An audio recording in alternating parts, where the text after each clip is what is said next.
and welcome to this episode of Skeptic Bible Study, the Ai Massacre. That one? And it's not the Artificial Revolution Massacre. That's a different podcast. But we continue the book of Joshua as the Amorites defeat the Israelites. What? But then Achan and his family are stoned and burned to death. Hashtag loving God.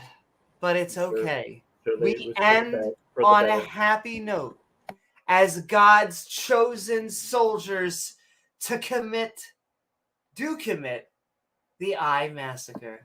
So won't you join James W. and myself, Amy Newman, for a family-friendly Bible story in Joshua chapter 7 and 8.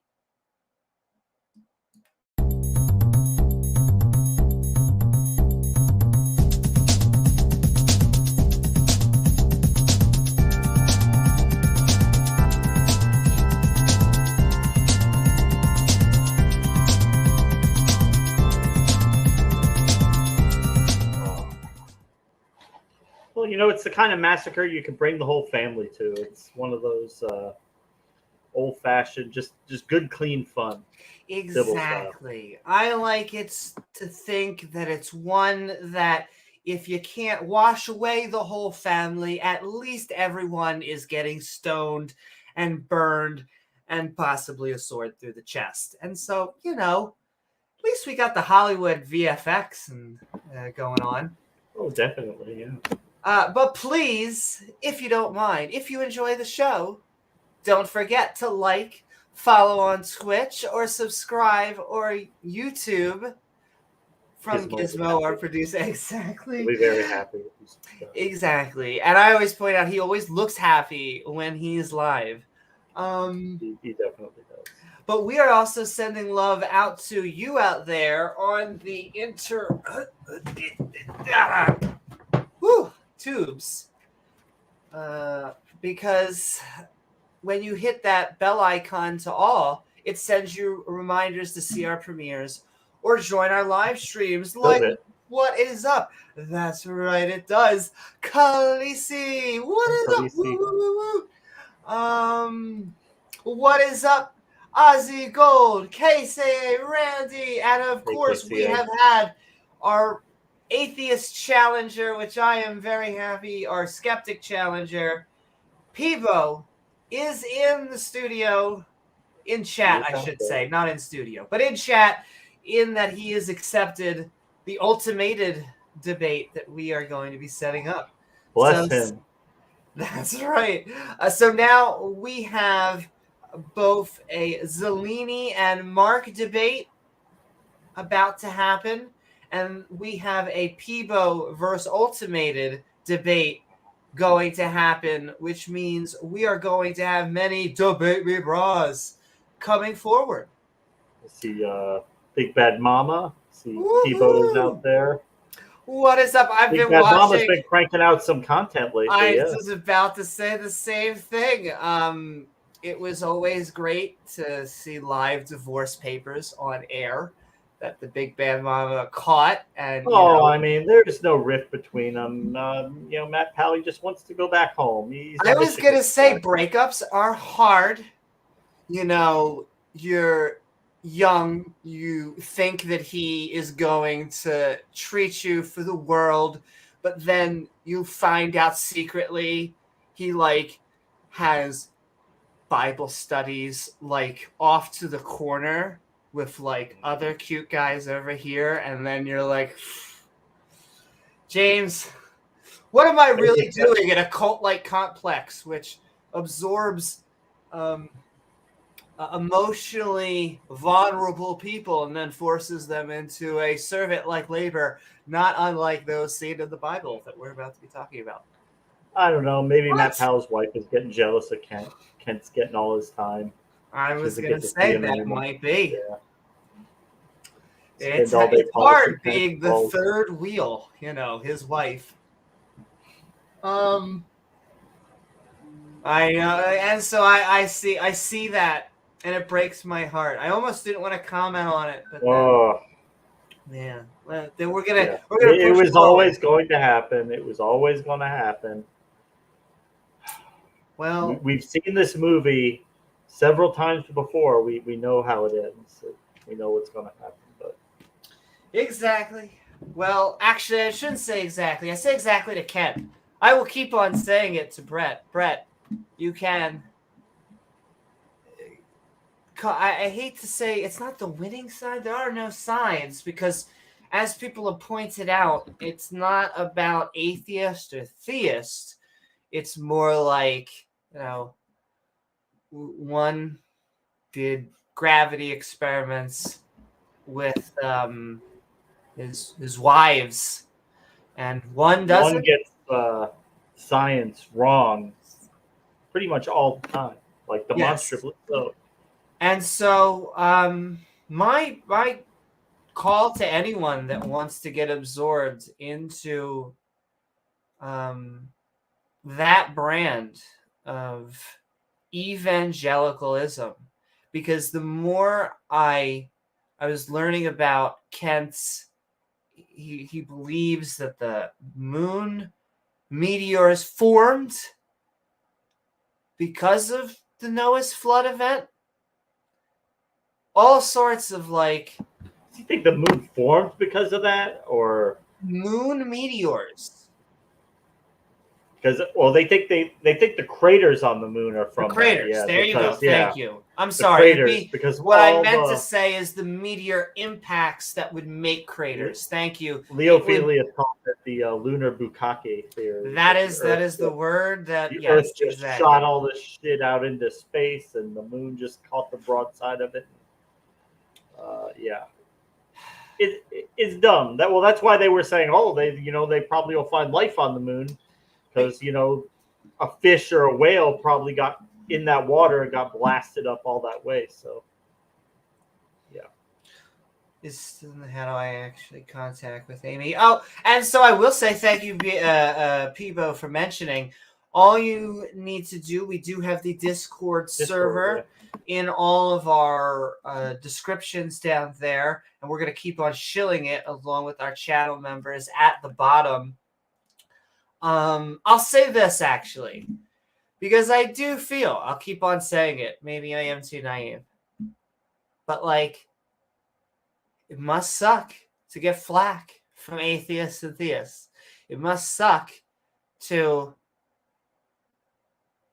like, let's just name some positions that have to go along with not just, here was a man who lived, we'll even put mythicists aside. Let's just even grant 2,000 years ago, there was a guy. A Christian said to me today, he was like a common man. I said, yeah, exactly. 100% that. Just a man. So 2,000 years ago, if there was, I'll even add, if there was a regular guy who was just saying some things in Western tradition that was adding some things with Eastern tradition, like maybe don't, do unto others as you would want to be done to you. Wow, we definitely needed rocket science for that. But sure, you could, as Thomas Jefferson could do, take every supernatural element out. You could put it down into the moral teachings of the Jesus of Nazareth, and you could hand out that pamphlet to people. But let's put that. I don't normally do the good and the bad last, but then let's look at now the other side. We have that over here. Then we have, let's see, the rejection of modern biology, because we have to reject the diversity of life, because we have to, how did animals form here? We have to go with Genesis, yeah. We had to go with Genesis. It had to be God, poof, goat, which is the question I keep on asking young Earth creationists, is please explain to me how to form a goat. And they'll never give another answer. Just God, poof, goat. God, spoke it into existence. He spoke Mighty it. words. That's yeah. Really. Yeah. Which adds no clarity. If I were to say, okay, No. now what is how do you do that? How do you speak it? What's the words? Is If there you like would have said a unicorn farted it out, that would be just as explanatory. But a unicorn is a temporality, or a monster cannot be God. I'm also seeing that, people. Give me one sec. I'm in Amy. First of all, this is the best sentence I've seen in a while. I'm in Amy Newman. Are you now? This is a dinner date.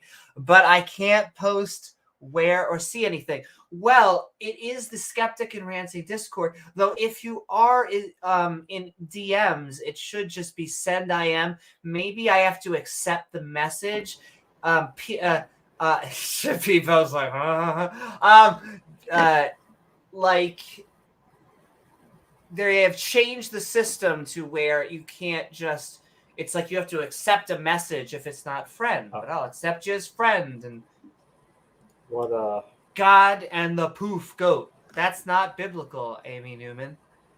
That's true. That's probably too much of an explanation. It's just generally God goat. We need more explanation on somewhere in between. And that and the fact that even the platitudes, most of the tropes and platitudes Jesus was saying, like the puppies and ice cream are good, these kind of things that anybody can agree with. These were ideas that were percolating through the region at the time. Most of them were not like groundbreaking or like nobody had ever heard of. Just be nice to people and forgive people, and it was really. James, if it wasn't for Jesus H. Christ, we would be in the city streets killing people, unlike the chapter we're about to read. Exactly, yes. Also, yes, and James, this is I feel bad. I'll bring it back around. I'm gonna finish this list because that's basically most of the actual, like, let's read the Sermon on the Mount. There's even some things that could be picky there, but okay. But then it's like, we'll leave your family, your loved ones, and sell your belongings and follow me. Yeah, they actually used to do that in the first century. That's why Pat says that would be like the one thing that if you brought like an early Christian here today, that they would be just bewildered by, like, why are you guys like property, living in your own house, having your own property, just like you're independent. You should be all living in a communal basis, like communism almost. Woohoo! What is up, Krish? You are most welcome here, atheist or theist. So you definitely, that's why we call it the Skeptic and Ranting community. We try and be as big tent because, as long as we're skeptic and ranting, that's the only two qualifications, I suppose. And we even have some people that sometimes we even enjoy it when people aren't, that we get. Well, back to my list. Okay, let's just start, because like Wolfe was saying, that's the good, and I'll come back to it. But like so we have to yeet evolution. They get mad when I say yeet, but we get to toss evolution, and then we also have to any form of old Earth, any form of 4.5. I had best back and forth, the quickest back and forth I've ever had to Christian, other than are the Gospels written anonymously. That's actually a pretty quick back and forth because it's generally written in the Bible. Now I'm gonna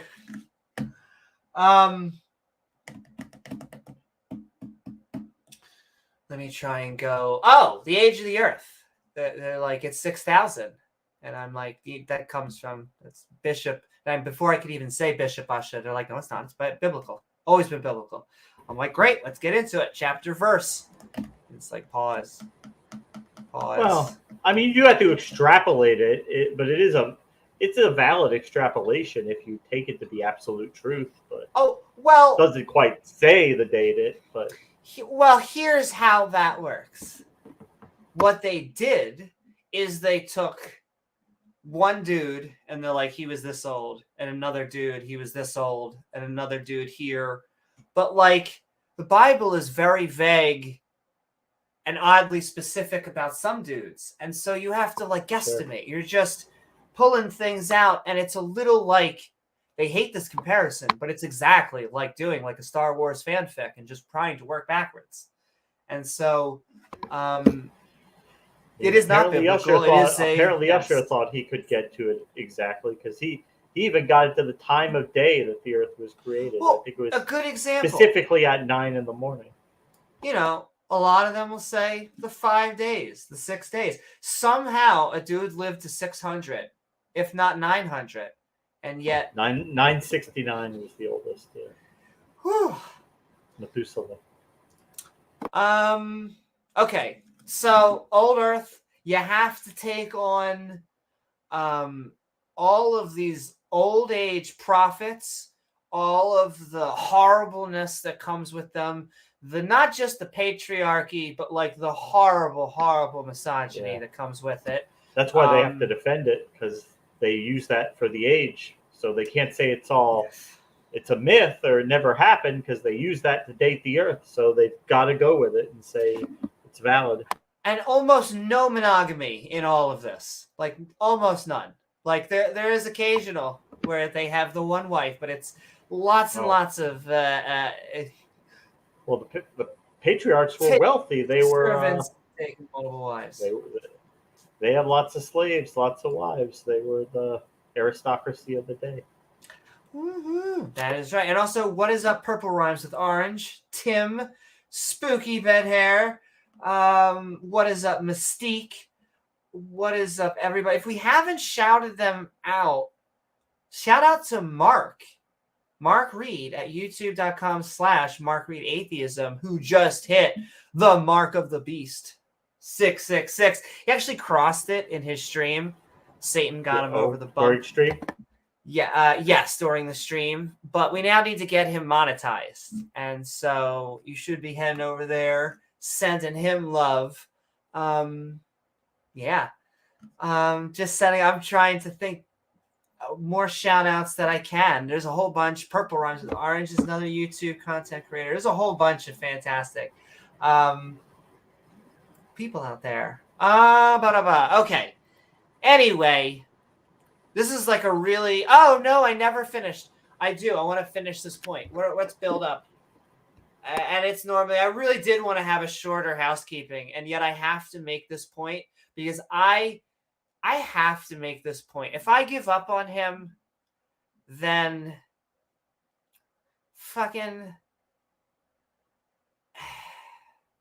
You gotta have somebody in life. I stand by this. That is like...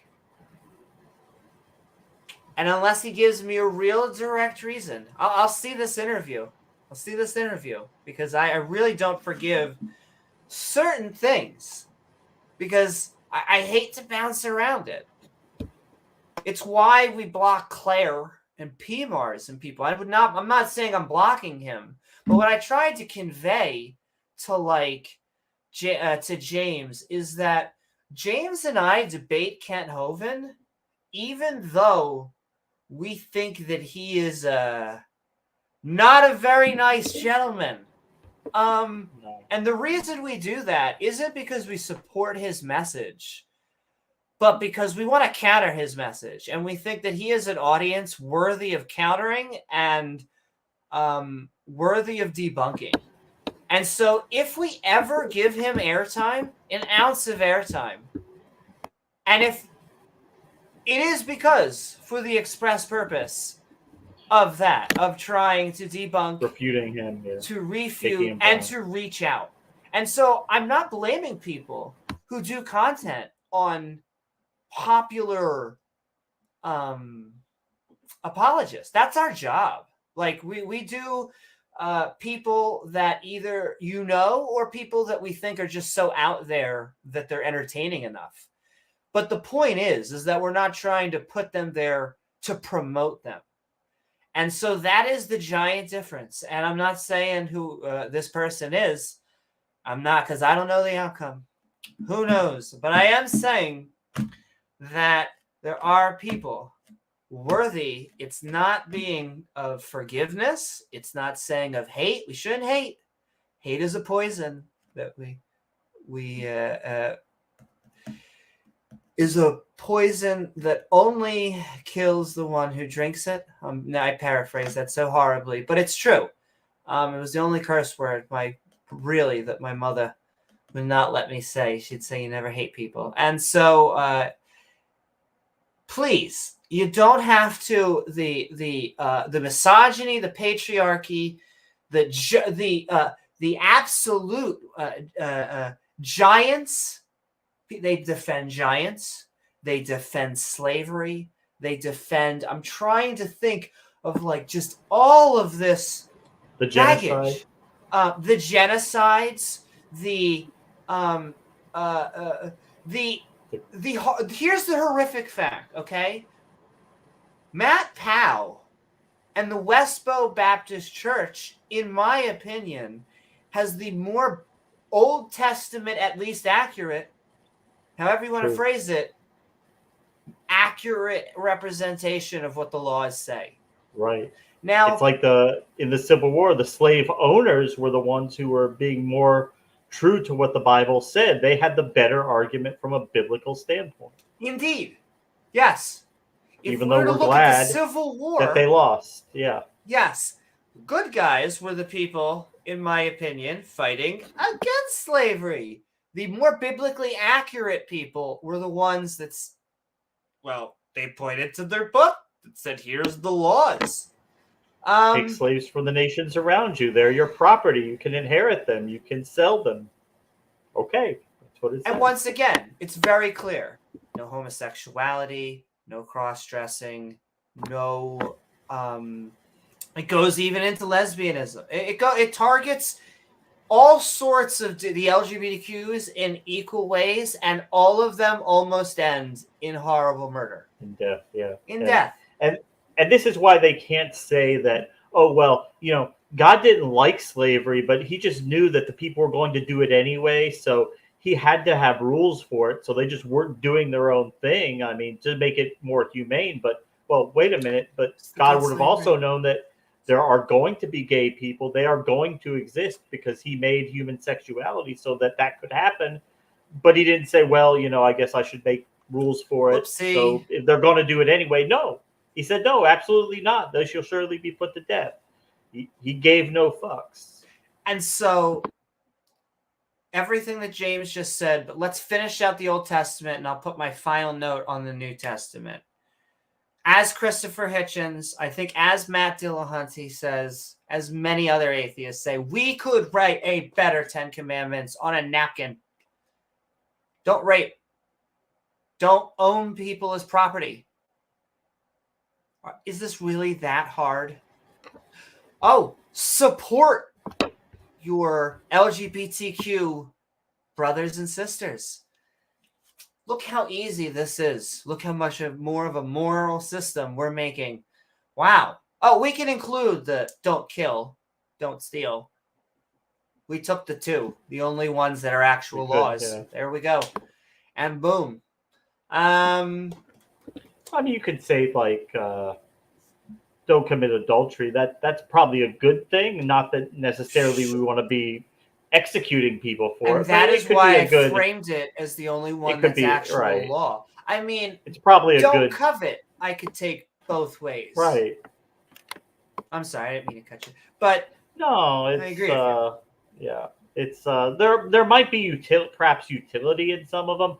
Honoring your father and mother, that's generally a good idea, but I don't know how you would write that into a law. But if you have that's not 100%. I agree. I think generally speaking, you should honor your mother and father. Now, if there are circumstances, then give respect to the people who have earned your respect. Extreme circumstances. Yes. Yeah. But, I always say, if you don't have blood family, if you have found family, whatever your family is, give them respect. Family deserves respect. All right. Okay, and so that's Old Testament. Oh, actually, I can't help it. Now that I said family, I keep on thinking of that. Saw Goldie for the one time, whatever, in Discord today, saying hi to all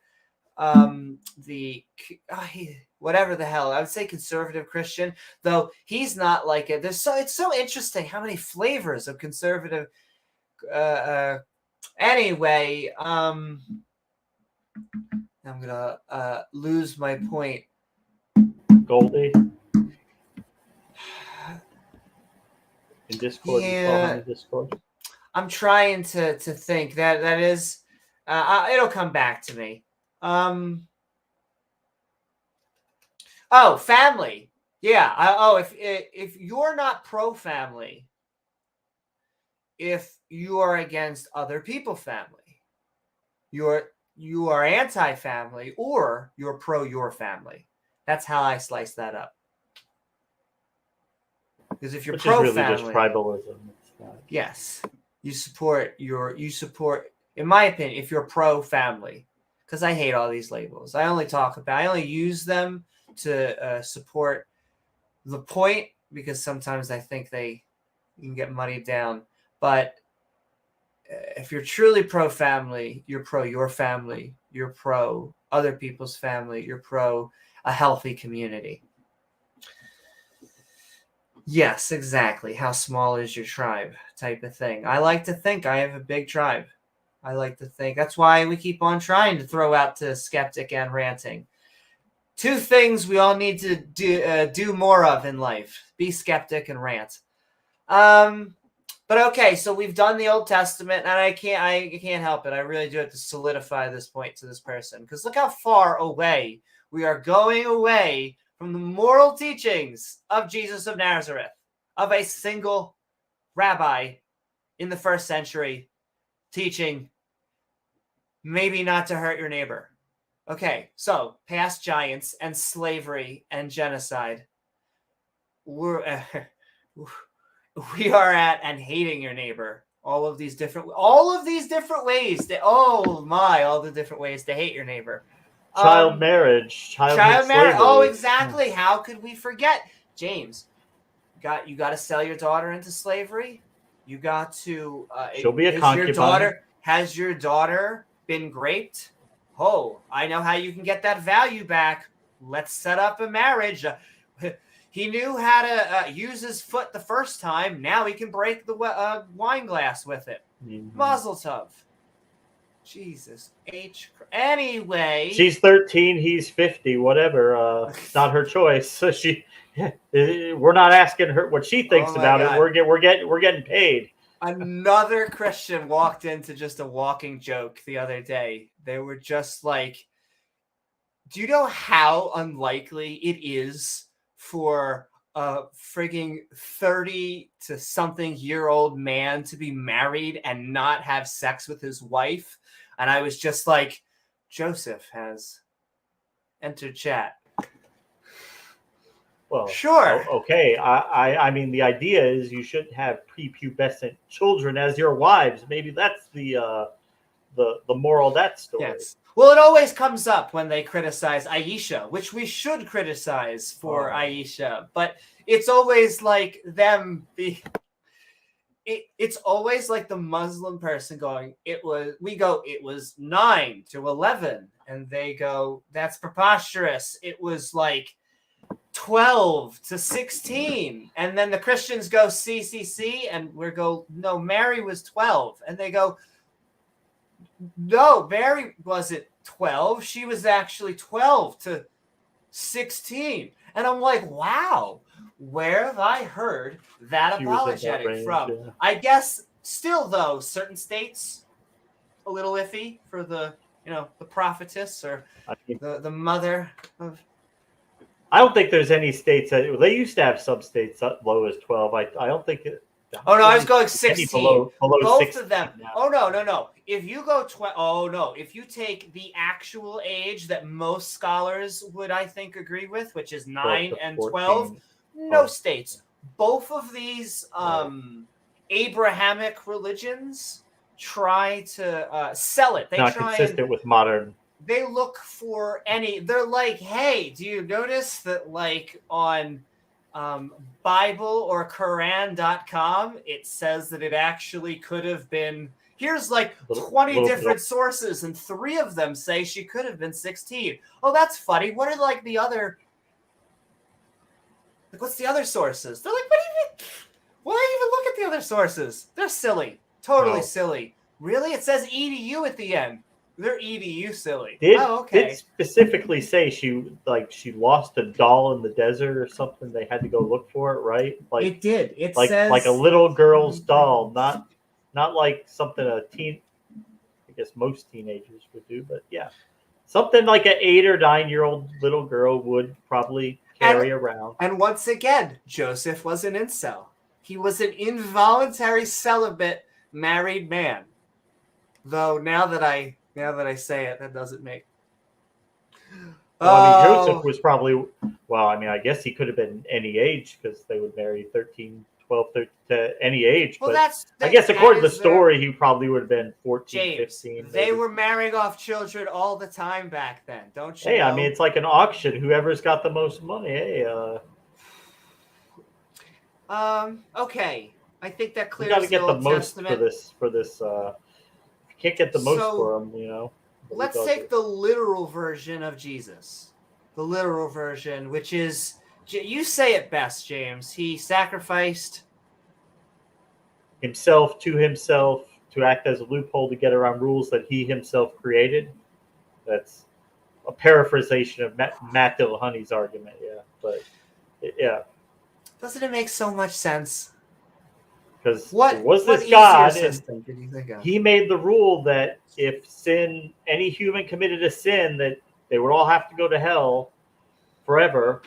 But then he decided to be a loophole for that, that he himself would accept he himself as a sacrifice to get around that rule that he created. Yeah. James, you need to understand. I've pinned here, and when we connect it, it makes sense. You gotta understand. I decided that I will accept myself as a sacrifice to get around this rule that I made. Okay. Yeah. So yes, we are sacrificing. Let's put. Cool. Oh, You guys, action figures, yeah. Hey, I should have a lightsaber.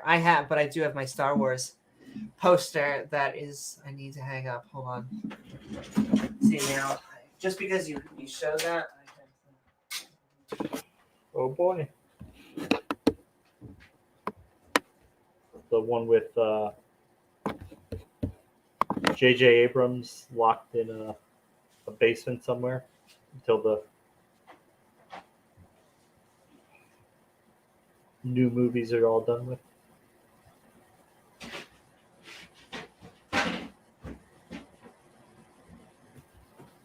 This was totally not worth the anticipation.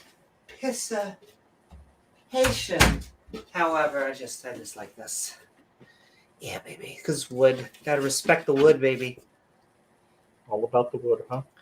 Yes. I'm kind of in a next week or two. I have a whole bunch of things I need to hang up decorations-wise. This is one of them. Pat says it must be an uncomfortable coincidence. He always comes in at the crazy part. Listen. Whoa, that may be true. Sending love, Pat. Coincidence. Okay, coincidence. I think not. It must be a god. The odds of that happening are 1 in 877 quadrillion. James, could we use a Bayesian theory on this? I feel like we need. Oh, we can use Bayesian logic analytics all day. We could get Nick Suter in here and T-Jump, and they could just have a party.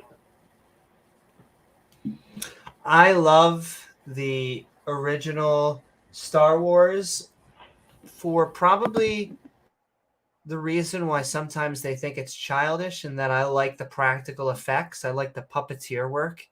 I like how practical the first 3 Star Wars were.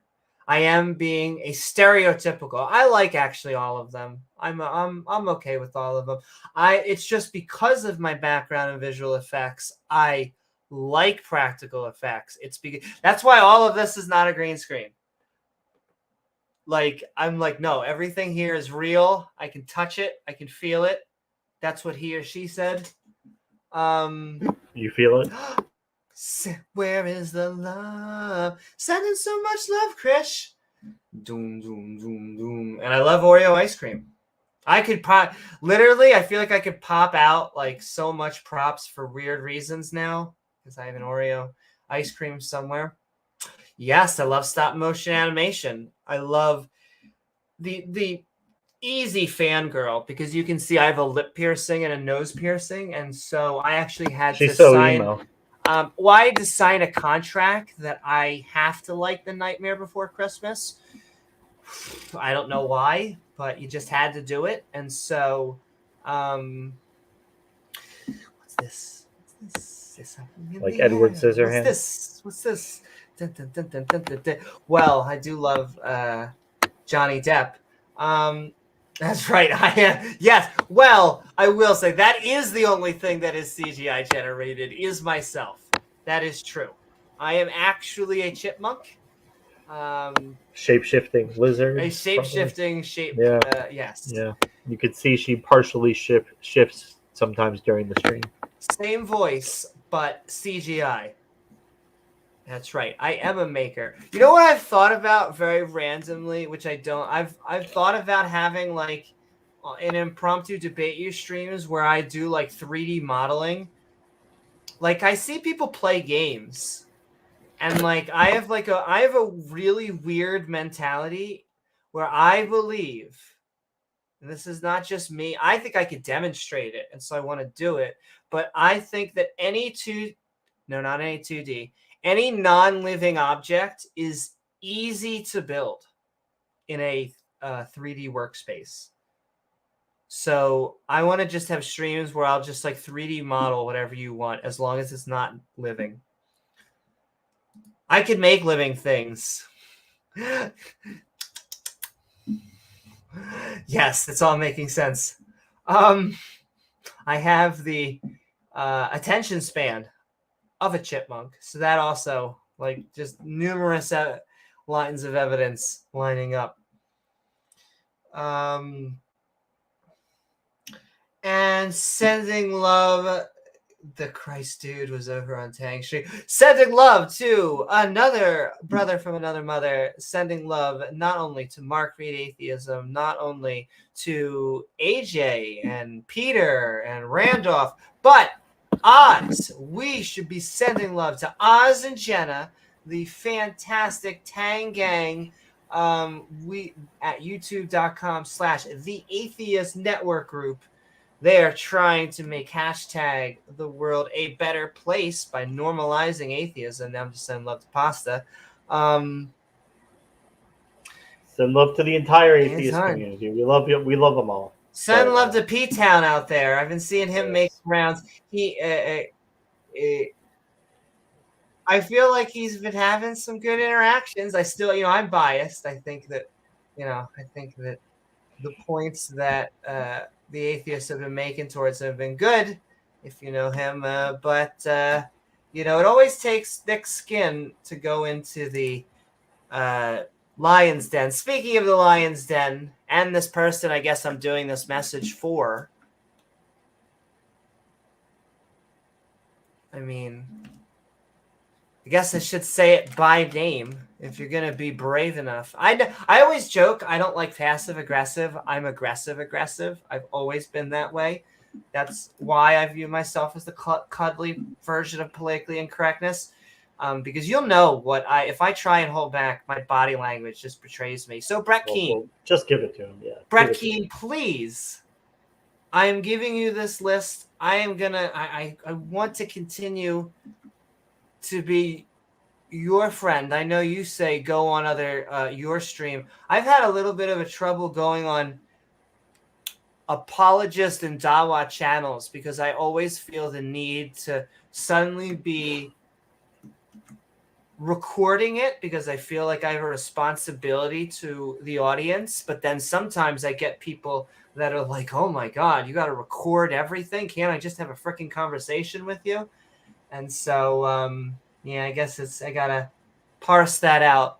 But the reason I say this, Brett, is because you don't need, well, I don't think you need Christianity at all. I can't disprove deism. I don't think James or I will ever say we can. We don't think you should be a deist because absolutely. you don't have evidence for that either. But at that level, we then can't. But just listen to all of this baggage that is like it's thousands of years old for a reason. And the weird thing is, in these religions, like it flips a switch, I swear, in the brain, where in science, in academia, we are told 5 years out is what we want to source. 10 years, you're kind of pushing it. And you better have a gosh darn good reason if you're giving a source that's older than 5 or 10 years. I mean, 20 years, 30 years old. If you're doing a historical article, if you're doing something that requires going back in time, fine. But if you're doing science, chances are they want, and it flips a switch for whatever reason. And all of a sudden, the older something is, the more street cred it gets. Ours is the oldest, most truest religion. It goes back for generations. Wow. Let me just make videos mocking people for saying that different forms of life on Earth are related.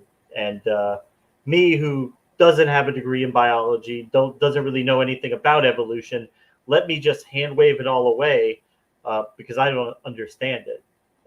Yeah, that's the route he's taken.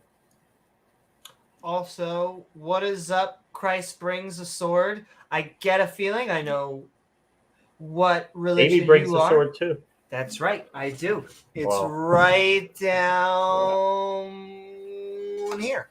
Yeah. But we welcome everybody, no matter atheist or theist. So welcome on board. I see someone said someone would porn bomb. Yeah. You know what's crazy? This is how James and I just have the weirdest. If this is like this when we get bigger, then I don't know what we have, like an opposite conspiracy going on in that YouTube wants to put ads on this show. You have no idea how badly YouTube. We love you. Like it is that we've had the exact opposite. Like we will sit there and just say the F word. We've had an episode where we were porn bombed twice. And YouTube still put ads on it. It went through a physical person, not just a bot. A physical person had to watch portions of that show and go, yep, we're going to put fucking Gillette and, Grandma's Cookies ads on this. And so it is. Gotta shave them balls. James, and while you're doing so, you need some cookies. So, I mean, like, you got priorities. I don't know. It's really weird. We've had these, when we first went monetized and all of our stuff went yellow, which means, like, YouTube has 3 things. You have to turn on monetization for every single stream. And so what will happen is if you say something spicy, if it hears a word or an image or a topic, it'll turn it yellow. And you have to physically press a button. You have to be like, request review. And so then someone by hand within the next 7 days has to look at it, one of their people. And so when we first got monetized, every one of our things was yellow. And like, James and I were like, holy, what are we going to do? Like, we're not going to be able to. Yeah, we're gonna have to. We'll have to like cut down on what we say. We'll just have to be like the police on here, just the G-rated version. And so we put in a request, and just one by one, YouTube flicked on ads. 99% of them. Which is there's only a few, and yet of them. I think we both would agree they probably deserved it, and we probably were just like, we'll take that for the team. Let's see. Okay, and so I'm doing a Bible study. I'm gonna also be. I know, and I'm so sorry, James. This is just what happened. It's because it's like weirdly personal, I guess. And so we'll preface this. I do want to say at some point though, the doctor needs to realize when the patient is dead, and keep continuing to administer medicine is not going to help. Once that heart stopped and there's no brain activity. So can I tell you, and this is me being biased, I think he's on the edge. I think he's tired of having to defend not only his beliefs, but everything I'm listing. Just all this stuff. It's baggage. It's thousands of years of baggage of I'm trying not to insult it. I'm going to just leave it at that. It's thousands of years of baggage. And so, why? Why do that? Just because you think that there was a first cause? Why defend the murder of your homosexual neighbor and let's get to so we're in the New Testament. I am really almost done, I swear. And what's up? The Jesus Christ himself. Always good to see you in chat. Hell is a big problem. So, well, I mean, I could give you an explanation why they do it, and it's not even that complicated. It's they feel like they start with the idea that they're afraid of death. Okay, they maybe they have a lot of regrets. Maybe they haven't made the most out of this life. It's very tempting to think, well, this really doesn't matter. I get to live forever, and everything will be great.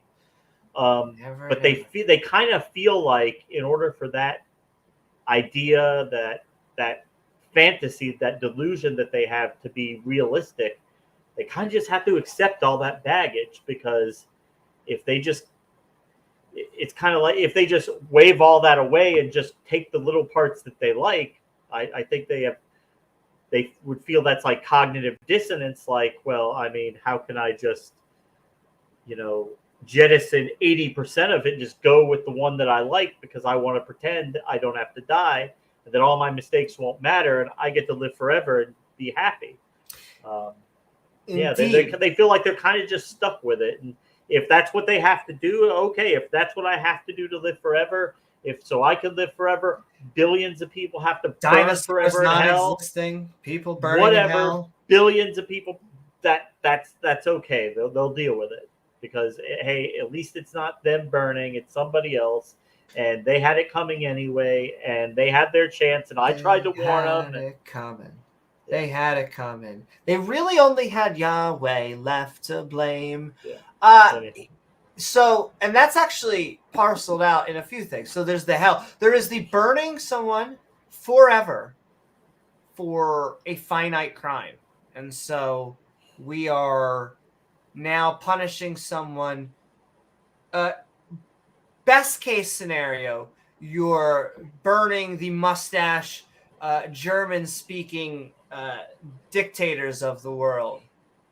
Worst case scenario, you are burning people for not believing, and then the ones you literally just need 1 second, maybe 10 seconds of burning, maybe even a really quick conversation after death to inform that person they were wrong and that they should actually believe now, and they will. So what is the torture now? Forever because you didn't believe that the time before. Great. And listen, you can never Amy, learn. Listen. Great. Listen, these people have given up. They have given up things in this life that they would like to do, like to have. They've given up because they're afraid if they do it, God's going to send them to hell. Mr. Batman has given up a lot of D's that he would have really liked to suck. He doesn't do it because he's afraid God is going to send him to hell.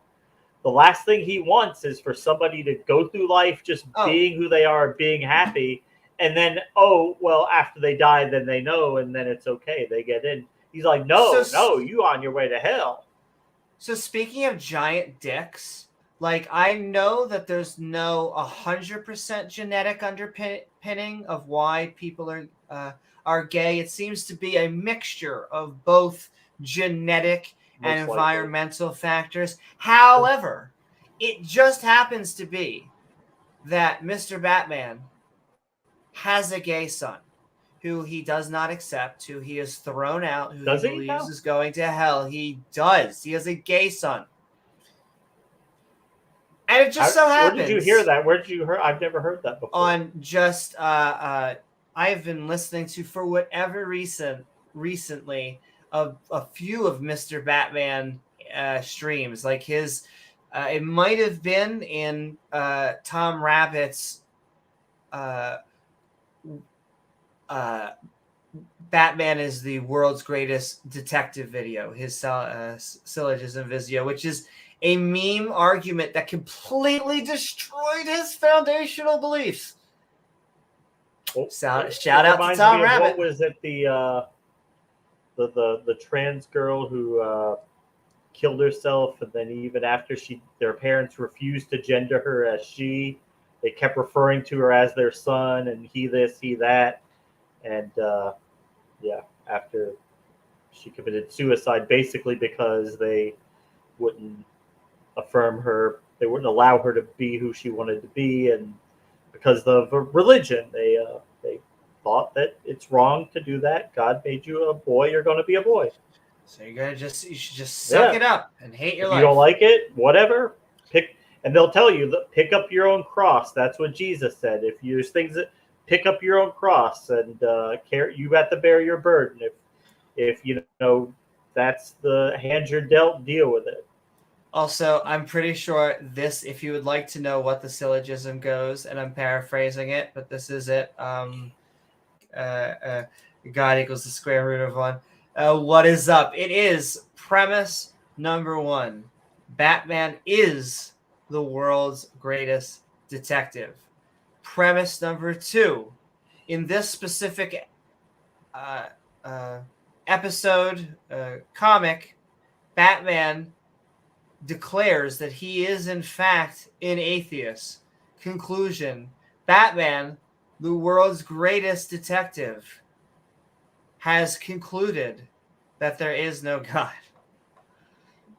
And his exact response, once again, all paraphrasing, but was, "Sir, are you trying to tell me that a fictional character is the foundation of your epistemology, sir? That is crazy." And the whole room just started. He's the guy who has a fictional character as the foundation. Yes, and then he's like, "I'm going to go back to praying with Jesus now." I remember, yes, Mr. Batman said he loves... Oh, and that was the other thing. It's not only... Yes, I remember he said, not only does he have a gay son, but he is a former homosexual. He no longer likes the D, apparently. I remember Mr. Batman said he loves homosexuals enough to preach to them. He's the straightest Ted Haggard. He gets on his knees probably day in and day out. Exactly. He's the straightest Ted Haggard. He doesn't have any thoughts about it anymore. Yeah. Ted Haggard is... As Milo Yiannopoulos. Yeah, oh, I know. Jesus H. Christ. These people trying to tell us, look us in the face and tell us that they're straight. They're straight, yeah. I want Pornhub evidence.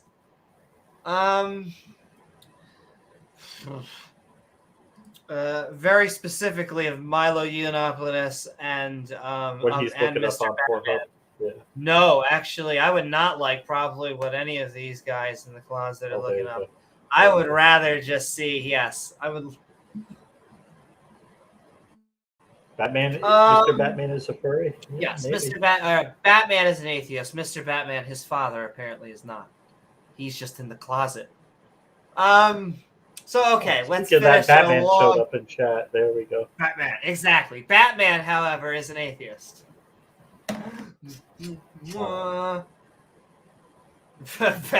Bats are mammals. Technically, Batman's a bird.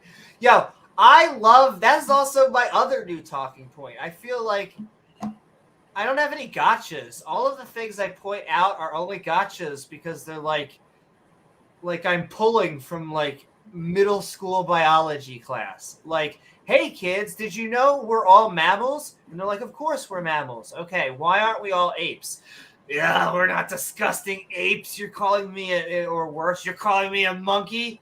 All you do is throw poo around? Yes. One of the most intelligent species on Earth, and all you can think about is that when trapped in cages, that sometimes happens. Humans do it too when trapped in cages. That's it's also we go to the moon fallacy, which is just my own personal fallacy. Humans are divinely created because we went to the moon. Don't you see how amazing we are? Did you see a monkey go to the moon? All right. Well, you saw us put the monkey in the moon, but still, how about a slug? Did you see a slug go to the moon? Yes, we're divinely created because of that. They're not trying to go to the moon. They don't care. Yes, we are. Well, that's the other thing. What they normally say, that's how it normally goes, is we say we are an ape, and they go, how dare you? And then, like I say, which is one step even below, they sometimes will say, do you think we're a monkey? And once again, you think we're just an animal? One of the smartest creatures on the planet after 4.5 billion years, and they just compare us to us. And they're like, hey, have you, you don't see us put America's top model, or you don't see other species put America's top model on TV, do you? No, I don't think you. Do they have the 24/7 Weather Channel? I don't think so. It's like, I get it. Cool. Hold on. All right. Yes. Oh, you gave me. Thank you. That's right. It's true. Tardigrades have went to the moon. Boom. All right, we're gonna have to put a blackout on chat. I know. Because we could Oh. respond to every comment all night. Well, they're tagging me. I know. Send in love. I'm sending love. Well, they do. I will. I just want to put a final note on this, which is okay. We have the fear of hell. I want to put the final thing on this is that it doesn't allow you to properly grieve. Okay, not only does it give you this butchered version of the man upstairs, and I'll tell you after this house opening, we should have done the AMA today. But I wanted to do this Bible study. I couldn't help it. Sometimes you can't help it when events collide. So, like, we need to be able to properly grieve. When we don't, bad things happen. The best of which is that we may never reach out to someone that we think we're going to see in heaven, or may never seek forgiveness from someone we've wronged that we're going to see in heaven. And in the worst events, it causes things like 9/11. We should not be prejudiced towards Muslims for everything I'm about to say. These are the worst extremists of the.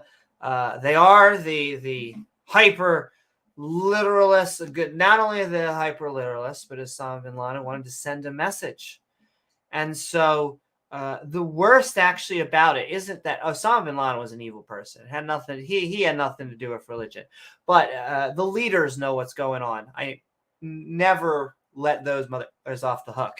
But the worst part about it is that the actual hijackers, I think the technical term is the schmucks, who actually thought that they were doing good. And that is the terrible thing here. They actually converted to a religion, a fairly popular religion that is actually gaining right now. They always use like the apologetic. Well, Christ will rule the day. He is ruling right now. That is evidence. Okay, well then if Christianity's on the downtick and Islam's on the uptick, then that means, I guess we know which one got that wrong if you're using that metric. But it means the worst case scenario. They were good people like you and me, people we work with, go to school with,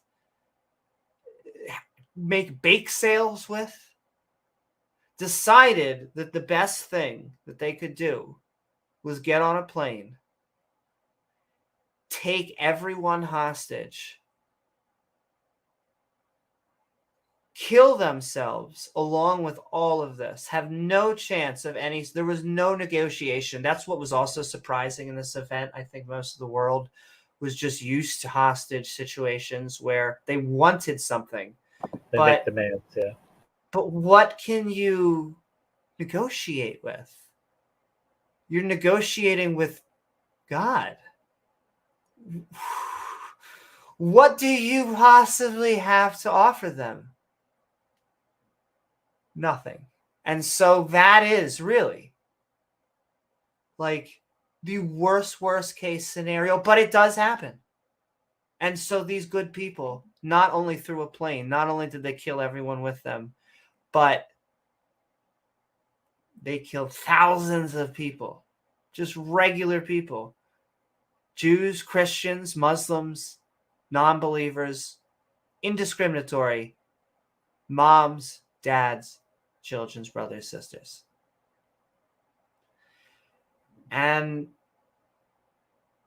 it is one of the main reasons why I'm an anti-theist. It's one of the central pillars. I know a lot of the quote-unquote new atheists came from that. Once again, it's not a reason to be prejudiced towards your Muslim brothers and sisters. I say assalamu alaikum to every person in real life, offline, that I know feels comfortable with me saying toward it. I see smiles. I see people say greetings back to me because it makes them feel welcome. Good night, Pat. This I think this at one point was a Bible study. I think it was supposed to be. I swear. That is my final point, I guess I will say, to this. Sending love to everyone in there in the Skeptic and Ranting community. Brett Keane. This is without anything personal on top. Like a guy who may have been committing gravity experiments with his wife. With all of the shady business accusations, the sovereign citizen nonsense, the oops, someone may have died, the oops, someone may have gone sexually assaulted. Sending love to someone who's amazing. Sending love to Slicey Slicer. We hope you're tucking you in and sending extra kisses to you. Yeah, it's just sending everything I just said was even everything before I got to anything personal, quote unquote. And so it's not about being atheist or theist or even Christian, though I think everything I gave right then is a good reason. Without all of the deistic first cause, cosmological arguments, you don't need it. You don't need them. In fact, you need to, and you know all of the people I'm talking about, you need to oppose them. It's where the true strength comes. Doesn't mean be mean to them. Doesn't mean, in their face, spit on their face. Doesn't mean be harsh or wish the worst of them. It means that we got to be empathetically, kindly, and fairly sticking up for what is right. I'm putting that bow. There's that really long bow. That was a really, really long bow. Oh my! But it represents more than just him, because I'm hoping there are other people out there. Like I was telling James, thinks that it is a void, and sometimes it is. I think he's on the edge. I think other people are on the edge because of all the hypocrisy, all of the nonsense, and all of the baggage. You don't need it. Look at, I'll just point to someone like Skylar Fiction, who Jay and Jack, and just on Randolph's panel, there's numerous people who are doing the not Lord's work by, even while believing in God, batting away woo-woo and nonsense. What is up, Command Cyborg? My lordy, I had a birthday present of an opening. I'm just gonna read the names out because we've done all this. We're sending love out. We have Patreons at patreon.com/Amy Newman. Oh Jesus! Before I even said it, oh my goddess. Gilbert has been backstage. Listen, I am so sorry. Gilbert, is it? Oh wow. Whew, you've been doing that the entire time, and it's a little red and sore. All right, we'll use some lotion, get some pants on. I know Gavin and Iron have been, but with that, I think, what's up, Native Atheist, Michael Smith, like I said, Command Cyborg, everyone. We are going into our Skeptic Bible Study. We really are, and Gilbert is going to tell you what we're talking about. Some of you may be new to this abomination of a study. These schmucks begin by reading each episode's chapters along with the annotations on the side for funsies. The hosts are a tiny bit special, so don't mind if they butcher or replace everybody's name with something completely horrible or stupid.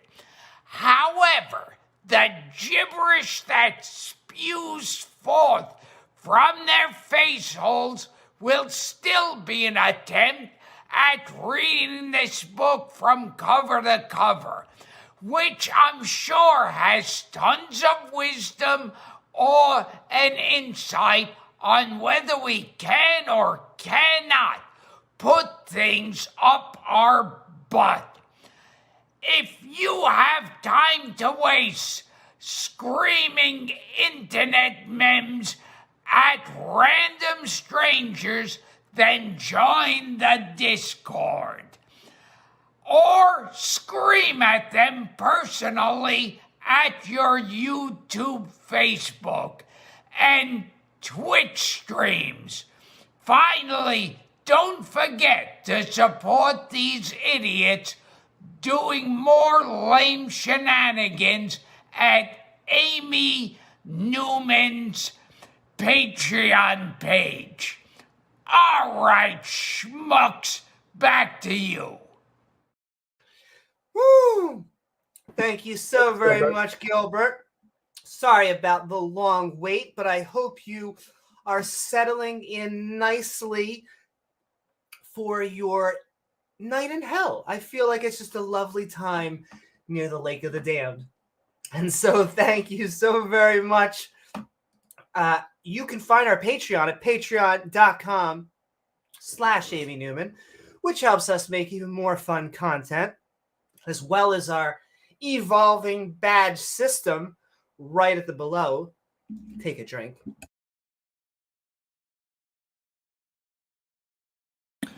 The evolution trigger of Brett Keane. Well, and hey, he said I feel like even that he was going back. So I see it. Old Earth. Hey, P-Town, you're a round earther. I'm gonna keep on. Now I felt so bad. I feel like I didn't want him to think like I want to steel man everyone that I can. Old Earth, round Earth. Oh my goddess, that was one I didn't forget. That the flat eartherism seems to come from Christianity or a good. Do you really want these people in your corner? That is the other thing. Yeah. Hey. And I feel bad, but now there's two people I've done wrong on this. So me, P-Town, and Adam Lore, we all just want to look at you, flat earthers, and say, you crazy. I don't really think you're crazy. I just think you have a specific delusion. Though it is a conspiracy theory mentality. Anyway, NASA. It's secretly controlling the world. Anyway, we're sending love out to our Patreons. Is that okay to say, Soros? Is that okay? I think so. Yes.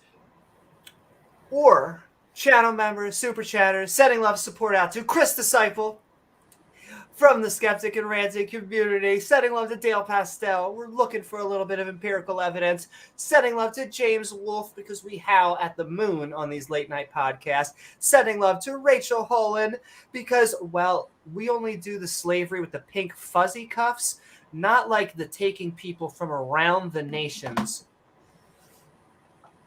Sending love to Senator Cato, woo, because we like the separation of church and state. And the last three, sending love to Ian Davenport. Boom, Thanks, boom, Ian. boom, boom. It reminds us that watchmaker arguments are very silly. You're saying that we're watches, but you also think that the sand is a watch, and the water's a watch, and the planet's a watch, which means we're a watch. The watch is even a watch. A watch is a watch. James, that means that we are a watch, on a watch, floating around watches, with a watch. Which God is the trinity of watches. I just want to say, sounds very watchable. Very watchable. Yes. Sending love to Ian Davenport. Sending love to Matt Deeg. Reminding us, that, well, when it comes to theories, and they hate that word for whatever reason, because we have colloquially used, hey, I just have a theory. No, you have a hypothesis. You just have a hypothesis. Just a guess. A theory is a framework of facts. And so when we talk about the germ theory of disease, the theory of gravity, or evolution theory, it's because it's a framework of facts. One thing that young and flat earthers do not have. Thank you so much, Matt D. And last but not least, we saw him out there. We see him around town, and he is on tonight's topic. As we are talking Skeptic Bible Study with Regos. Thank you so much, Regos. Boom, boom, boom, boom, boom, boom, boom, boom. We get a little bit thespian on our Bible studies.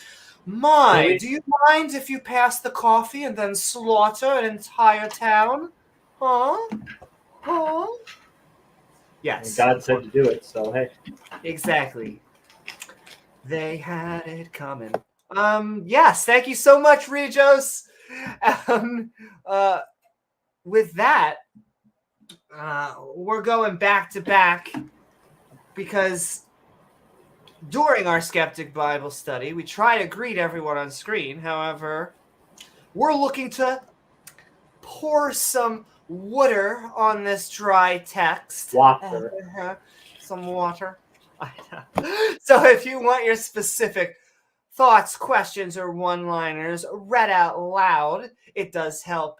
You can tag us by tagging us at James W. and Amy Newman. However, super chats are definitely appreciated.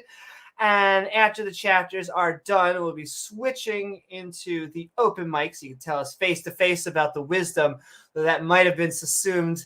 We'll see. If we get creationists, we always like to get them on anyway. But if this is your first time to the series, you may be asking yourself, what version of the Bible are we about to read? Why, what a fantastic question. Which brings us to our categories. Categories, she says? Before we begin, I'm going to start by going over the specific Bible we'll be reading, along with some helpful category marks. Categories, you say? Why, yes I do. You see, we're going to be reading from the Skeptic's Annotated Bible, an entire King James Bible lovingly fawned over by a skeptic who decided he would add his own notations. These are little flagpoles of sanity put in use to remind us that, hey, maybe slavery is evil, including categories like absurdity, injustice, and cruelty, but also a good amount of intolerance, contradictions, and conflicts with science or history. That doesn't mean it's not packed full of misogyny, false prophecy, and some questionable biblical family values. Now, we won't skip the good parts that the Bible has, only that These passages seem far fewer in number than any priest or pastor seems to suggest. So without further ado, won't you come join the Skeptic crew? Do do do do do do do do.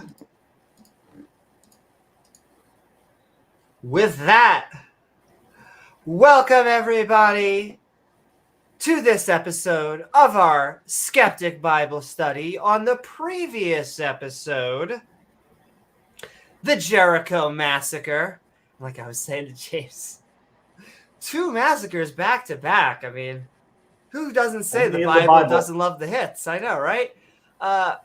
We continued the book of Joshua as the prophet circumcised the male Israelites and met with the captain of God's army. God then... Captain.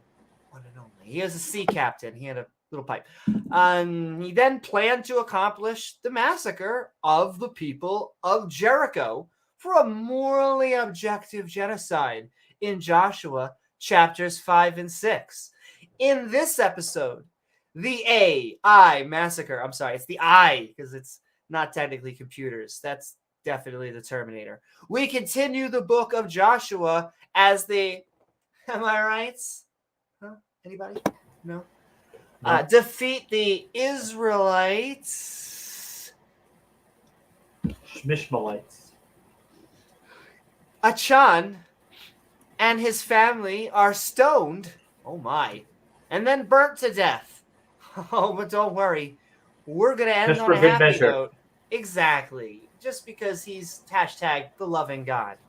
Speaking of which, on a happy note, God sends his chosen soldiers to commit the Ai Massacre. So won't you join James W. and myself, Amy Newman, for a family-friendly Bible story in Joshua chapters 7 and 8. Oh my. And with that, let's get into it. The Amorites defeat the Israelites. Because someone took in a cursed ring or something. Oh my god, I love this series. Oh, not a cursed ring and a cursed thing. Damn it. There goes my hopes of sharing a room with Legolos. Anyway, 3 little notey categories here. Oh, wait a second. That's weird. James, I've never seen that before. That's that thing from trigonometry that you never really understood it, so you just ignored it when it came up in the equation. True. I mean, this must mean there's a contradiction in the Bible. That's a little weird. That can't possibly happen. I mean, Brett Keane didn't write the Bible, so I don't see how it could accumulate contradictions. Well, the favorite word by Jado-Christians is written and inspired by God, or written and inspired by man with God, but it's just really written and inspired by man. Just man. Is that the word of the ultimated Judeo-Christian or just the generic? No, that might actually be the Wish version. Everyone loves the stoning. Yeah. We didn't have Simon Gale back in the day. God dang. With that, moving forward, we have everyone's a fan favorite, which is, we got to be prejudiced towards everyone. I forget what the symbol is. Like, why would you even burn a lower cross T on someone's lawn? Are they starting to start their name like Thomas? It's weird. We have to get to the bottom of that. We'll look into it on another. Exactly. Someone, please. Our final category, we have James. Remember when you were in Hebrew Christian? You were learning about religion as a child. Don't you remember how just funny the Bible was? Just falling over laughter of all the stories. It's a bucket of laughs, I'll tell you what. Yeah. It's all I can think about. You're just, whoo! Why even go to the movie theaters? We could just Read the Bible. crack open the Bible. Yeah. Comedy. It's the Don't go to a comedy club. Just Exactly. reminds me of the Coneheads movie when they were in the hotel. Oh, They were in the hotel. They're reading the Gideon Bible and they're just laughing their asses off. I will say some of these stories every time they say shit 'em would. But I'm just imagining now, Yahweh coming up to the stage. Is this thing on? So I had 7 days and I only worked for 6. Laugh or you're gonna burn. Yeah, somebody didn't laugh the last time. They're in hell now. They're in hell. Exactly. Tip your waitress or else. And I felt like I had to curse their family also 7 generations into the future because, why not? Yes, forever. Yes, at least the Jewish God, this God here, by the way, well, he lets some people die. He does curse people for generations and generations sometimes in this book, but it's not forever. 7 generations, 10 generations. Yes, extremely up though. That just entire notion is screwed up. Anyway, back to the horror. The Amorites. Well, it's like the calm before the storm. Somehow, oh my God, James, God's chosen people, his chosen soldiers, somehow lose. How does that even happen ever? Well, they must not have been worshiping Yahweh enough, or they must have been doing something to make him mad, or not following his instructions closely enough. Fake it till you make it. Anyway, let's get back to Fuck it till you defeating suck it. Israelites. Exactly.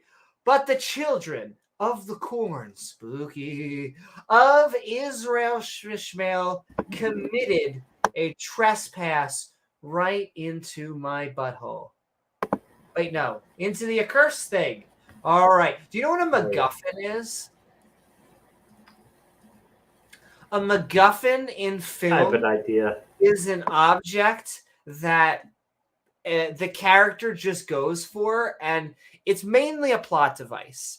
The object in it itself isn't really always crucial, but it is for the main character. There are a million of these. I'm trying to think, like the thing in the Raiders of the Lost Ark. The idol? Yeah. I'm trying to think of more something that would be very, very specific. The Covenant? Yeah. Even a lightsaber, being a MacGuffin, I guess it's a weapon. I'm trying to think of one of something that you go on a quest for. But they're items. They're basically they're things you go on. They're just random items. Someone says, "Oh, you come to a guy," and he's like, "Look, I'll give you the information you need, but you need to go first find this item." It's kind of a MacGuffin.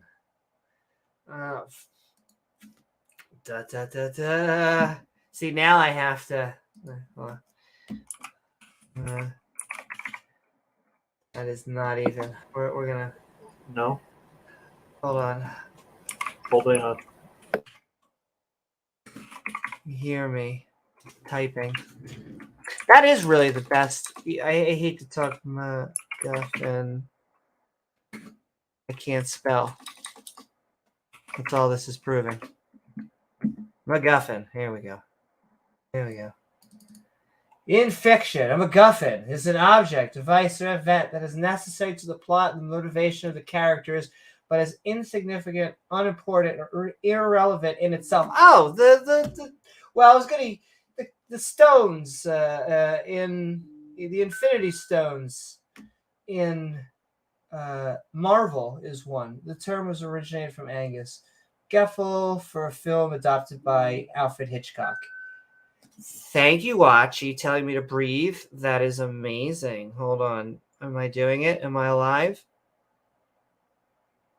Good. Thank you. Just wanted to make sure I was still breathing. You are. So You're still the breathing. use of MacGuffin is a plot to evade the priest. So the Holy Grail, Arthurian legend, has been cited as an early use of a MacGuffin. So all of these things you go out on a quest for.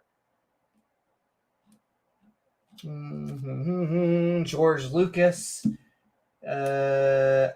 Luke, he describes R2D2 as one. Ark of the, so we have the Ark of the Covenant. Raise the Lost Ark. Go out and find yourself a MacGuffin. I have a MacGuffin in my, and this is the only time I'll talk about it because I know it blows up people's brains. But I just recently created a MacGuffin in my story in that they need a booster crystal. The one character wants it because the booster drive is broken, and the other character poo-poos him away and says, we got no time for that shit. I don't want to, you're just going to make it. We're already on the run from the law and all this other stuff. Now, of course, eventually they're going to crash land somewhere where they're going to make it go on the quest for that MacGuffin anyway. But two very necessary things. You know, you have a character who wants the object. You have another character who kind of poo-poos it, because you never want a bunch of characters just going, oh, okay, let's go along with the quest. Anyway, speaking of probably narrative dialogue that does do that, some call him MacGuffin a weenie.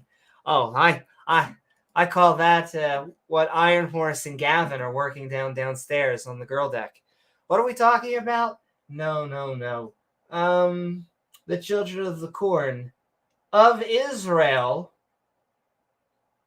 Oh no, a curse thing. Shmishmail. I'll take every shmishmail I can get. Oh no.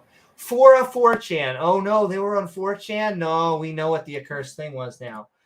The son of Calamari, the son of Zibadabadam, the son of Zeraha, the tribe of Hey Jude, took of the accursed thing. And so you could say they had some sort of council. They had some sort of friendship. They had some sort of fellowship. Besties. Yes. They had to get some sort of fellowship to get rid of the accursed thing. Yes. Anyway, and this angered the Lord Bob. He was totally pissed off. He was totally mad, yeah. No. Imagine that God getting mad at something. Exactly. Can you imagine the guy calling himself jealous? That was another thing in the Goldie debate that he could not process. I was like, asked for my dead name, and I was like, it's jealous. It's like, jealous? Is that really your name? I'm like, He's like, oh, what kind of freak would name themselves jealous? What kind of, and now I'm adding, but what kind of narcissistic, egotistical, God takes the name jealous? He actually, oh, well, they must just call it, oh, like he picks it for himself? Like, that's a little extra, but like, okay. You think so? A little bit? A little bit. I think he should get it tattooed on his forehead. So we're calamaring and calabunging. We got rid of the accursed thing. It really pissed off the Lord. And it was kindled. They had a Kindle. They were reading it somehow against the children of Israel Shmishmael. Fantastic. Okay, hold on. Here we go.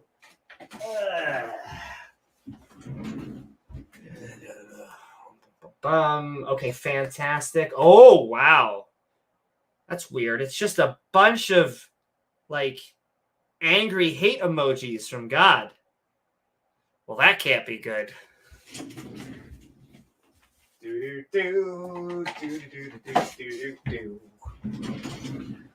But yes, we were reading a Kindle against the children of Israel Shmishmael. All right, what were we actually saying? Achan, the son of Kamari, took the accused thing. So God was angry with all the Israelites. Totally pissed off. And Joshua the guy, our new prophet who can totally lift, BT Dubs. We just got rid of our old guy. He had some like weird name. You guys probably don't even know him. He was like Ozus or Kozus or something. But yeah, we got Joshua now, and he's like ripped.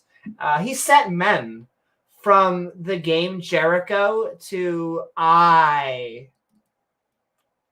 And I told James, I was trying to split these chapters apart so we can even go more in depth because some of them get long. But they like this entire chapter is just like, yo, bro, you want to go massacre some people? Yo, yo, yo, yo. And then the next chapter is them, what do you think they do? And so you can't really not pair them together. Okay. Which is besides the point, Beethoven, which is on the east of Bethel. Do you know Bethel? Well, she spat all over it. Oh my God, did she saying, my deity, go up and view the country land. This is my country, your country. It's not, or at least it's going to be soon. And the men went up and they viewed Ai. Right? Like there's two groups of people you don't want to be in the Bible. God's chosen people and anyone that meets God's chosen people. Two groups you do not want. Whoo! Everyone that's now in Egypt, they're having a good time. Like now that whole shit's over, they're like, damn, what was that all about? And frogs? They didn't even turn gay yet. But yes. And they returned to Joshua. He was sitting there with like an anvil. What you doing? You got a reconnaissance for me? And just a little one. Just a little one. You're going to have to get on your knees to find out. And said unto him, let not all the people go up. If they can take the escalator, they should probably take the stairs. Get some good walking. Get your steps in.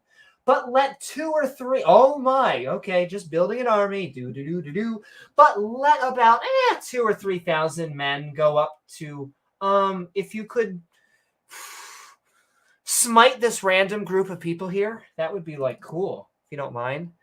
And like not to make all of the labor tireth, but like for they are few.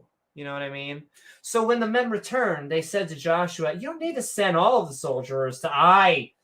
2 or 3,000 men, they'll be good enough to smite them. I'm not even making this up. Like, we can only roast it so much to the point where the Bible is just, okay. Since men, not many live there. Oh, good. Good. That's fantastic. Empirical objective morality right there. Don't worry, guys. We don't have to send lots of people with swords. Why is that? Are we going to take them in peaceful negotiations? Oh, no. We're just going to slaughter the whole fucking out of them. So, if you could just, like, get in single file, that'd be cool. So, there went up thither. Because that's like a thing in the old day. Here we go. We go up thither. Of the people, look at that. About 3,000 men. Oh, now you're going to get about. I like that. They're not like 3,647. And they fled before the men. Oh. Seems like when you don't have God's powers, you flee. And the men of Ai smote of them. They're like, yeah. Funny enough, you have a God. Apparently the one and only God, and we can still beat you somehow. So yeah, the men of Ai smote of them. About 36 men. Really? That's all it took? Damn. I mean, this is like explaining an early version of the movie 300. Even if you kill all of them, I'm pretty sure you're still not the good guy, like at the end of the story. But okay. For they chased them before the gate, even into Shram. Oh, God, I'm full of Shram. And smote them in the going downtown. Wherefore the hearts is probably where we put our swords before they melted and became as of water. I'm sorry, what? So when the men returned, they said to Joshua, "You don't need to send all the men and soldiers to Ai. All right, 2,000 or 3,000. We got that." So about 3,000 men went to Ai, but they were defeated by the men of Ai. And 36 Israelite soldiers were killed. Oh, that's still not that many, but still the fact that you lost is weird.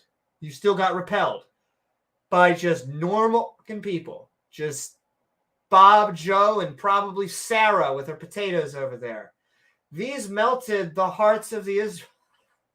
Did it now because they were kind of kick-ass? Definitely.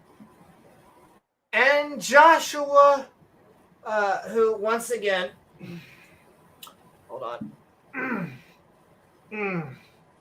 What? I'm trying to profit over here. Said, "Alas, oh Lord," if you didn't know, this is our Lord, Bob, our goddess, in all of her noodly appendage. Oh, we should make a noodly emote. That's an easy one, right? I wonder if there's a copyright on the noodle, on God himself. Can you own a copyright on God?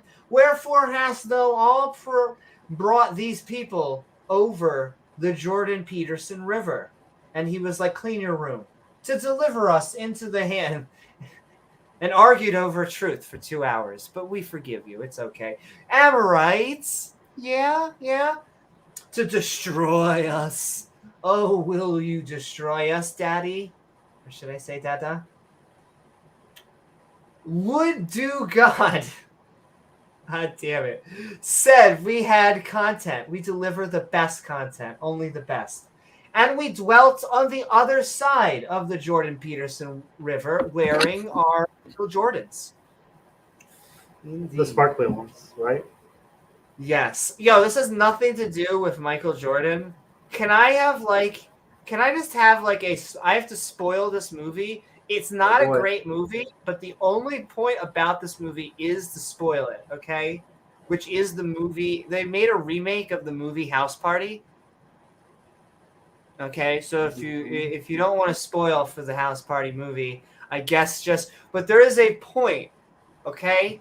It is a completely normal movie. Just a completely, okay? Like, we're gonna switch out LeBron James. He goes out and he is in a Tibetan retreat, okay, for 2 weeks. Okay, and so these two cleaners.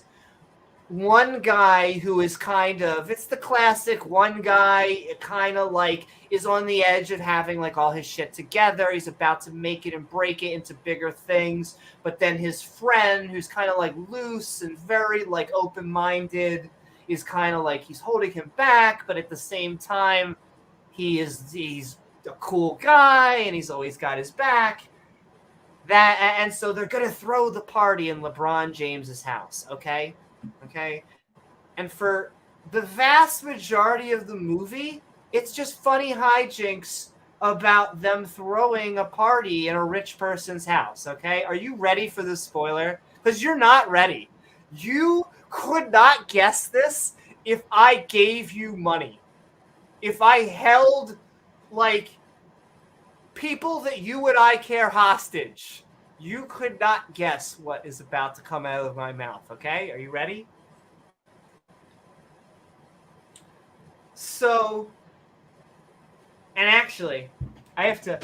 Okay, it doesn't matter what's the. If you want to see the movie, it'll be the actual famous star will be the star. Okay, so like, they're doing the. The party. It's going crazy. It's going out of hand. The movie is called House Party, right?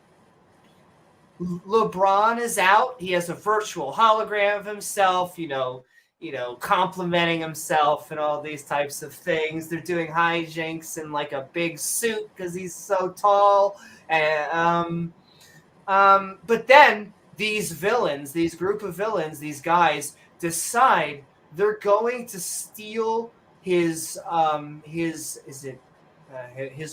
amazing ring. I'm trying to think. Is it the amazing NBA? I forget.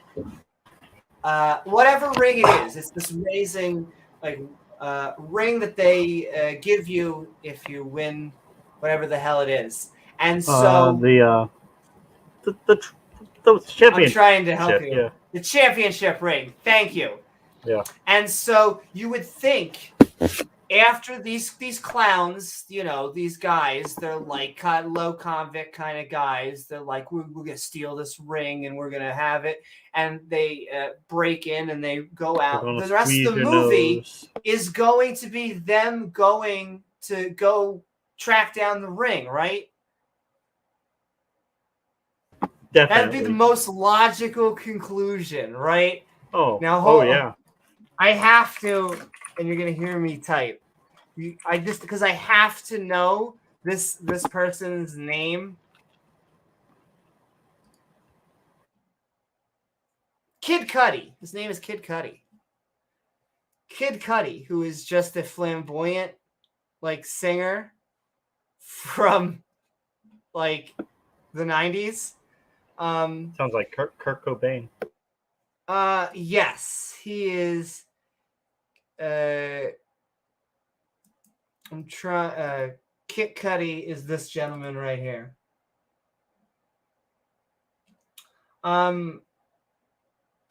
Nonetheless, he is wearing rainbow hair and or different colored and nails and all this stuff, and he's just sitting on a piano, eating an apple. And they come over to him, and he's just he's just like, I hear you're in trouble. I don't know if you know this. There are villains in the movie. I mean, that okay with spoilers. Oh, I'm not. I mean, I can't help it because this movie, and the other thing I will say, I wouldn't be spoiling it so hard if it doesn't have a 20% on Rotten Tomatoes, and even and I'll give you. I haven't even spoiled. What's the movie called here? It's called House Party, and so and so because it's coming back around this for no reason at all. They he goes, well, there's another way for you to get those championship rings, And he goes, what? And he goes, I don't know if you know this, but the Illuminati keeps a copy of all of the rings. Just in spite, just because we can do so. And you're like, what the... So yes, the Illuminati is real. You're talking with. I'll let you. I'll even go. This is the captain you're talking with. What is up, Nathiest? But you could not predict that. I feel like in any and they go through this, but it makes no sense to me. At any point, most of the movie has nothing to do with a whole bunch of. If you do want to see it, I won't even spoil it further because there's still stuff that even goes on, and even a joke or two that I don't think I could do proper comedy to. Basically, almost an atheist joke. And so, yeah. All right. With that, where the hell? Oh, Jordan. Oh, because of Michael Jordan. It just had just fucking LeBron James, Michael Jordan. All right, there was my connection there. Anyway, we're Skeptic Bible Studying, I swear to Bob.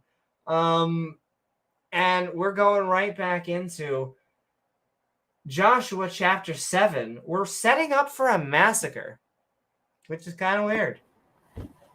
Like everyone's at Golden Corral, they're getting their plates ready, everything. They're ready to just go up and kill that buffet. And they also lost the first battle. How do you do that when you have God on your side? That's right, don't eat those apples. So oh Lord, what shall I say when Israel turneth back their enemies? Like, I've made so many because I've kind of gone around and stabbed a lot of people. It's kind of the polar opposite of the Amorites for the can I nots, and all the inhabitants of the land shall hear of it. Oh my God. They like tell everyone. And they shall vision us round and cut off our name from the earth. And what will do unto thy great name? You're like totally making me look bad, Dad. God. And the Lord said unto Joshua, Joshua, pay attention. What? Ugh. Get thee up from the van fucking couch, and where thou liest upon thy face. Frickin' prophets these days. Ugh. Sit on my face. Sit on my face. Oh my goddess. See, now we're going to start to make people happy. That's a much later podcast. Joshua said to God, why did you deliver us into the hand of the... Why did you make us lose, God? What am I going to say? What are we even talking about right now? What is this, TMZ? 3,500 plus years ago? Are you kidding me? What am I going to say when everyone hears about say it? When they find out, yeah. Wow. We're going to have to kill some people, James. Definitely. Why, hello, primates. Another fantastic YouTube content creator you guys should all be checking out, Shane the Skeptic. But also sending love to everyone in chat. I see Michael Smith, and Purple, and Natheist, and DeFreak. Hey yo. And everybody. Hill Hugger. We are talking some Joshua, and apparently we're falling on our face. 4chan and his family, all he does is stay in and be on image boards. What the hell? All he does is be on image boards and get stoned and burn people to death. Ooh, that joke was less funny. Okay. For taking the accursed thing. Yeah, see? Exactly like Raiders of the Lost Ark, James. I'm telling you. Same thing. That's it. Another smorgasbord of categories. So we have what's on the menu this time? The Bible likes to be known as something very fair. They like to be seen as the empirically, objectively good text. Right. Looking for my... I mean, it's we're a little bit skeptical. You would think it would have to be. You would think so. However, it turns out that God actually, likes violence. Funny thing about that. I guess only if it's justifiable violence, or yes, justifiable. Right, very specifically prejudiced, very tribalistic violence, which is our third category. I mean, a fan favorite. There's us and there's them, and it's better to be us than to be them, right? Exactly, James. Listen, there's the in-tribe, the out-tribe. Really, look at those disgusting people. They don't even mutilate the genitals of their children. Look at those heathens. Look at those disgusting heathens, those infidels over there. James, can you imagine babies being born without being, I don't know, sinful or needing their genitals cut? I feel like... No, I can't imagine that, Amy. I can't. Not at all. But it also means that we have family values on the list tonight. So cute. Yes, I'm sure they'll do okay. Probably. Meaning there's one type of family that's okay. That's the God-approved family. And anything else is not really a family. It's Satan's counterfeit. Because you see, Amy, God has everything good, but you see Satan has to counterfeit everything. So God made heterosexuality good. It's good. And then Satan came up with homosexuality, which is bad. That's right. Well, I mean, in fairness, he looks convincing, doesn't he? Come on. A talking snake? I would believe a talking snake. If Shrek came up to me, I would believe basically everything he said verbatim. How about Shrock, which is a combination of Shrek and Dwayne Johnson? Dwayne Johnson. Now you're talking about the Messiah. Yeah. And I think those are all of our categories. That's weird. That's it. I've never seen this before, James. This may actually be a Bible study first. A MacGuffin. There may actually be a contradiction in the Bible. But that can't be true. Yeah, that's a MacGuffin. They're just leading us in a rabbit trail. Yeah, let's get a Chad. Plot twist. It's not even important. Director just felt like being edgy. You said we're doing the twist? Oh, a plot twist. Okay. Yeah. Similar. Right. Sent us so much love. We could get M. Night Shyamalan out from the basement and then promptly relock him back in the basement. Never to emerge again. Despite all my rage, I am still just a cafe. It's true. Despite all my rage, Starbucks still somehow gets me to pay $8 for a milkshake. And you love it. And you love every It's second. coffee flavored, but oh my god, yo, they have something. They're one of their new. It used to be the caramel frappuccino was their flagship. Their new flagship, as far as I can tell, is the mocha cookie crumble, and it is amazing. Amazing. It'll make you think that even a woman can go down there. What are we talking about? Jesse Lee Peterson think that? I don't know about that. No. I'm not a miracle worker, James. Not like God and Women his non-contradiction. Give oral sex to men? What? James, why would you have a woman do a man's job? Well, I don't know. Have you ever let a woman do that to you guys? No, you would never let a woman do that to you. That's gross. Hey, James, you know what we need to do? We need to have a heterosexual men's camp. All of us just get together and be married. Totally heterosexual. Exactly. You one requirement though. You got to be shirtless. No? No vagina allowed. Exactly. That's how you get cooties. Ew. That's how this happened, James. Vagina. Some people will ask, how did I become LGBTQ? Very specifically, were you recruited? Was it just a choice? And both sides are wrong. I hate to tell you, but early on, I was bit by someone who was making bracelets out of beads and glitter. And so cooties, if you do not have a valid cootie shot, it spreads. I'm surprised governments haven't been taken down at this point. I feel like they're trying to create non-cootie-like structures out there. However, all you can hear just from far, far away is na-na-na-na-boo-boo. It haunts me till to this day. It's actually the vagina that makes straight porn gay. That's why if it has a vagina, it is gay. James, I don't know if you know this, but every time that a woman has an orgasm, it's making gay. them more manly. It's making them more like a man.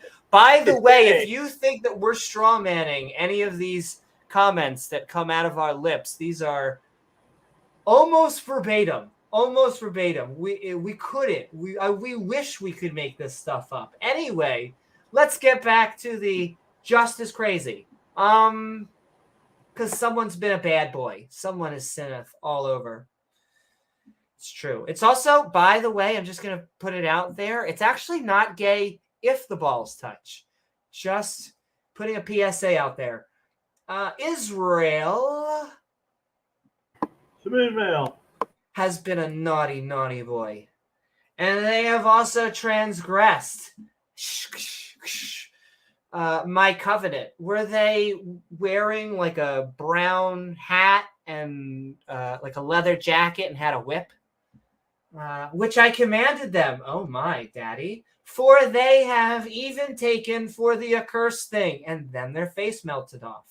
And have also stolen and disemboweled. Also, everything was going so good, James. And they have put it among their own stuff. Those bitches. Therefore, the children of the corn of Israel could not stand for this. Oh. Their enemies, their rivals, their Gary Oaks, you could say, but turned their backs for the equivalent of those girls in Mean Girls because they were accursed. Totally accursed. My mouse went right to destroyed. They're going to be destroyed and accursed. Neither will you anymore, except ye destroy the accursed from like among you, if you don't mind, like all of like this right here. What were we reading? God continues. Oh wait, actually, hold on. We got one more. Up and sanctify the people. Please sanctify me. Dip me in water, because that means something. Sanctify yourself against tomorrow. Tomorrow, sanctify me. Tomorrow. For thus saith the Lord Bob, this lovely lady. And if you didn't know, God is a lady. I kind of want to give, just very quickly, hold on. Where is... Give it. We're sanctifying and we're cursing of the... Okay. Just a very quick syllogistic with love to Papa Tom that Jesus is transgender. It's just very simple. Premise 1. For the majority of the universe, actually here, premise 1, for all of time, God has been the divine gender. Premise 2, 2,000 years ago, God sent Jesus to earth as a man, making and ensuring that God is in fact of the male gender. Conclusion: for most of the time, God was the divine gender. However, 2,000 years ago, he became a man. Therefore, God is in fact transgender. No, God's always been male. Always been male. And see, he has a penis. He had a penis. I never get that from Christians. I never get the a hairy ball sack. Hairy. And I don't do it as eloquently as Tom, though. I'll have to really get that syllogism over and over, because the best thing about that syllogism is, like, without a doubt, all of the Christians come in spicy and like, what, you call him Jesus transgender? That is ridiculous. Take that back. And then at the end of each conversation, they go, well, I guess if you mean that, and if you say it like, yeah, it's just amazing. I've seen it do it almost like a half dozen times in a single stream. It's funny. Yes, anyway, back to the accursed thing. Though Jesus being transgender is kind of funny. Accursed thing in the midst of thee, right in the midst of thee, O Israel. Israel. Thou cannot stand. You're like, can't even lift, like Joshua's kind of like back here. What have you guys been doing? Before thine enemies, until you take away this accursed ring from among you. All right. Get your fellowship together. God continues his conversation by saying Israel has sinned. Like, God is now making excuses for why they lost. Israel's chosen few. They have even put it among their own stuff. How did this defeat you? How does a thing defeat you, God? My lordy. They were defeated by their enemies because they were accursed. That's like a problem for you? I won't be with you anymore unless you just, you're making it their problem again. Unless you destroy you're kind of holding the Israelites hostage now too. That is another layer of, wow, okay, you do that. You're the good guy. Trust me. Take my word for it. I know they'll never let trans Jesus read and drag at the library. Not fair. Oh, that's another one of those hot subjects. It just shows they have their own narratives. The best way I can break that soundbite down is they like combed to like the one affluent San Francisco school that actually pays their teachers, and they got through their lesson plans, and so the woman was able, or man, or whoever was able to actually like get Drag Queen Story Hour to read like a book about love and acceptance. And like, so you get a drag queen out there who like goes through the story, and it's like, and at the end, Freddie actually knew how to share his toys. Wow. And you get that picture, and then that goes everywhere. Sexualization of kids. Yes. What can you imagine an institution or organization or a belief system trying to indoctrinate kids, James? Could you think of any such thing? It's all atheism. Yeah. And I always love when they get to the backhanded insults. You guys are really a religion, so religion's bad, right? You guys actually, you need more faith to be an atheist, so faith is bad, right? Okay. I don't have enough faith to be an atheist.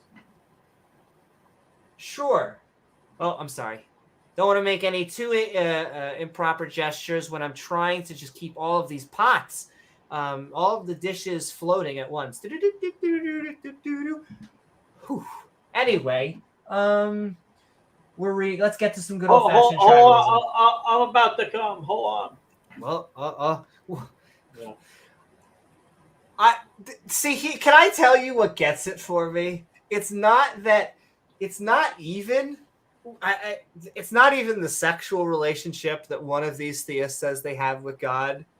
It's that some of the specifics are just like the notion that you could top God. Like, oh yeah, to go both ways. Yeah.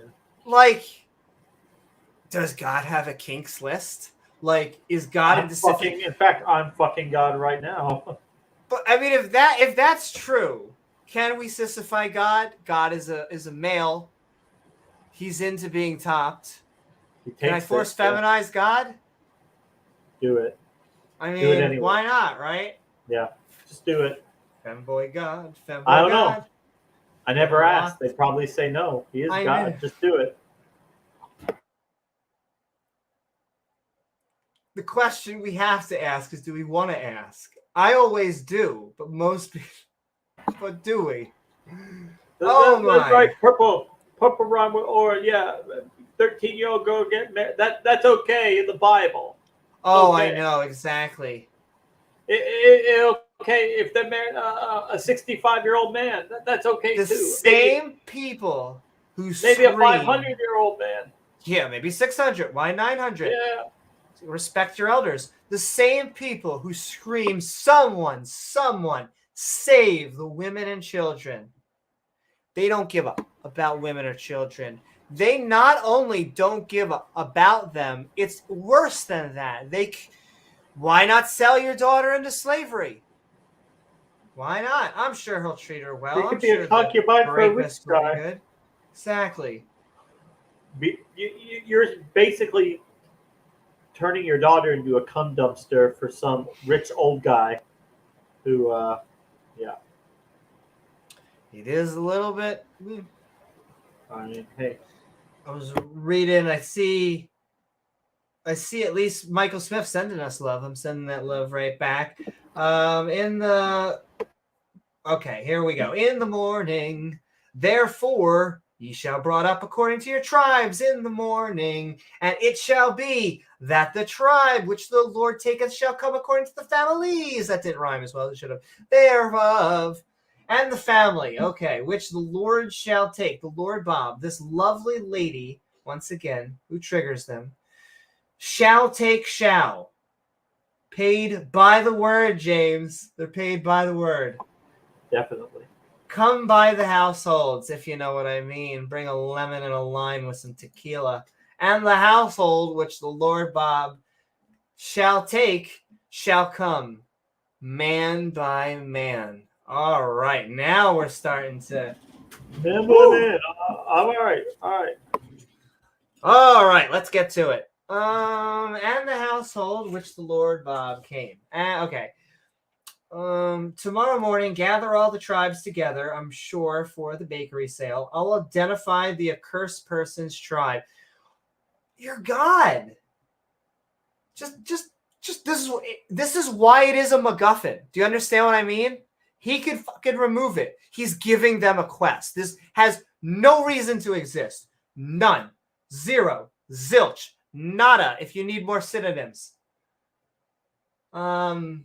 Anyway, I'll identify the person's tribe because that apparently I can do. The accursed person's family within that tribe. The accursed person's household with Jesus. Really?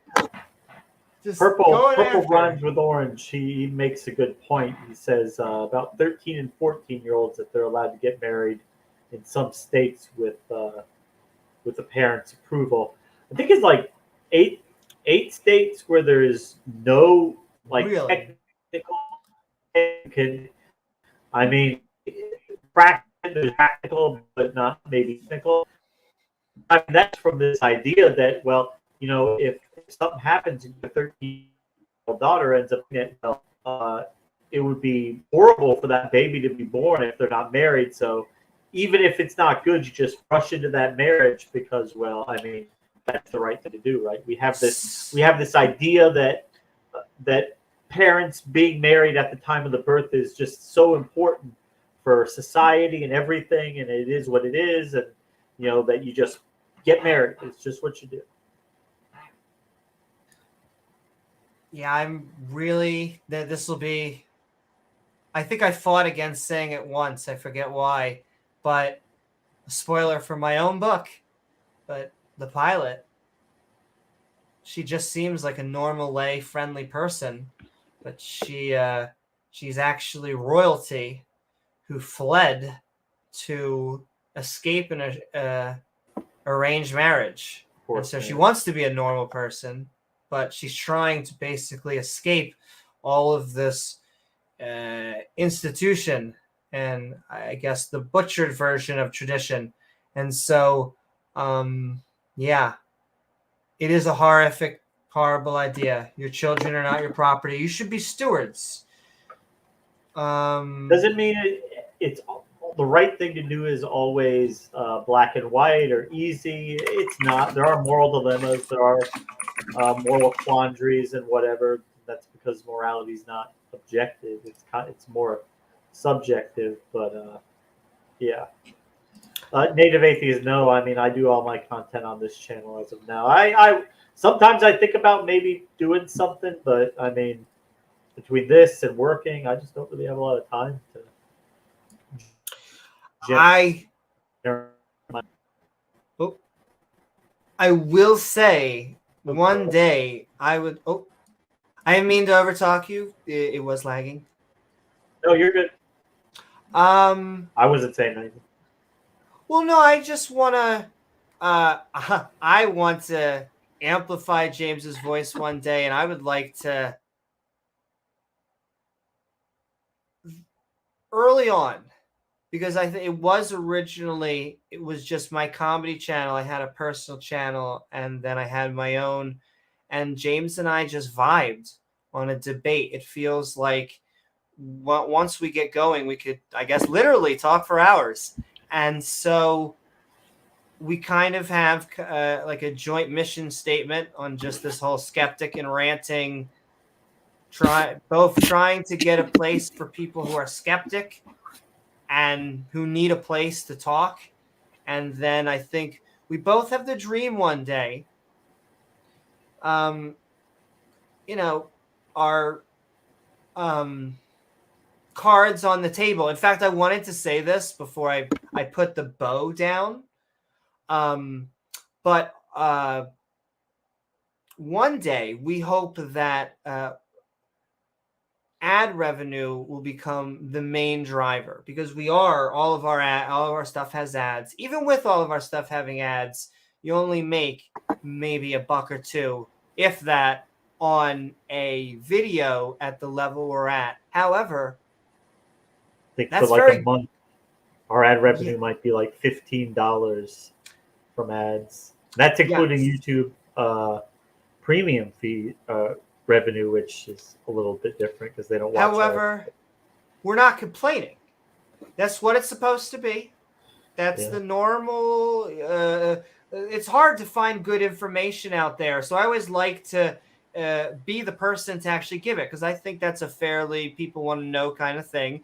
And like, so most of our most of our revenue comes from either subscribers, our Patreons, our channel members, and our super chats from the actual. That's one of the best ways. All three of them are really good ways to help us. However, like I said, not complaining, because we have a great community.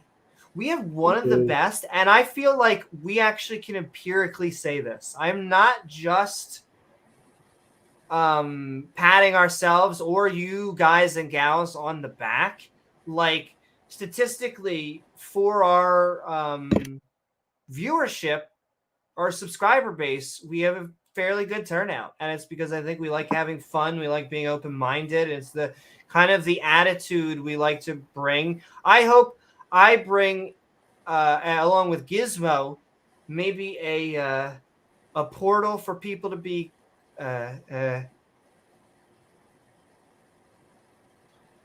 cathartic. I was gonna, and I guess what I would like to say with James, myself, we want to get a studio one day. That is the ultimate goal. We want to go, just like the ACA has a free thought library. I would like to get some place that's just a skeptic and ranting, where a library where we can have drag queens read stories. Read stories, exactly. Wholesome stories. Well, I always like when you used to go to the extreme too. Whenever someone starts going, they're putting the drugs on them, and you just go, "That's absolutely right. Go younger." Don't put 6-year-olds or teens or anything actually looking into it. Why go 1-year-olds just right into the fetus, right into the womb? I mean, that would make the most sense. But until we get there, yes, just have the centers right across the street from the elementary schools. We could walk the kids over, and I mean, they don't even really have to do much at the school. They can basically spend their entire day almost at the gender center, just learning about how evil, the concept of their birth gender is. Purple. I'm interested in that, if they'll demonetize us more if we get larger. We've had a really good track record when we didn't think we were, because of how. I'll give you an example. I just did a fantastic podcast with his name is Diesel. It was on an empathetic.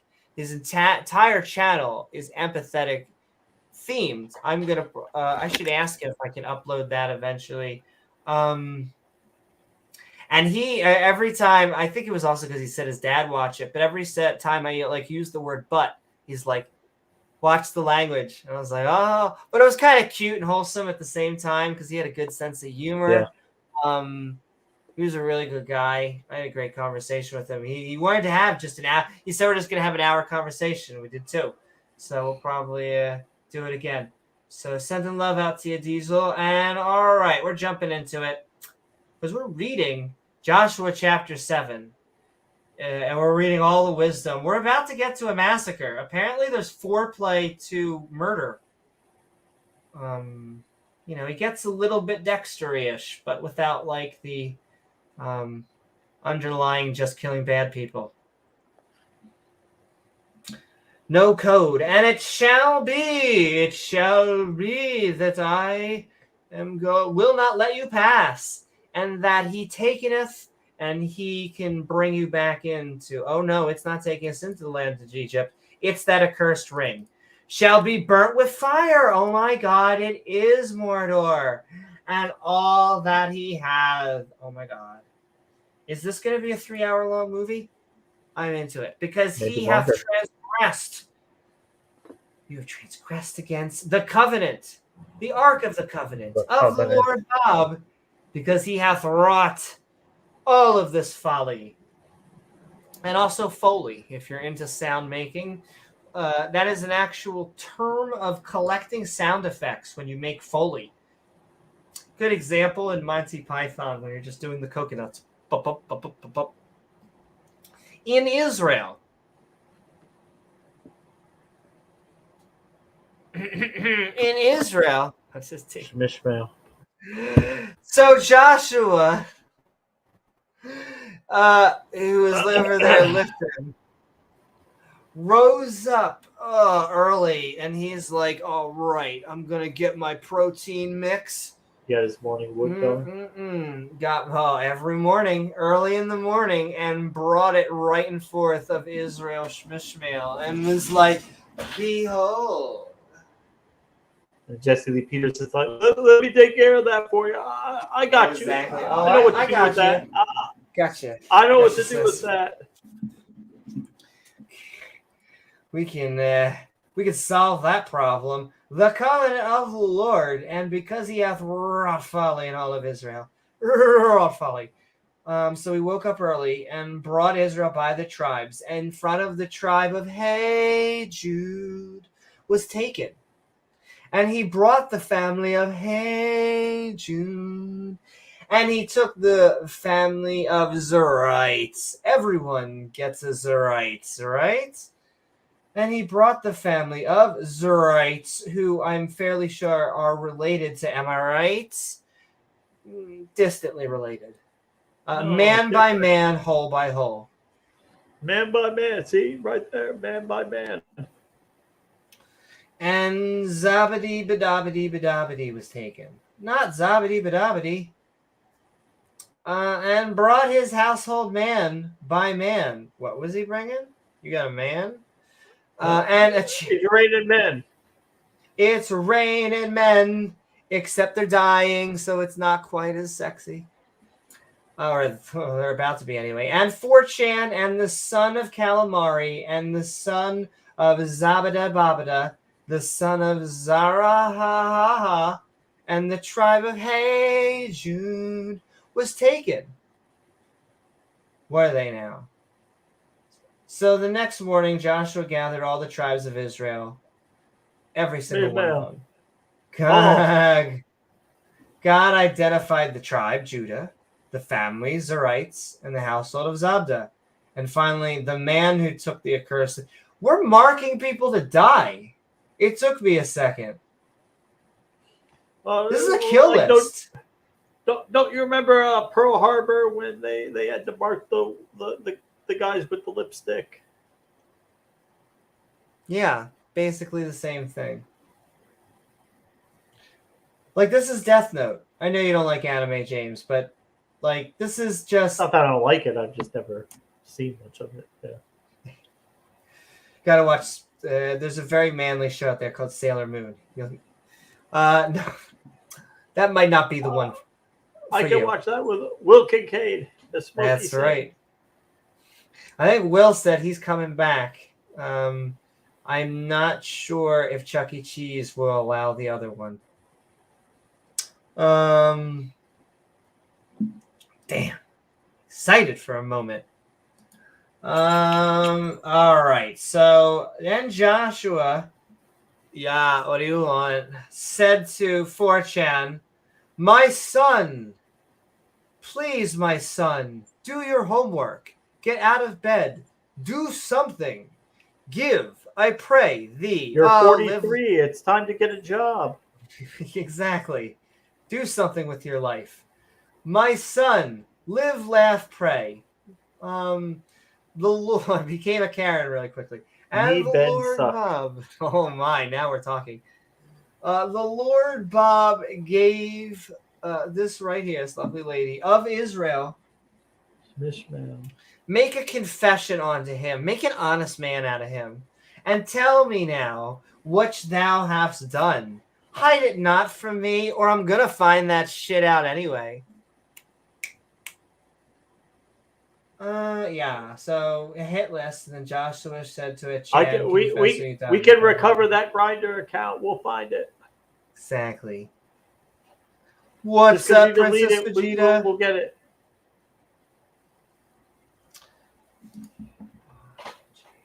Is that a Midnight Sparkle sock account? Just sending love. We are almost done, actually, Joshua, chapter 7, which means everyone's about to be ready for the actual main event. Exactly. Yeah, that's the longer one. So yes. When Achan answered and said, Diddy, I have sinned against the God, the Lord of Israel. Shmishmael. And thus I get paid by the word have I done.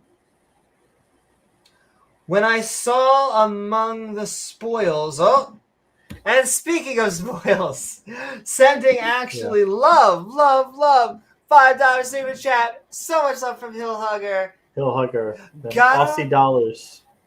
Boom, boom, boom, boom. Gotta. We get a lot of Aussie dollars, a lot of support thanks from our Aussie for the viewers. fun stream. We do. I think that's because we are a more late night podcast on our end, actually, and so it becomes kind of an early.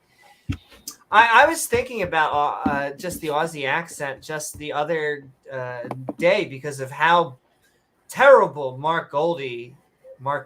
how terrible Goldie treated Mark. Which I always find funny because I think the Australian accent has a little twang just like the American. I feel like I can feel a little Western frontier in both of our voices. I don't know why that is. I feel like, it's similar to the British accent, but it is not exactly. But do you know what I could say? I think someone who was like looking at like either a non-Latin speaking, I think they would put all three of us together, and they would be like, "Yeah, but you all sound the same." They would all have similarities. Yeah. And so, wait a second. Yeah. You're in the future? That's not. How's that possible? Well, no, it's already 2 a.m. here, so we're in the same day.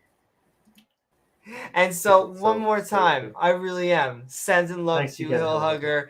These are the types of things that make these streams possible and allows us to grow. Woohoo! So thank you, Hillhugger. We hope we are either tucking you in, getting you up. You said 6:40 in the evening here, so we hope you're tucking you into a nice dinner or dinner in bed. Oh my! I had ice cream in bed today because I was really spoiled. That is like, oh my lordy. Anyway,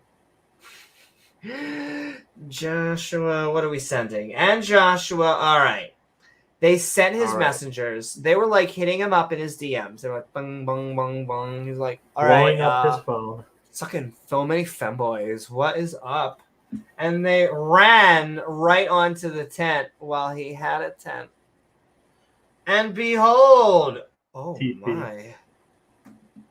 James. Behold. It's as big as, I hope it's as big as you thought it would be. Infinite in size. Infinite in size.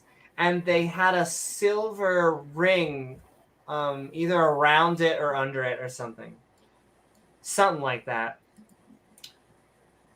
The fact that it just says Joshua sent some guys to check is just funny.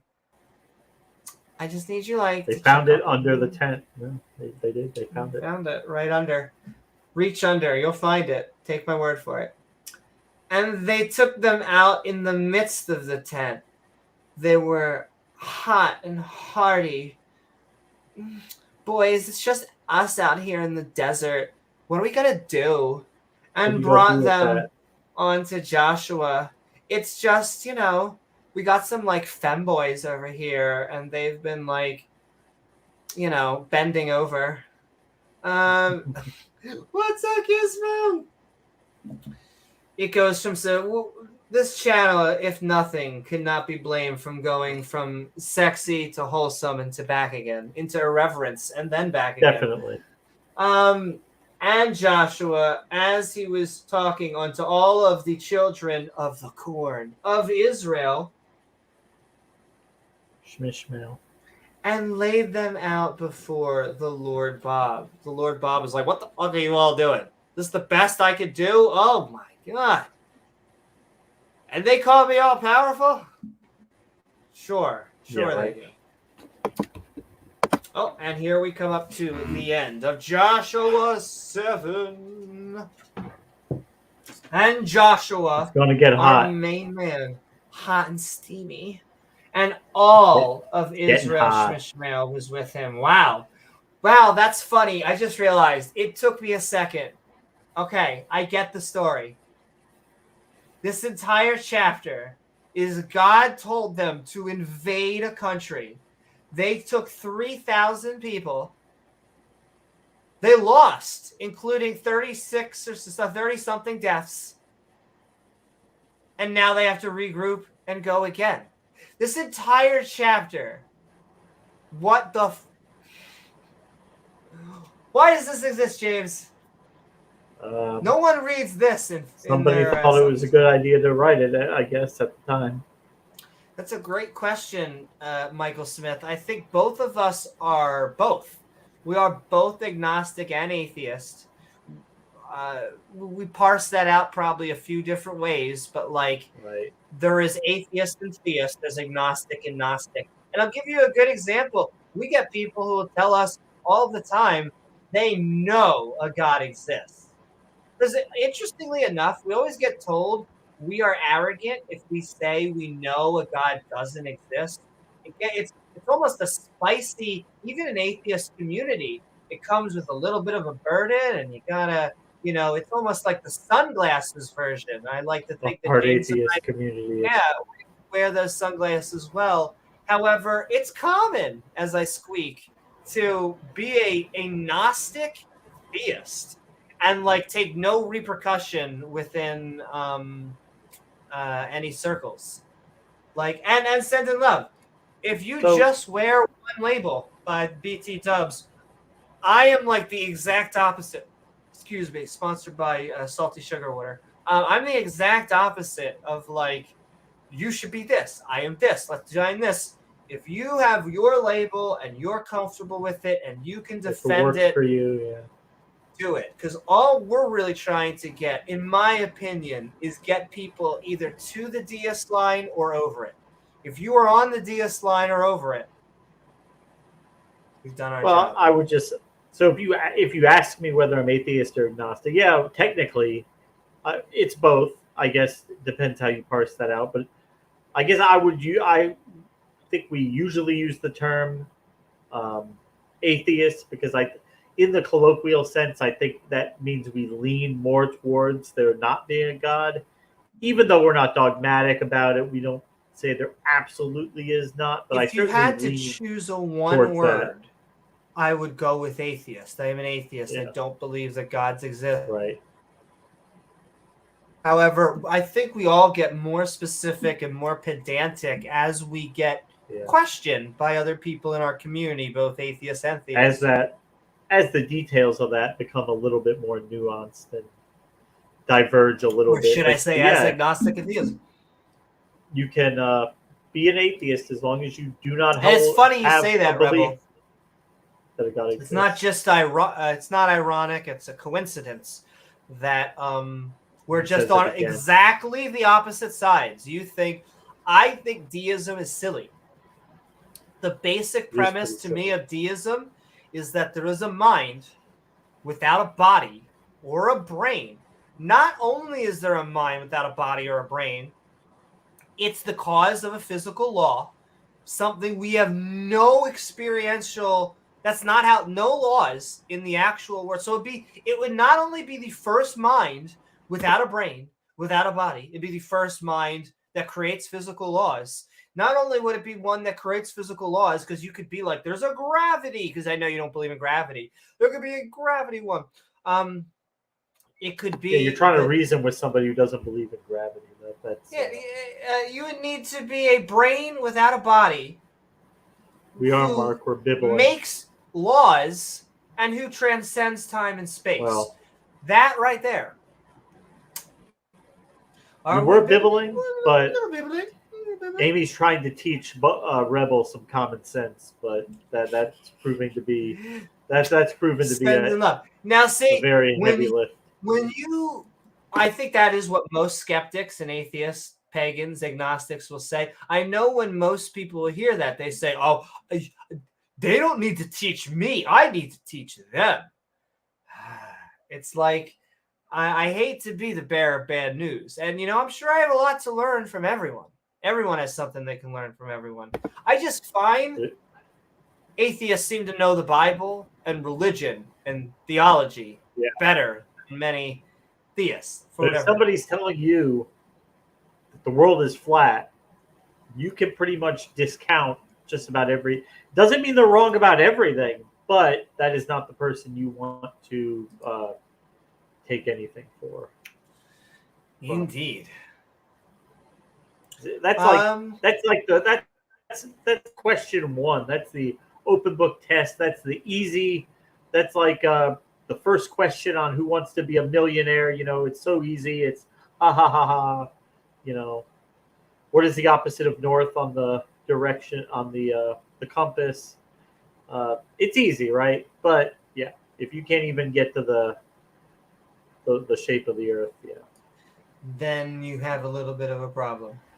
Yes. Still sending love to all of our atheist, theist, even our flat earth friends. I know it's hard to say because I want you to be round earth because that is the truth. It's not a debate. There is no debate. Yeah. That's where I guess the niceness stops. I still am being sweet. I still love you. But let's get back to our... If you think there's a fucking dome in the sky, you need help. You need help, okay? And we're here to give it. Just give me a picture. Don't say that we have VFX and CGI and pictures. Show me some of your pictures. Also, it is annoying me so much. The next flat earther that tells me that it's being created in a 3D program, number one, give me your favorite 3D program. Give me your favorite visual effects program. Talk to me about it. And then once you do, let's go into how they make a 3D atmosphere 3D, and how they then render. They always show that, like, the last thing that drove me crazy, this is what broke my brain.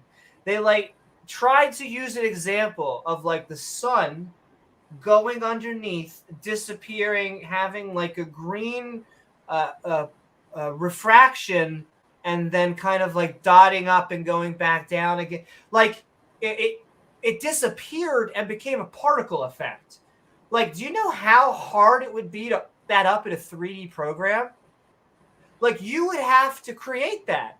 Like, for the ball, I just can't imagine. And have it look realistic, Well, for that to happen, and it's refraction that does this in the real world. You would, in a 3D program, you would actually have to want to do it. For that to happen, you would have to have a ball. You have to have the ball go down here. You have to make the ball invisible. So just delete the opacity. It's not hard. And then add a particle effect for no reason.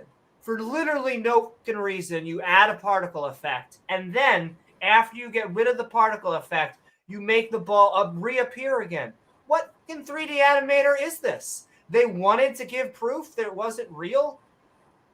Like, that's not... The animator's on meth. Well, You got a fucked up watch.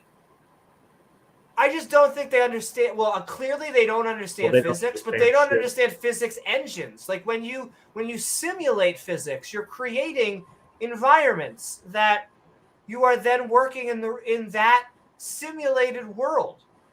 Like the universe was it the universe sandbox? Yeah, things just don't pop in and out once you have ragdoll physics. Things just work. It's not like it becomes this random. It just confuses me at every level. It's what people who don't have expertise in the field say. They don't know what they're talking about. It's like when people say like, "Oh, the moon landings were CGI," and well, when you look at what we had at the time for CGI, actually, it would have been much easier to actually go to the moon than it would have been to fake it realistically. Because if they tried to do it, it would have looked so horrible that it would be like laughable if they had, it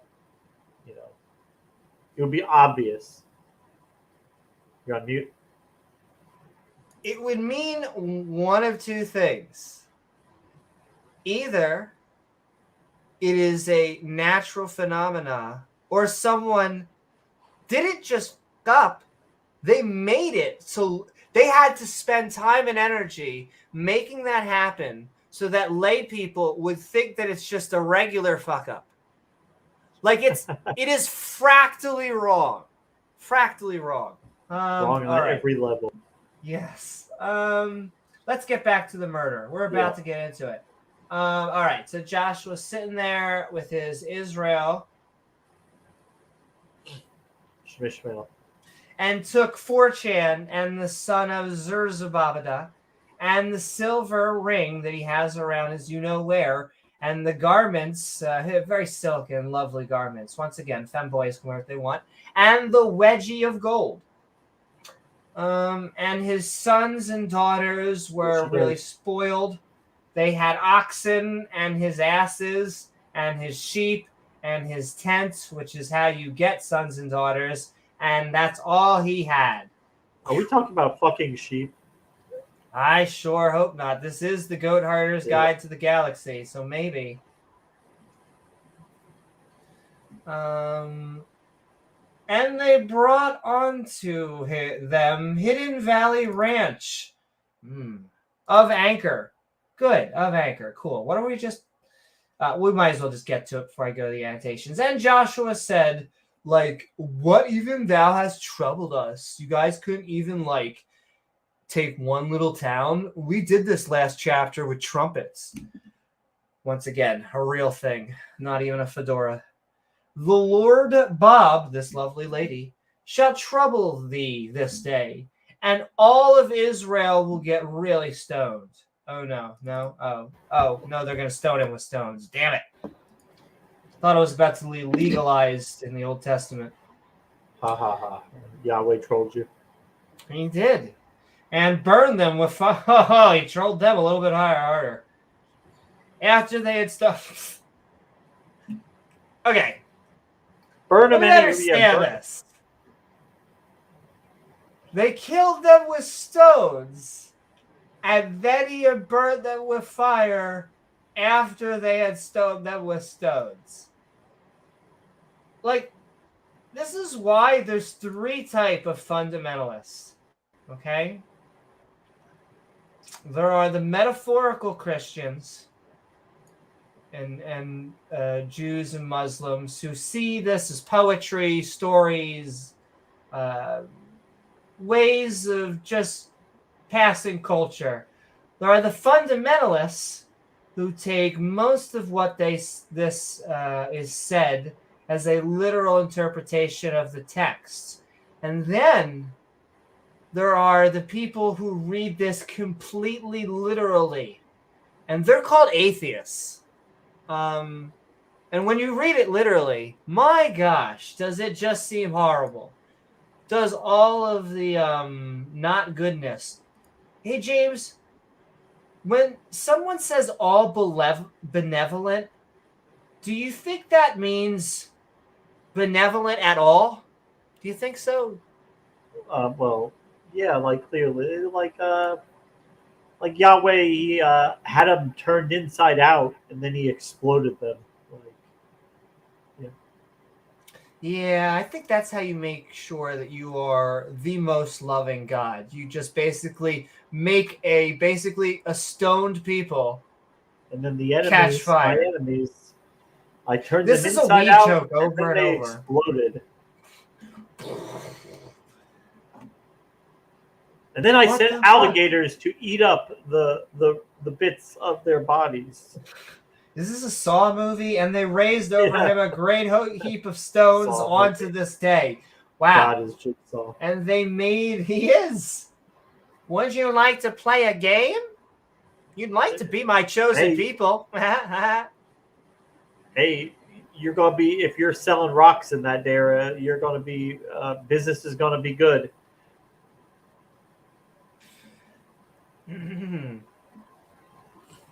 Come on, Joshua. We all float down here. Oh, yes, we do. A That great you. big heap of stones. It reminds me of the king of Spain when he would inspect. Not the King of Queens? No, the inbred king of Spain who was, yeah, not all there, inspecting the firewood before the heretics were going to be burned at the stake the following day. As a Inspecting the warply firewood religious to person would make do. sure, just to make sure it was good and nice and woody, because I mean, Woody? well, woody To be yeah, infinity and beyond? No, Well, a I mean, different Amy, Toy Story. we caught a couple Jews in our country, so I mean, we're gonna have to burn them because they're not Christians and they were practicing Indeed. Judaism. Yeah, And terrible. so, exactly. And so I guess we're just going to have to send them to, we'll let God decide after we make the judgment of killing them. After we burn them, yeah. Yes, of course, exactly. So the Lord turned them into the fierceness of anger, wherefore their name was Captain Planet. Wait, no. Of this place was called the Valley of Anchor. Cool. On to this day. Lay an anchor onto all the dead bodies. To this day, which actually, no, Yeah. it's not, because the place probably never existed anyway. Also a shout out. We'll keep on saying it. Sending love to Mark Reid. I was enjoying that. I probably should have joined, but I can't help it. I was getting my face on, but I was listening. That's where you see me chatter. I thought it was a good conversation with P-Town. I feel bad for some theists sometimes because they just get hit with so much rationality and sensibility. All this logic, science, and it's hard. But I love me some P-Town. I love Mark Reid at Mark Reid. YouTube.com, Mark Reid Atheism. He is just passing 666. We now need to get him to 777. We really need to get him to 1,000. We need to get him to monetization. Like I said, like we were just taking, monetization is not an instant pathway to getting rich, to having financial security. However, it is something we should all seek in this community. We should support each other. It is the first hurdle that allows you to actually start making a positive instead of a negative. And so that really does go a long way in making the channel grow, and we should support each other. Yo, it's hard. Yay, how's it feel, Mark? Now you're in our seat, right? I know you love us anyway. You're not being like, oh, you're like, I already knew that. But it's an interesting feeling because you have to hold off. I will tell you, per capita, and this is what happened with Ultimated last night. I was probably, you ask yourself, what was making that stream so crazy? In my opinion, it was because I was asking questions. Because what I'll tell you, and you'll say there's lots of spicy people on there. There's lots of atheists and skeptics with strong personalities, which is true. However, I find when we're on a stream, and I think James will feel the same way, like the more atheists and skeptics and people that agree with us, the more we kind of shut up and just let them naturally kind of have their word. And if they say something we disagree with or we think we have our own voice, we'll butt in.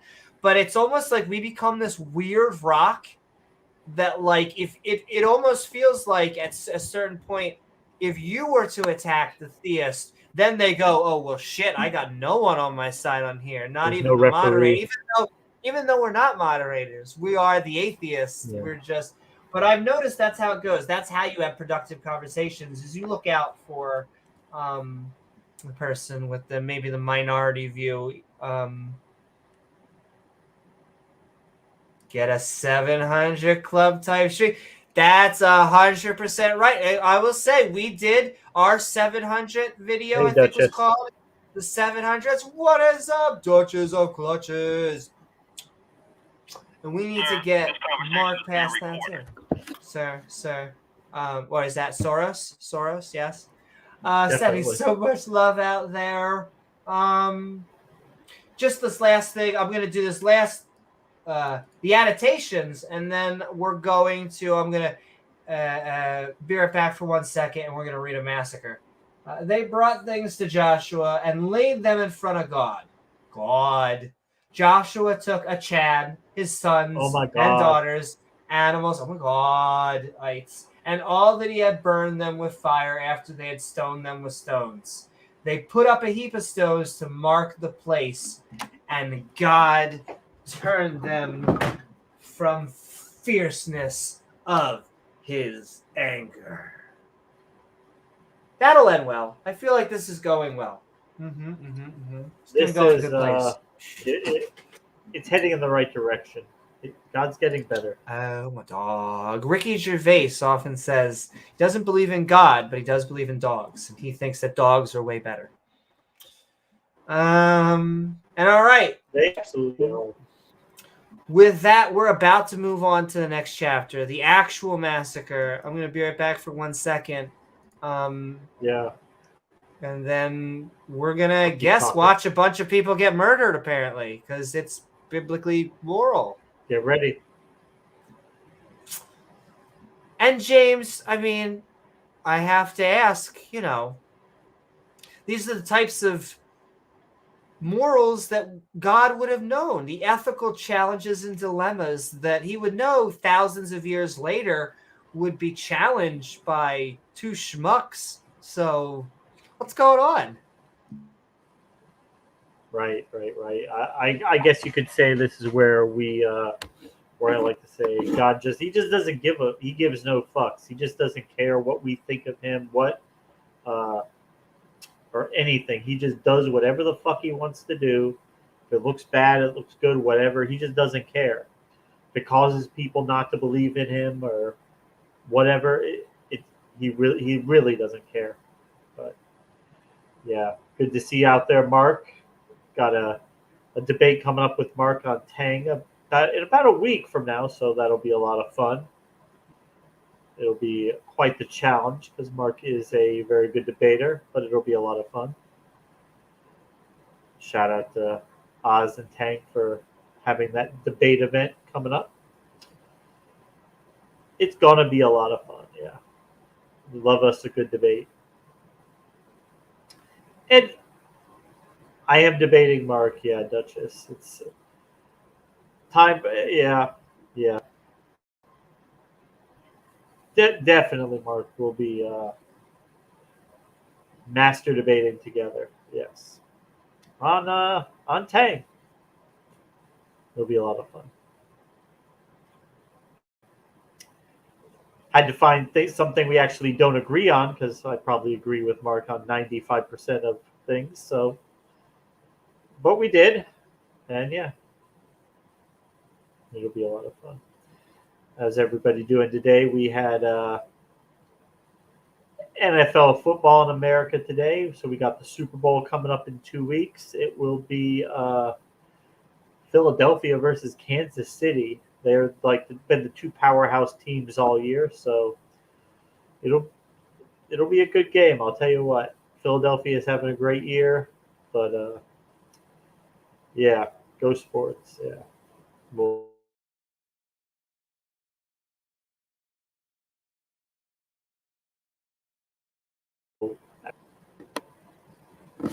I'll maybe get her sports hat on when she gets back.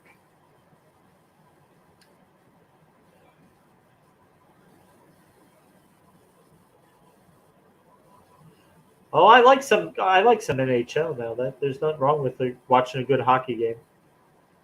Definitely. Used to go to some Panthers games in the younger years.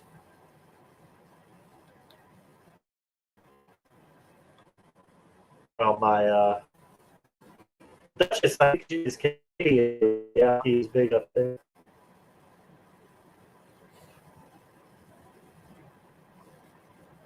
NBA game, yeah, I can see that.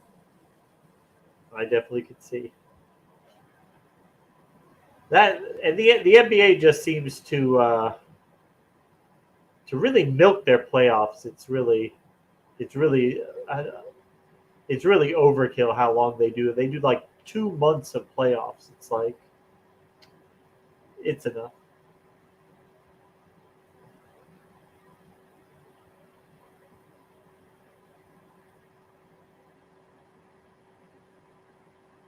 You guys have Panthers down there, James Wolfe?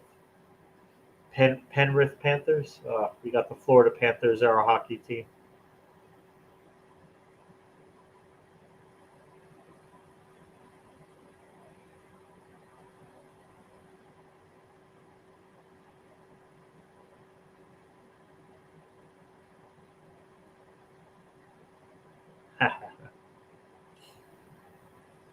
I'm just keeping you guys busy while Amy stepped out for a second. And she'll come back and put her sports hat on.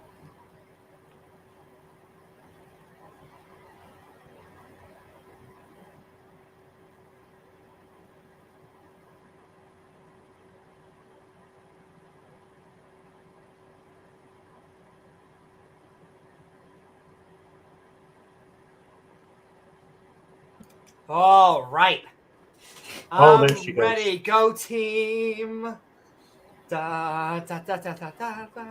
Your team, though, you're a Philly girl. The Eagles are I in the know, Super which Bowl. is crazy. I just learned that they were going and winning like this week. That's how in tuned I am with sports. I mean, they had a really good year, but they just clinched it today, where they are, officially going to the Super Bowl versus Kansas City. My joke is I always love Philly because we will boo you if we like you, and we will riot if we win. And I stand by that mentality. Good old times from Philly. It gives you kind of a the city of fuck you. Well, no. Here's what I'll tell you. It's the difference between trying to think of the politically correct. How am I going to say this? It's the difference between a New York, which in my opinion, which is like, look at this fucker over here, and a Philly, which is like, look at this fucker over here. So it's a little bit, a little bit different. It's the same message, but it gets conveyed a little bit differently. What did I see? A video the other day of it was 2 New Jersey cops like going at it on the side of the road on each other. They're just like, yeah. I said, this is the most New Jersey thing I've ever seen. They're both just ripping into each other, and they're both going berserk on the side of the road. This is the easiest joke ever, and you can actually fill it in with anything. But I heard it for New Jersey, and so I'm going to use it for it. James, what's the difference between a Jersey girl and a piece of trash? No clue. Piece of trash gets picked up. Oh. Well, you know what they say, though. That's really an easy joke. You can really The fill in hose- anything with The that. hoes are down in Hoboken. Boom, boom, boom, boom, boom. And on that note, we're going to be moving into Joshua chapter 8.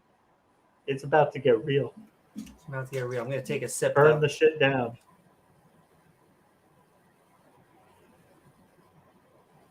Burn, baby, burn.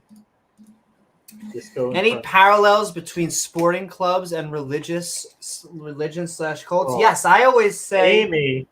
There you go. Say it. Well, I always say that sports are the only acceptable form of There tribalism. you go. I think that it is.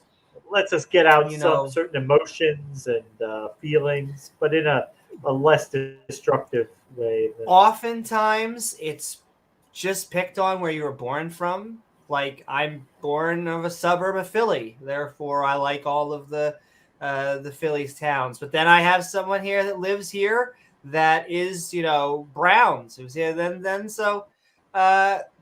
So when they're watching and their team's on, I'm Team Browns because, well, first of all, Cleveland Browns. yes, because I'm Team Sports. But but then sometimes it doesn't even have to be by birth. Some people are just like, I like this team. I don't even live there. I just like the people, like the team, like the thing. And so, but people get really touchy about it too. I see people give each other bants, but then some people get really mad and really touchy and Well, take it serious. I like most of the local teams, the South Florida teams, Local team. Dolphins, Miami Heat, Florida Panthers. Except when I was really young, there was no baseball team in Florida, and my dad was from Atlanta, so we always used to watch Atlanta Braves games. So I couldn't just abandon them as soon as Florida came along. Baseball. So, I would swing It this just bat, switched but I feel teams. like that really would be the end of the stream for the next few months. it might be. Seen some fights break out at baseball games. Huh. I have actually seen. Well, that's why I could never go to a New York Yankees game, especially if I was drinking, because I would end up either causing a riot or end up getting the shit stomped out of me. And this is really weird. I once went to a Flyers game, and then out of nowhere, a hockey match just erupted. It's really weird. Go It figure. really kind of ruined, like, I don't know, the ambiance. The of the fighting. ambiance, yeah. Exactly. Amy so fellow misfits, nice to be with you all. Woo-hoo. Good to Nice see to you. be with you again. I don't know if I've been to a Flyers game. I was just saying that I've been to so many Phillies games. I feel like I've been to at least one Flyers game, and I don't think I've ever been to an actual Eagles game.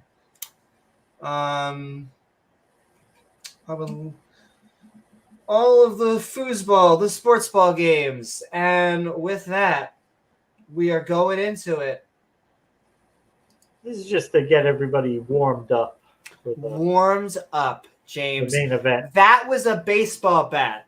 Let's Are get you ready gonna- to rumble. Come on. Fucking child's play. Here we go. You're a choir boy compared to Yahweh. A choir Really boy. also just hit me of the sentence I just said. I put away a bat and took out a Minecraft sword. Anyway,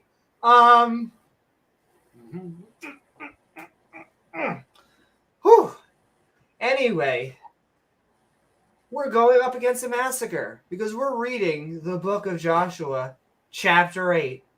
Really, it's hard not to attach the last chapter with this chapter. It's kind of like just giving an appetizer and giving no meal. Though I sometimes do that. I am that person that everyone will be going around and they're like, I'll have the fish. I'll have like a burger. And I'm like, chicken wings? That sounds good. I don't imagine you eat fish because you're so picky about.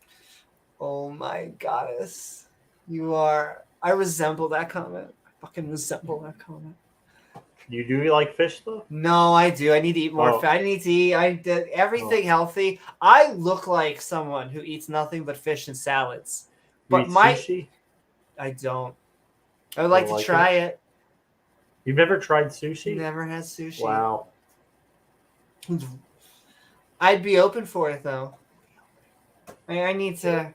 It might be one of those things. You might be lucky you've never tried it. It might be like a drug because it can be good.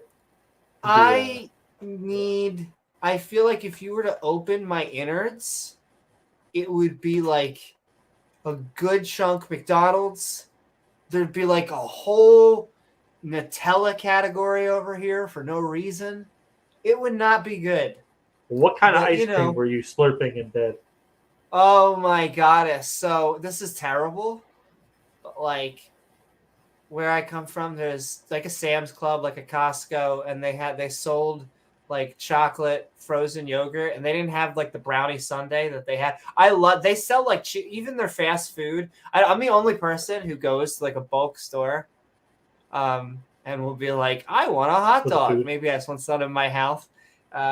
It's also, but it is good to eat. Okay, before you shop. Okay, you will buy less. And they have, what the hell are those? The giant cinnamon dicks. Very specifically that word. Churros. I love churros. And they're $1. They're $1. All their food is another. It's super cheap too. But I couldn't get their brownie sundae. So I took chocolate ice cream and I brought it home, and I took Reese's and I made a Reese's sundae, and I ate that in bed like a fat old lady. Oh boy, did I. And you loved every bite of it. Huh? Yes, I did. And I'd do it again too. Just like apparently God and genocide.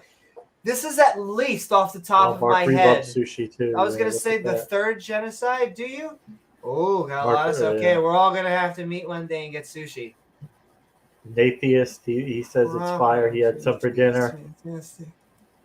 That's true. I do like fish sticks. I only like fish sticks in my mouth. I'm open to experimenting. Reminds her of something. Yeah. Yes, exactly. I can make. Yeah. All right. With that. Because I see that. Because I said, I'm sending so much love, Michael. I know. I said there was an entire Bible study where I used it because the Bible says ye a lot. And so I replaced his name with it for an entire Bible study. Yeah. But I only said I'd do that once. Only once. Because that's what narcissists want, is they want attention. Could take another sip. What are you going to do with that? I'll show you where I'm going to shove it. Not the Ai Massacre. That would be 2 Terminator. But the Ai Massacre. With a whole smorgasbord of friggin' categories. Because why not? Well, more of course. Violence, more death. Yeah, I mean, James, you're not going to call something a massacre if you ain't going to kill a few eggs. You know what I mean? I guess not. So that's like just a given. That's like an appetizer. That's just getting warmed up. On God's bingo card, I feel like that's the free square. So we'll just give him that one. Yes. If it wasn't for violence, we would just be reading the Dukes, James. We would be just reading titles and naming sheep. This many people, this captain, that captain. You're the captain. I'm the captain. Fuck the captain. Now I'm the captain. And with that, it's not just violence. No. That's easy. You kind of got to be prejudiced. You got to... Damn. If anyone knows what these are, we've been trying to figure this out all night. They've been burning lowercase t's on people's lawns. I thought it was Timmy. We'll tell Amy about it after the stream, guys. Tamika. Tony. Tony. Not bad.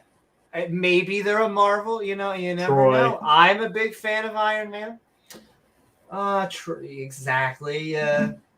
Tabitha, trying to be independent and fair here. Toby. Probably the true one. Toby, are you saying it's Spider-Man? Oh my God. You couldn't be. Don't break my heart like that.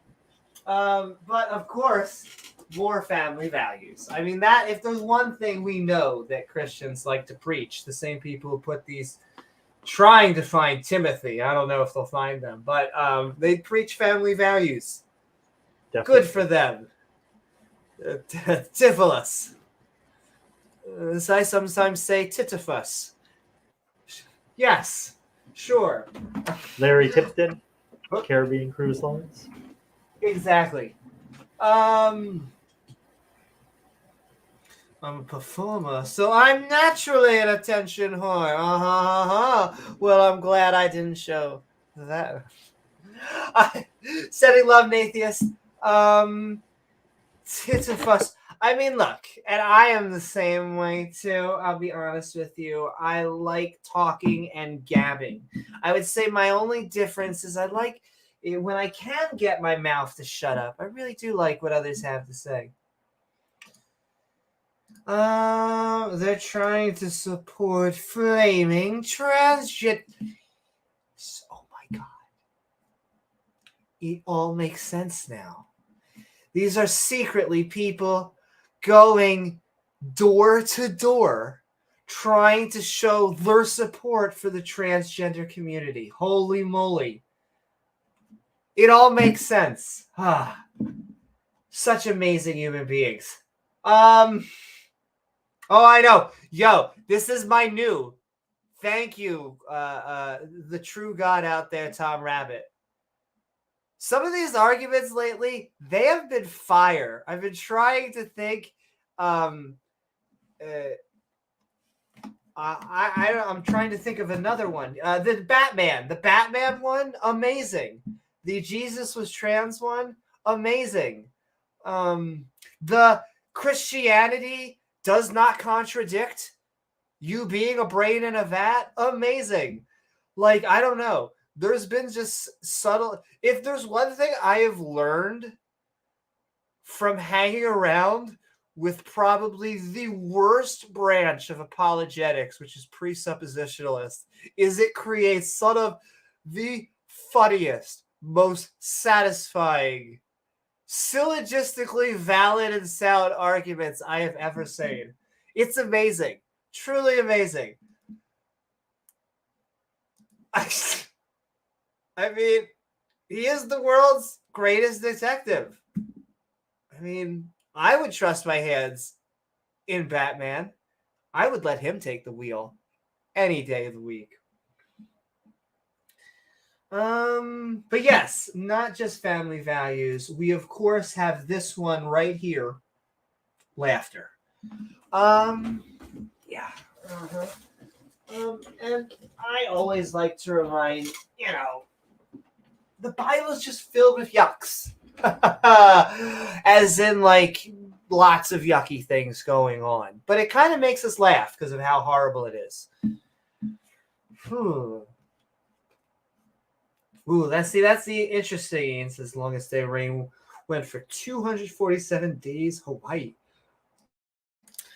There's a lot of rain. A lot of rain. The weirdest thing to me, though, is where the other boats go. Like, why was Noah's boat so good that, no joke, he outdid shipmakers, people for a living who make boats. Oh, there were no shipmakers back then. There were.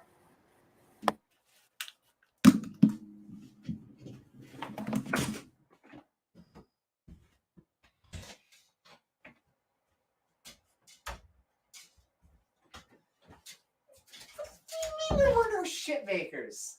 Buttercup's like, what do you mean? Don't get up and leave me alone. Is that true, baby girl? That's the apologetic. There weren't really big, the oceans weren't really big like they used to be or like they are today. And let's be apologetic. The oceans weren't really that big like they are today, and people didn't really go out in them. Nobody had big boats like they do today. Yeah, that makes really a whole lot of sense. No, it was a drunkard, a 600-year-old drunkard that out. There were no carpenters. There were no anyone that were boat adjacent. No one had woodworked. No one had floated. Well, it's like, remember when I asked Ken Hovind in the human evolution debate, because he's saying, because I'm like, but Ken, you're saying all these guys, all these like proto, before Homo sapiens, you say they're all just Homo sapiens who lived to be like 600 years old with IQs of 500, yet why are they banging around in the wilderness with stone tools instead of flying to the moon? If they're so old, so advanced, so smart.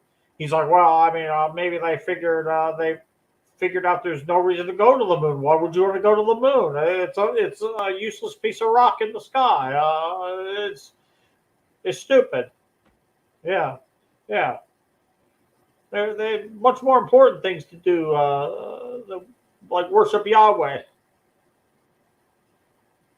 Yeah, I'll fly to the moon, do science when you should be on your knees, right? On your knees, telling Yahweh how great He is. Glory, glory, glory, for that's His name. And so, okay, those are all of the categories that we have here tonight, I think. Oh, look at that! James, that's weird. You save that one? There's like this weird category that has never happened before. I can't believe this. Is that like what happens when you cross Ultimated and Rebel Nazarene? Oh, that's a much spicier party where we all do a new power couple for Christianity. Yes. But yes, I can't believe this. Rebel could use a sexual relationship with God too. Maybe Ultimated would let Rebel in on that. Oh, they could have a threesome. Could have a threesome with God. Once again, it's not a sky daddy; it's his heavenly father. Amy, the term is dada. There's his dad. Do you know how much that ruins any form? Okay, there's no. Okay, there's. Why? That's what I want to say is why. Why, how? Okay. I am Braveheart. I'm not the troll, Amy. See, this sounds kinky. Forgive me, Daddy, for I have sinned. That's how it should sound. Oh, see what I just said? She's been a very naughty Duchess, I'll tell you what. A very naughty Duchess. Do you know what it should not sound like? I can't even do it with a straight face. I can't even do it. That's how much it breaks me. Okay, hold on. It is not. Forgive me, Dada. Give it to me, Dada. Oh yeah, Dada. Uh-huh. Oh, Dada. Infinite in size. Oh, Dada. Not only that, but that means he is having sex while he's having normal conversations. He said at all times. At all times. He said, right now, my hips are gyrating. Like, I am... He said that last stream. Like, my hips are moving. I am fucking God right now. Yeah. No, that makes sense. That is... Someone told me... They keep on telling me he's a long-term troll. Can I tell you what's so sad about this? Like, if he's a long-term troll... It's a true work of performance. I think we've said this before. He does 9-hour streams with 100 subscribers. So he's probably... I feel bad. We talk about it. And then I think he's going to pay us to do the debate. He doesn't have to pay us, but he said he's going to. And if he does pay us, this is what happens. I kind of don't want him to.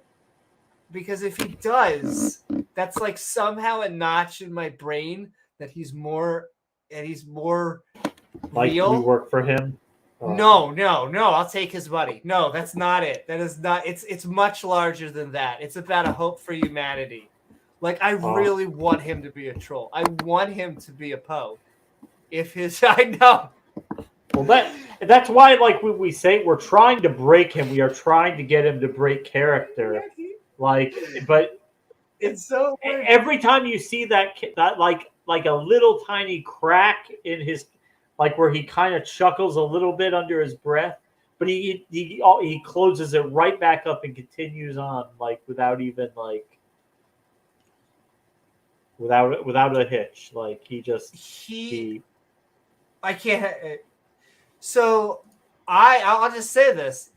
This is my most teach-up moment I've had in a while. That is what he seemed to do. He still does it. We're still going to hold the debate even if he doesn't pay us, because this is our. But he offered out of nowhere. He said, "Listen, I think because no one takes him seriously, because so he's basically like, please, I'm serious. Here's money." So let me go through my syllogism. Yeah, maybe I'll just put that 40 towards the what's it called fund. If you want to put that to the prop fund, that's fine. Yeah, towards the prop fund. We're trying to hire summon the Lord of Props himself, Carrot Top, to roast James, myself, and the Skeptic and Ranting audience. And so we've already raised between 40 to 60, depending on how you look at it. We're just gonna, we'll add that in there. Sorry. Yo, can I tell you? And we've already had a challenger step up. Peebo was like, "Can I be the one?" We're like, "Hells yeah, you can be the one."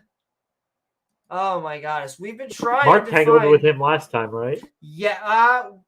Yes. I'm trying to think if it was Mark or Leo. No, Leo tangled with him on another channel, and now he doesn't want to. Leo would not do that on our channel. Yes. Leo did Jen on the Big Bang. Yes, that was a good debate.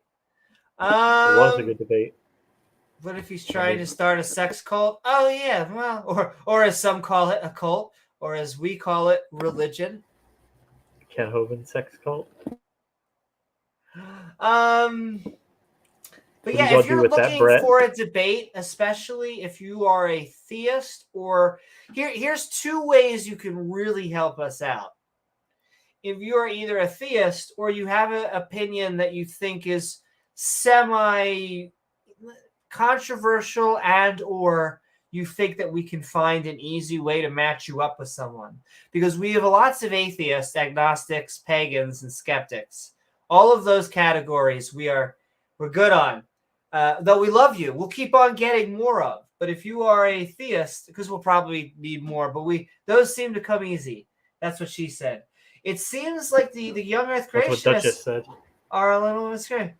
He even has some what? Yo, I can only imagine. I don't even want to imagine what him and Matt have done. Under this is what I say. I would hate to be, when it comes to Matt Powell, Kent Hovind, and his wife, I would hate to be the third wheel in that relationship. His wife.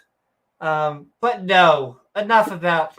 Have you seen in like Kent's videos where he basically asserts that he's a sex machine? Like it's, yeah. He basically calls it, without saying the term. He's like, what is it? Like the one video he was on Brett and he's like cuddled up with his wife, like, "Oh, I'll keep you warm, baby." I apologize to anyone who was eating. Yeah, I'll keep you warm, baby. Yeah, we get it, Kent. We get it. Oh yeah, it's you like in number 5 of his DVD. It tells you that you're unlimited in size, right? But yes. He can keep you warm too, Amy. Oh my, yes he can. I'm just a love machine, and I won't work for nobody but Kent. What's his up? His wife plays into it too. Like she made a famous Facebook post basically bragging about how much they have sex. Like she's like, "Oh, it's so nice to finally be in a relationship where I can be satisfied." And yeah. Ugh. Well, we'll see how long that relationship lasts. But yes, with that, we are going into the AI Massacre. Does everything Kent says and doesn't ever question him or As challenge long him as- and just basically bends over on command. As long as she's a good old submissive, Yeah. Biblical wife. biblical wife. Let's see Big Bad Mama's video about Kent talking about sex between limpets. Downright disturbing. Oh my. That I saw the video on the breakup of Matt Powell. I didn't see that one. Although I know she's put out a bunch of videos. I mean, it's nice for Praise to be putting out content like that under a pretend atheist sock account, right?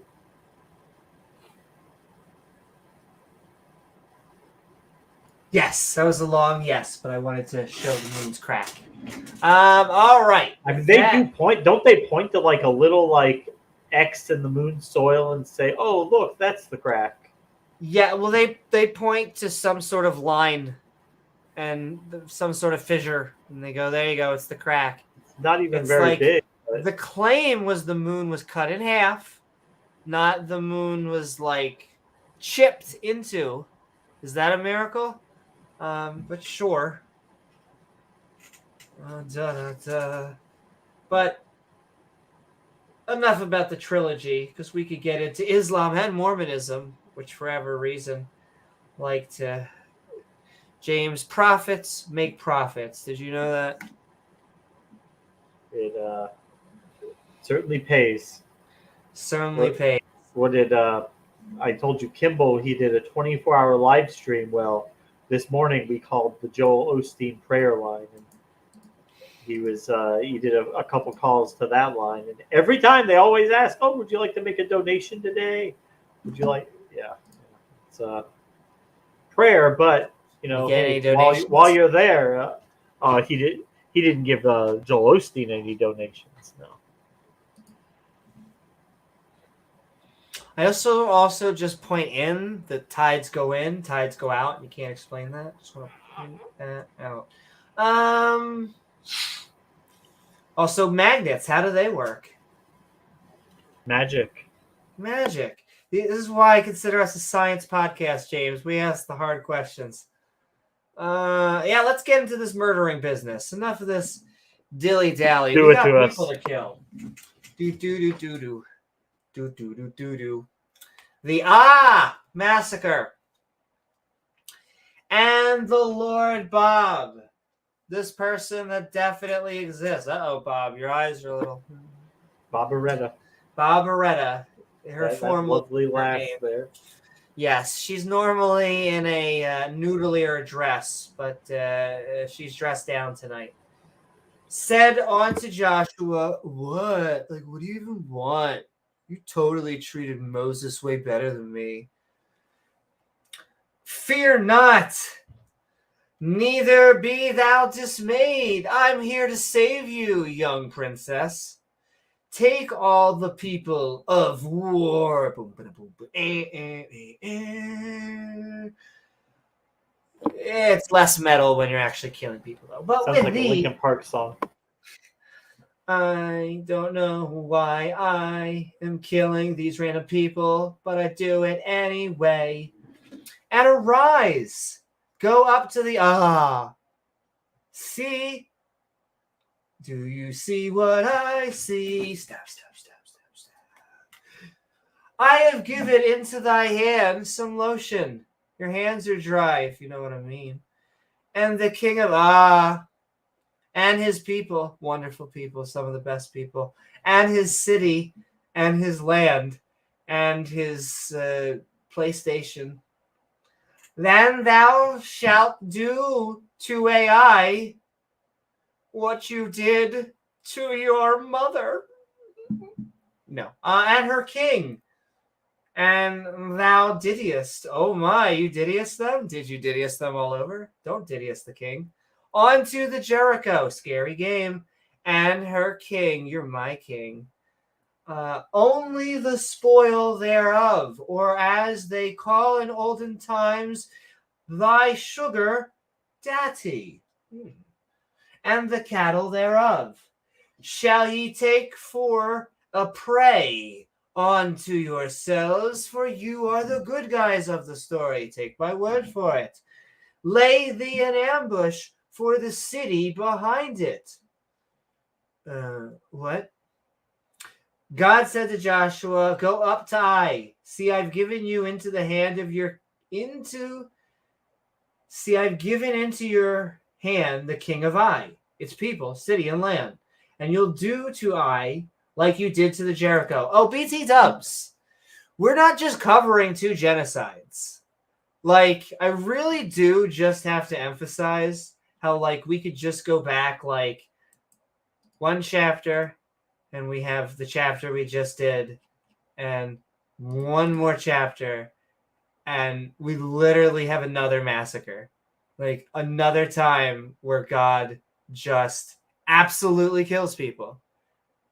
We didn't just pick this, like, randomly because we're a bunch of fedoras who hate God. Like, this is just a back-to-back genocide. It's just Taco Tuesday came up twice, apparently. With genocide? With genocide. Can't go wrong, James. You can't go wrong. You give the fans what they like. So yeah, only this time you can keep all the prey for yourselves, because once again, the good guys. Sure. So Joshua arose. He got his chocolate. It tastes like chocolate anyway, protein shake, and all of the people of war. Not of cuddles. Not of compromises. Starts with a W, James. It ends with a war. To go up against Ai. Ai. And Joshua chose out 30,000 men of valor. Wow.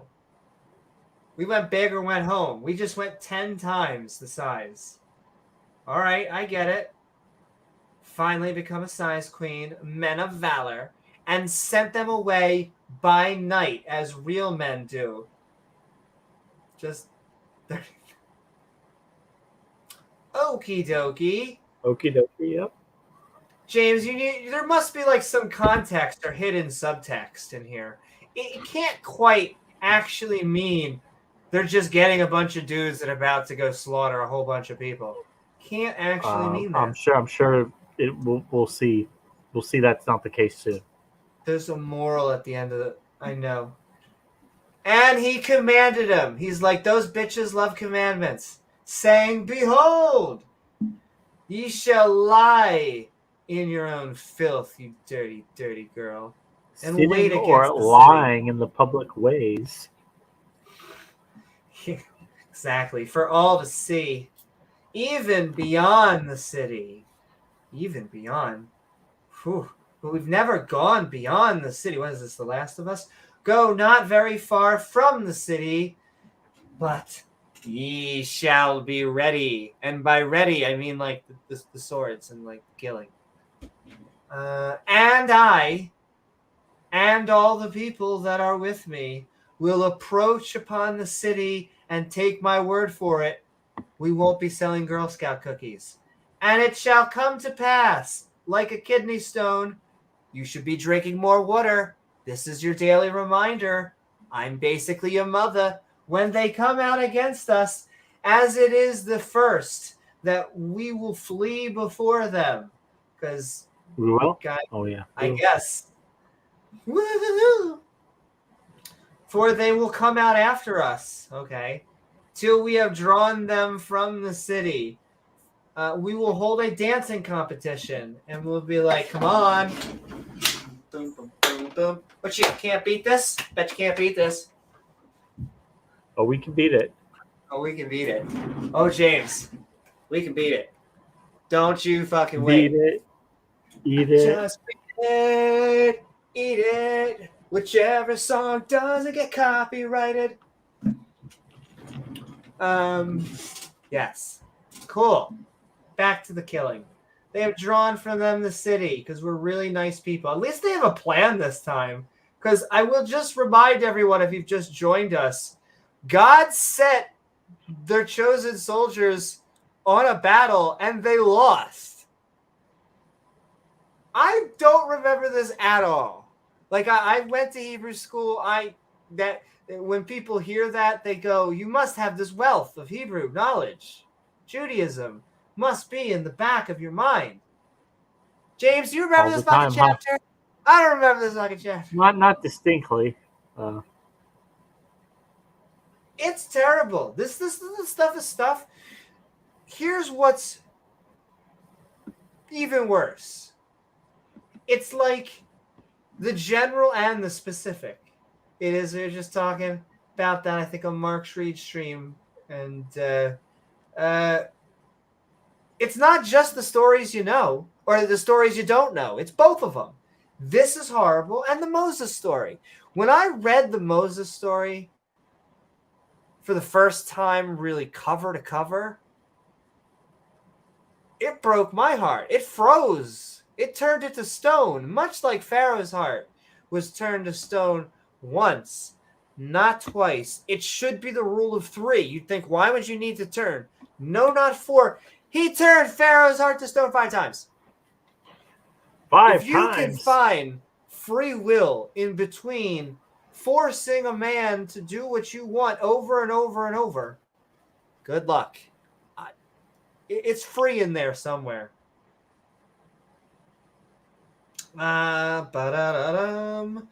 Let's see. Back to the genocide. We need our 2 scoops. Oh, you're gonna get it. What's it? I'm trying to Yahweh's got something special for you. Indeed. Okay, he said the approach from against us, and they're going to flee. They'll come drawn. Okay. Then ye shall rise up. Rise up, you plebes, from the ambush and seize. Yes, they're going to actually defend their loved ones. Get ready for it. This is... But you're going to have to kill them. Exactly. Joke's on them that ye shall set the city on fire. Once again, the good guys, not run by a supervillain. Yeah, set the city on fire.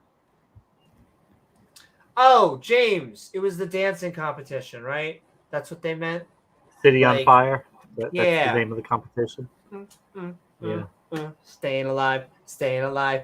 I'm not really singing. I'm just trying to stay alive from Yahweh and also sucking it.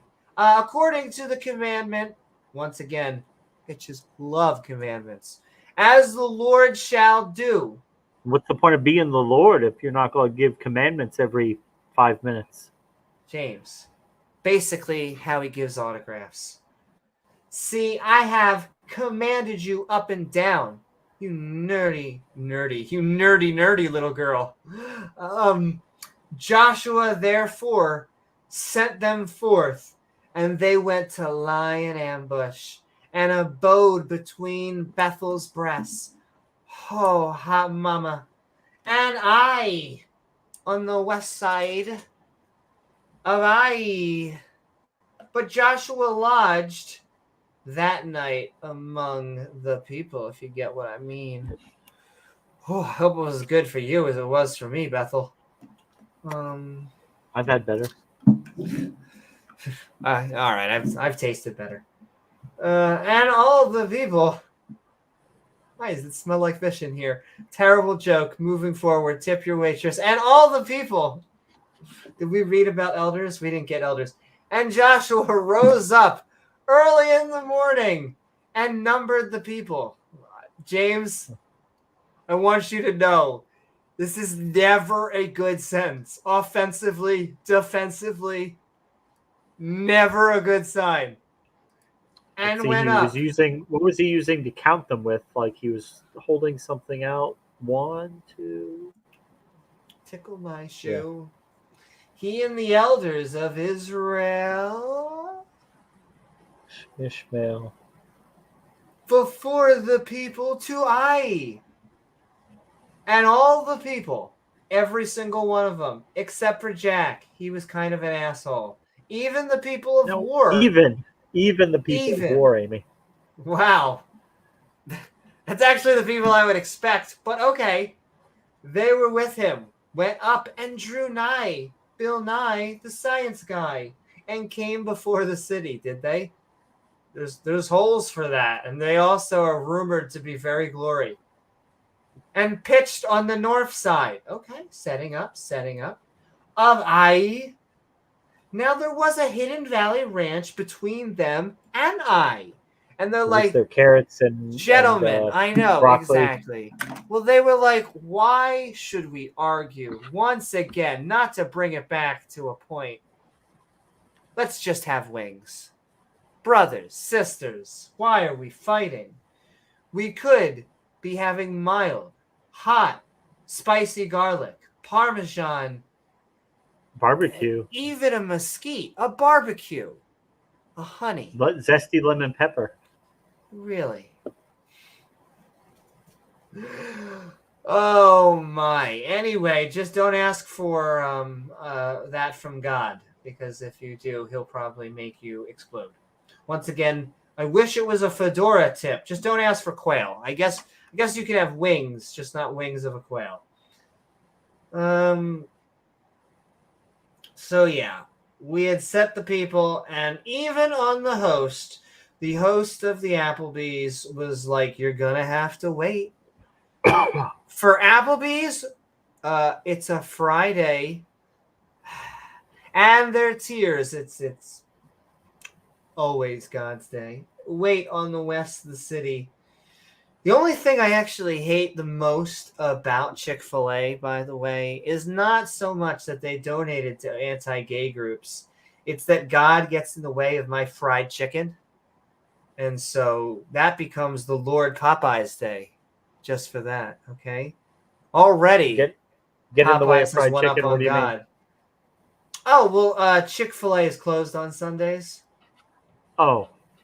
I mean, why would you go to Popeyes when you have a perfectly good place like KFC that's okay? So I'll take KFC too. KFC is a hard fighting. I feel like both of us are gonna log off tonight and just eat and eat and eat. And it came to pass. It really did. When the king saw of Ai, he saw it. He's like, "Yep, it's there." That they hasted. They rose up like super early.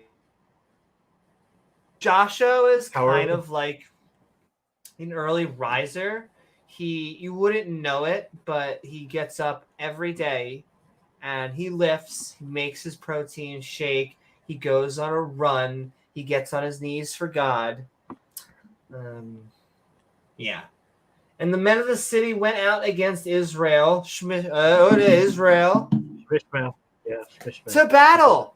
All right, everyone. We're up to our big VFX moment.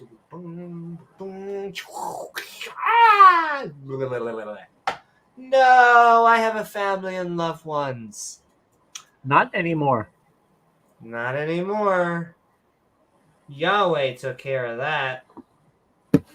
And then he and all of his people, at a time appointed, at an allocated time period before the plain, but he wist not that, where there were liars in ambush against him behind the city. Oh no. Hey, no, not you ambushers. We're the ambushers. And Joshua and all of Israel made as they were beaten before them, and fled by the way of the wilderness of RuneScape. Once again, it's the PvP portion of an RPG game. MMORPG game. And all the people that were in it's lovely during the summer, by the way. You should go visit. Were called together to pursue them after them. And they pursued after Joshua. Boom, boom, boom, boom, boom, boom, boom. I lift. It bounces right off of my abs. And were drawn away from the city. And was not a man left in Ai or Bethel. Bethel had no more men. They just killed all. They went not out after Israel. Ishmael. And they left that city open and pursued after Israel as if we're using Israel as if like a name now. Okay. That makes sense. Sure. Do it to us. And I like the annotations for like all of this. It's like, and yeah, that's pretty much what they did. More or less. Like, yeah. They went around, they killed, they battled, and yeah, great. Lit fire to an entire city, but I'm sure they deserved it. You know, they had land that they wanted to live on. I mean, Amy, you can't just expect the infinite, all-powerful God to just conjure up land that nobody lives on. I mean, what's he going to do? Pull it out of his ass? I mean, that seems too practical. He's got to give them land. There's already people living there. They got to go. Can't do it himself. He's all powerful. Yeah. So we just went through all of the Hidden Valley Ranch. What a lovely time. Everyone's dying. The city's on fire. And I'm pretty sure all of the men are no more. Happy ending, I guess, right?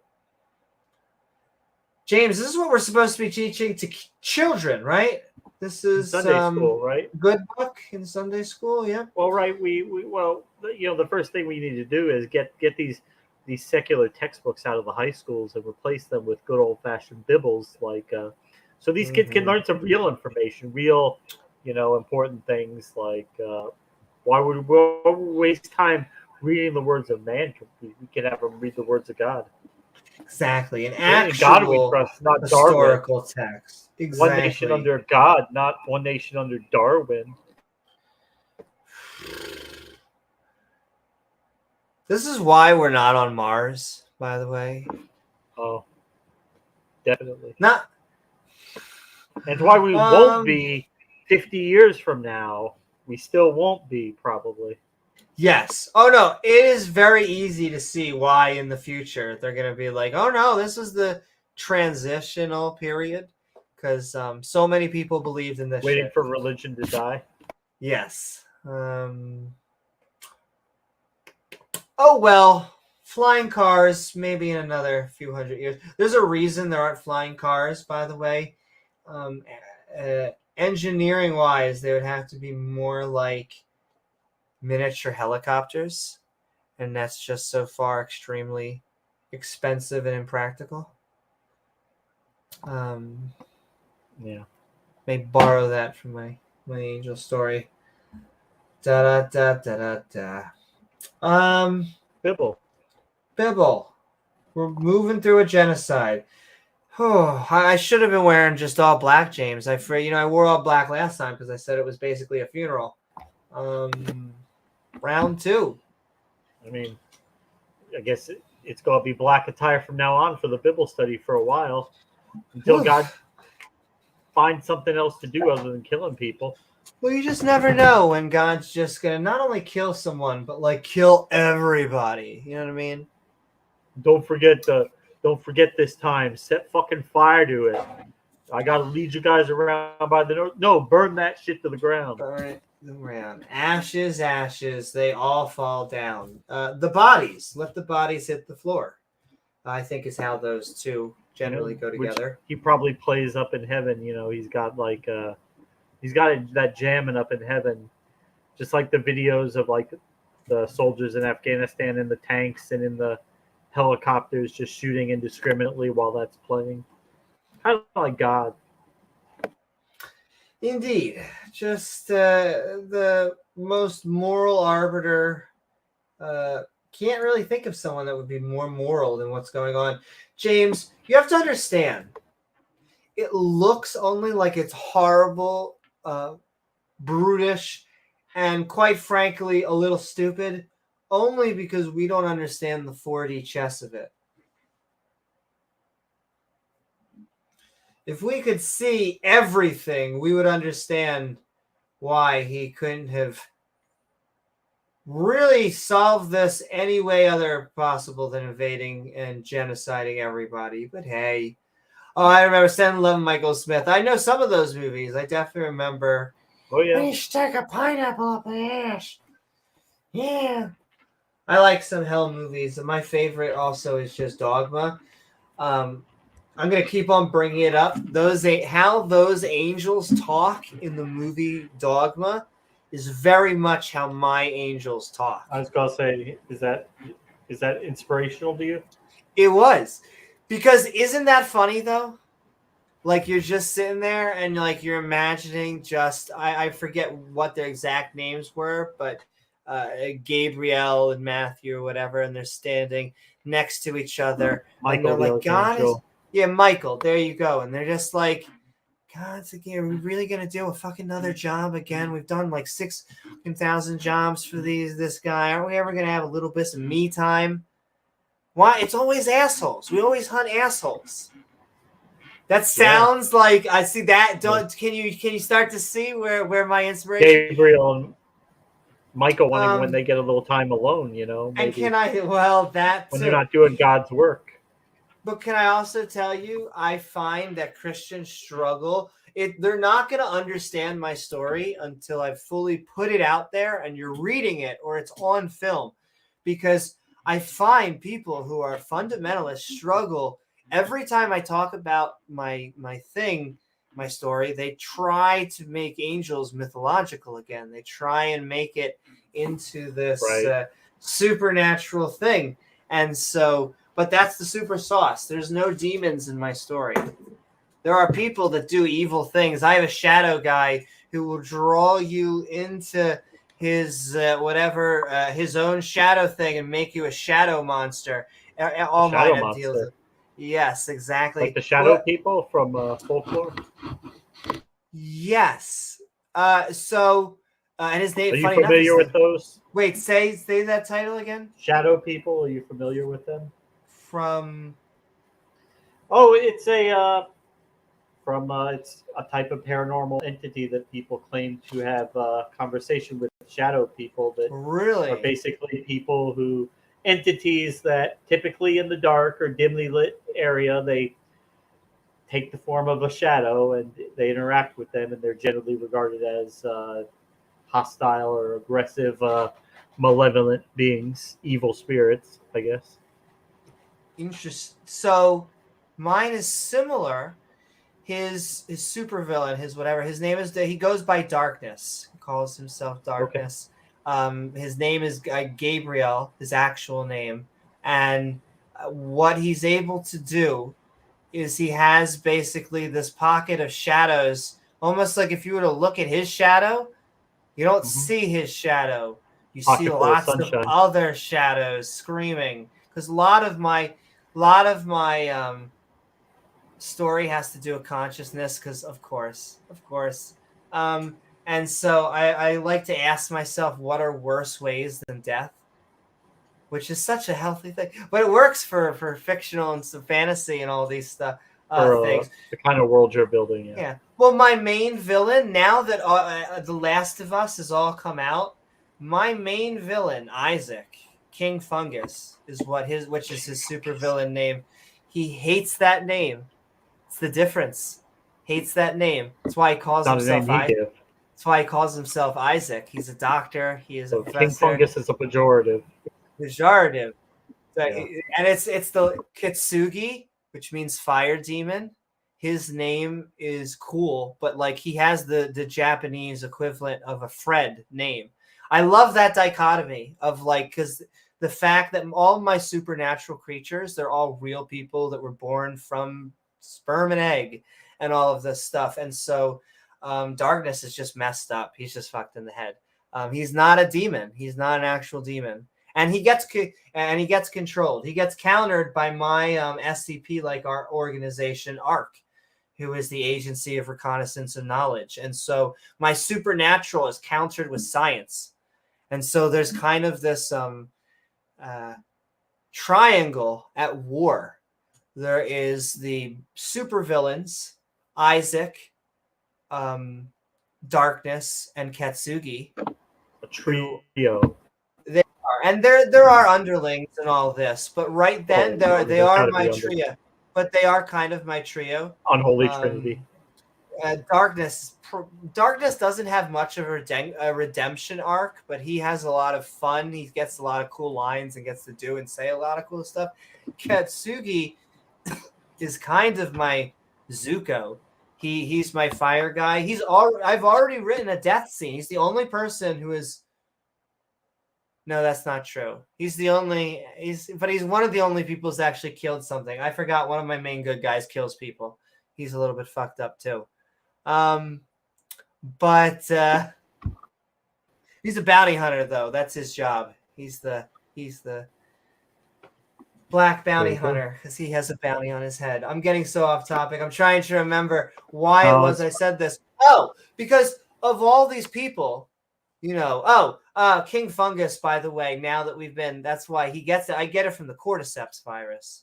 Or fungus, the cordyceps fungus. I'm obsessed with the cordyceps fungus. So anyone who has recently it's the game The Last of Us, but now it's now made it into a fantastic show.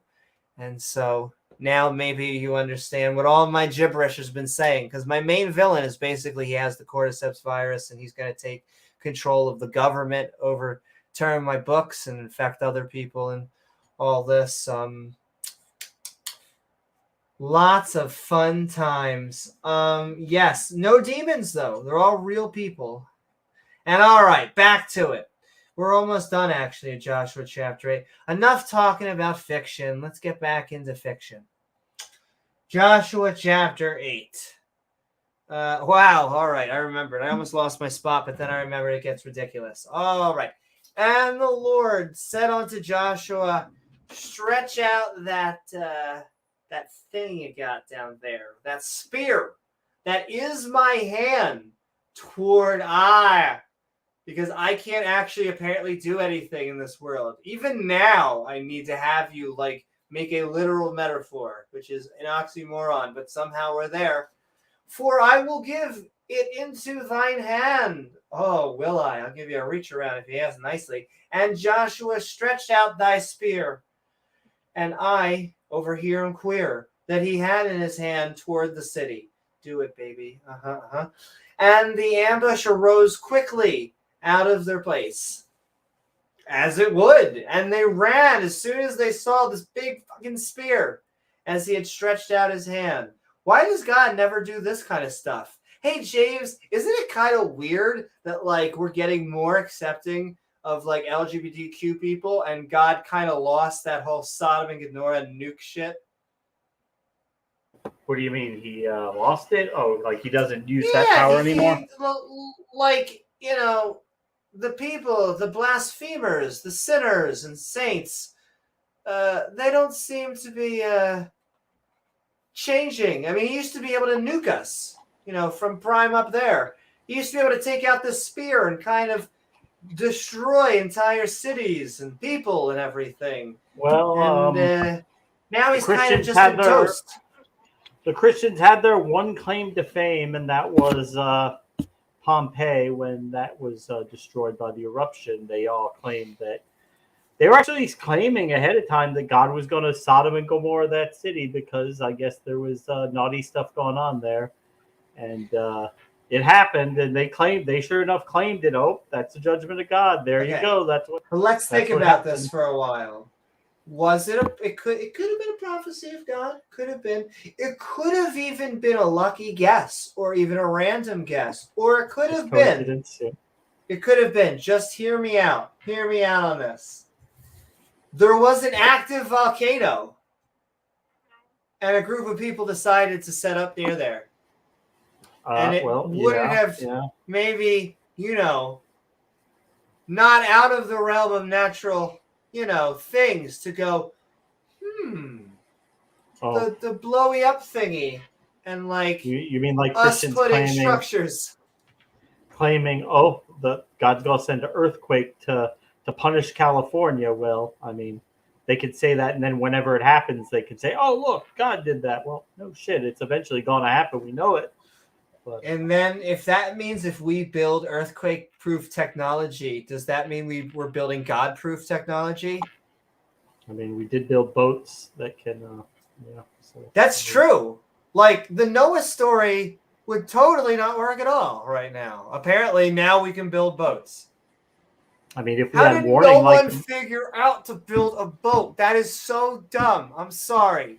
That is so dumb. well, they Other all laughed at animals, Noah. They all laughed at Noah. Like, what are you building a boat for? What other are you gonna do animals with? can build What are you boats. gonna do with that? It's like God's gonna flood the world. I'm just telling you guys. Look at this stupid guy over here trying to make a device to live. We're just gonna sit here. The water's rising.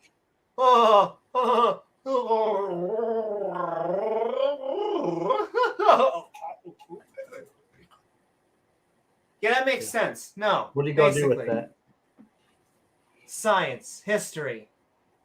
Definitely. Why don't we teach this in James, why do we even should. have a public education? Which is what they basically say. Ho ho ho. Let's just Ken Hovind does say that. He says, should we even, because he even says, well, I mean, what should we teach in the public schools? I mean, first thing you got to ask is, should we even have public schools? No.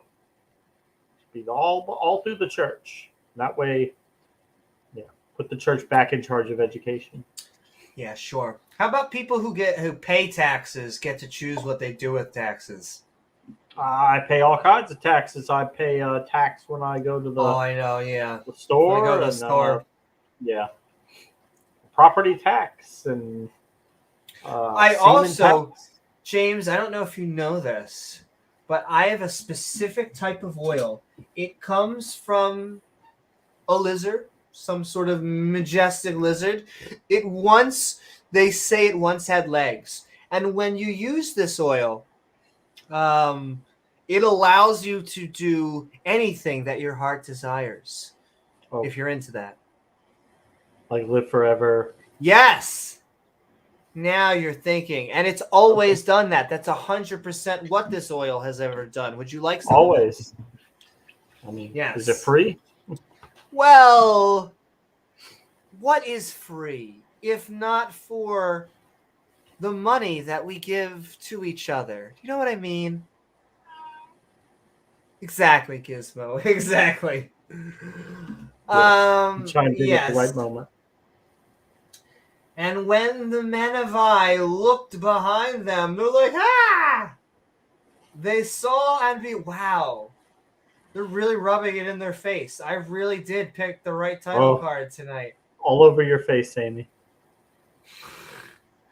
And when the men of Ai looked upon them, they saw, and behold, the smoke of the city ascended up to heaven. And he was like, lit it on fire. Dead people. Remember? Because we lit it on fire. Like Beavis. Fire, butthead, fire. Fire, Beavis. And they had no power to flee this way because it was an omnipotent, omnipresent, somehow in here, omnibenevolent God. So, as the saying goes, you can't escape him. That's how you know he's the good guy. You better run or he'll steal your lunch. You better hide your lunch. He knows when you've been naughty. He knows when you are nice. He knows if you are good or bad, and if you're gonna apparently be killed in a horrific manner, something way horrible than we would treat a lice. Generally, yeah. Miami Vice. Miami Vice. Thank you. It is why I love improv. I'm going back on set. I keep on saying it, but I finally found some open mics. It's hard. Some of the open mics are open mic music, which is great. I want to sing. I like singing. So maybe I'll do those one day, but I need to just get up on there and record it for myself so I can learn some bits. Not because I used to just post unworked bits and I just post them. And now I realize I got to work at them and get them refined. So I'm going up there. Oh my, to more content to be continued. All right, the city ended up to heaven. They had no power to flee because this is God. He sent them back to the wilderness of RuneScape, They were doing PvP in an MMORPG, and yeah, they died and lost all their stuff. That's what happens. They turned back upon their pursuers. That's good. Okay. And after the ambush, God said to Joshua, "Stretch out your spear toward Al." Basically, we're learning science. "For I will give it into your hand." And Joshua stretched out his spear towards Al. As soon as Joshua stretched out his hand, or Al. Who cares? They're dead. They are indeed dead. Are indeed dead. But you atheists don't even think they were real. True. We don't think they're real. And that's good. We're glad that these genocides did not happen. But under your worldview, under your theology, you think this is as real as your grandmother. And so, if so, please put this to the test of your own morality. I don't recommend it. Yeah.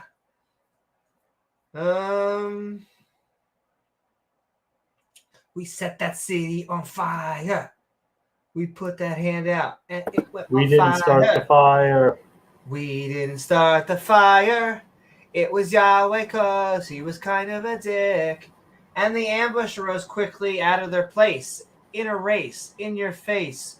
Don't spray mace. With a can of mace. Yeah. Exactly.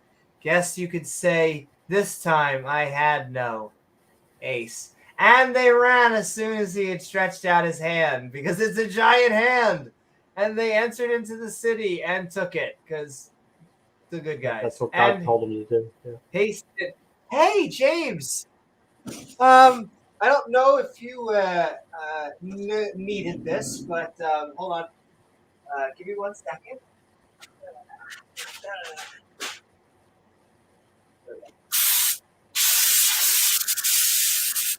Yahweh's got a handful of gas. It's a handful of gas and a handful of matches. Well, ashes get everywhere, and it was hard wiping this thing down. But do you need a new chair? The person who was using this, they're good. They said you can have it. Yes, they did. Took it and they were in a hurry to set this bitch on fire. Like as soon as they get like, all right, we got to get this thing burning in record time. We got a limited amount of time to get this fire started. I scared of Buttercup. She's like, "What's that spray?" Actually, I probably didn't scare her. That's not really the emotion. Who is that girl in Firestarter from the 80s? Is that Drew Barrymore? It might have been. I got quizzed on 80s bands yesterday in the pop thing. They're like, "Who's your favorite 80s bands?" I was like, and I said Queen. But I think it's because I guess it'd be easier for me to name 90s bands, even though I'm an 80s child. Oh, 80s band. Got to go with Def Leppard. It's a good choice. Yeah. Oh, they're amazing. James Wolfe is saying it was Drew. What was Drew Barrymore? They didn't have her, so they had to use gas and matches. Exactly. And all right, I mean, let's we cleared out, everybody and bunch of stuff, the stuff that wasn't burnt. And we hasted it, set that city on fire. Not Schnell. Firefly. Right. And when Joshua, oh man, it's so good to destroy a town, especially early in the morning. And all of Israel saw the ambush had taken the city, and that the smoke of the city, not a smoky, no saints were smoky though. They're too busy not being allowed to be near Chuck E. Cheese. And the city ascended. About that. And they turned again like a hamburger. They flipped and flopped and slew the men of Ai. Okay, that's pretty clear cut. Doesn't look like Team Huggles. More like the Men of War? I think that's pretty specific. Portuguese man of war. Exactly. I'm now imagining multiple Portuguese people stuck together. Like, just swimming in the ocean. Across a field of Sandra Bullocks. Across a field of Sandra Bullocks. Majestic Sandra Bullocks that we grow. Parading before the Dukes as they duke around. Oh, my Jesus. Okay. Not our Jesus, their Jesus. Yeah, this is just all basically history. I think I learned this in high school. All right, and the other issue of the city against them. So they were in the midst of Israel.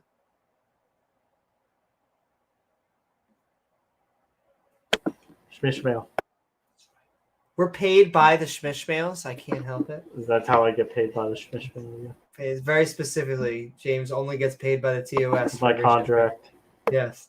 Some on this side. I'll take some on that side. Do you have relish? And they smote them. Oh, okay. Smoked hot dogs, yeah.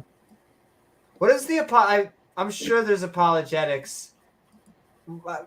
It just, whatever it is, it hurts me on a deep level.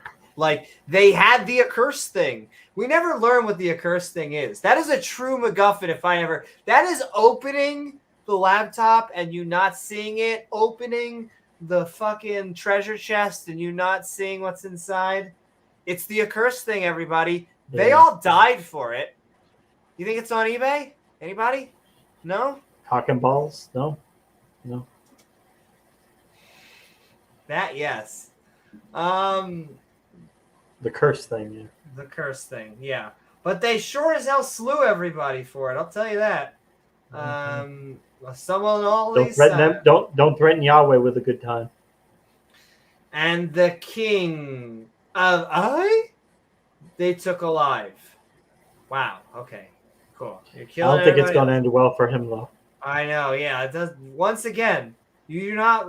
There's two rules of Bible Club. Don't be the chosen group. Don't come in contact with the chosen group. Pretty much, yeah. Stay as far away from them as you can. Either one. Just go into basket weaving. And it came to pass, like a kidney stone, when Israel had made an end of all the slaying. Oh my God. James, can I ask, does the slaying tire you out too? Well, it's like from 300 when Leonidas said, kneeling will be hard because I've got this, burr in my knee from slaying all your men. So kneeling will be difficult, yeah. Yes. Amy, on the other hand, yes. Don't threaten her with a good time. I was going to say, on the other hand, I do have my basket weaving hobby is being on my knees. Or getting you on your knees. Oh my. Anyway, where they chase them. Ain't that right, Gavin and Iron? Isn't that right? Oh, yeah. God, it is. James, you have no idea how love. Oh, right there in the. Oh, yeah. It's a massage. It's the massage. They're going like this.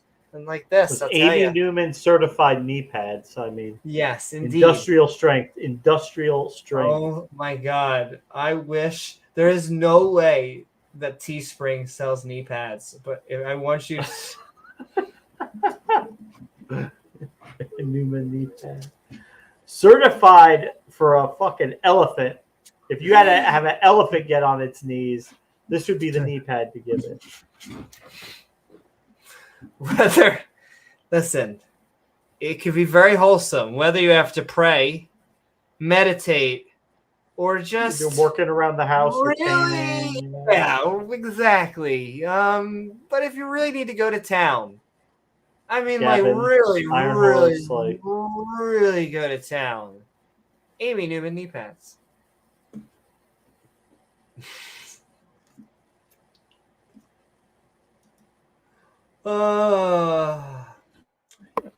I just want to get Rebel man. on here shirtless. I've never seen Bubbles shirtless, but we did see Rebel cooking a steak for a particularly long amount of time. Yeah. Really long, yeah. Shirtless, no doubt. Not complaining about that part. I think but, you said tall, dark, and handsome. I mean, no one, not gonna hear a peep out of me. Yeah, no complaints from you. But they literally killed everyone. They're taking the one guy alive. How are these the good guys? I try even sometimes to take, like, it's hard for me to even sit here. I know we're not scholars, but I try, or at least I'm not a scholar in this field. What did Praise say? It's war poetry. It's like locker room bragging, like, oh, we kicked the shit out, we destroyed them, and yeah. Because I feel like I could twist Adam and Eve, I could twist Noah, I could twist Moses into all of these. I don't know how the hell you would make a Sunday school version of any of our past 2 Bible studies. I don't know how you would make Sunday school versions of them. All right, kids, everyone hop on board. You see those people over there? Well, guess what? Gonna kill them all. And then we gonna sing about Jesus. Gather around the campfire, kids. Well, hey, the campfire is their city because we burnt that shit to the ground. Hey, James, do you know what today's letter is? Kumbaya, my lord. Exactly. K for kill. All right, kids, they had it coming. Are we the bad guys? Also, just saying, Yahweh also looking for baddies. He's always thirsty. Just putting that out there. He likes a bad boy? Yeah. Bad boy, bad girl, always looking for baddies. Apparently he is a bad boy. Gotta shove it somewhere. It's like that angsty 14-year-old edgy. He is. Oh, well, they make fun of us for being fedoras or whatever the hell. But these guys with your blue hair and your lip ring and your nose ring, you're so edgy, atheist. Yeah. Well, I feel like I get stereotyped real hard for that. And, like, there's a nugget of truth in all of that stuff. I'm artsy, fartsy, and all the other blah, blah, blah, blah, blah, blah. But I do like Nickelback. Rod dyed his beard blue just to fuck with him, probably. Yeah, well, T-Jump dyed his hair blue. I think Destiny dyed his hair blue, and it was all for a fundraiser, I think. Oh, and so I hope it does trigger them. Maybe that's why I rod a blue beard, yeah. Either way, maybe anything will trigger them.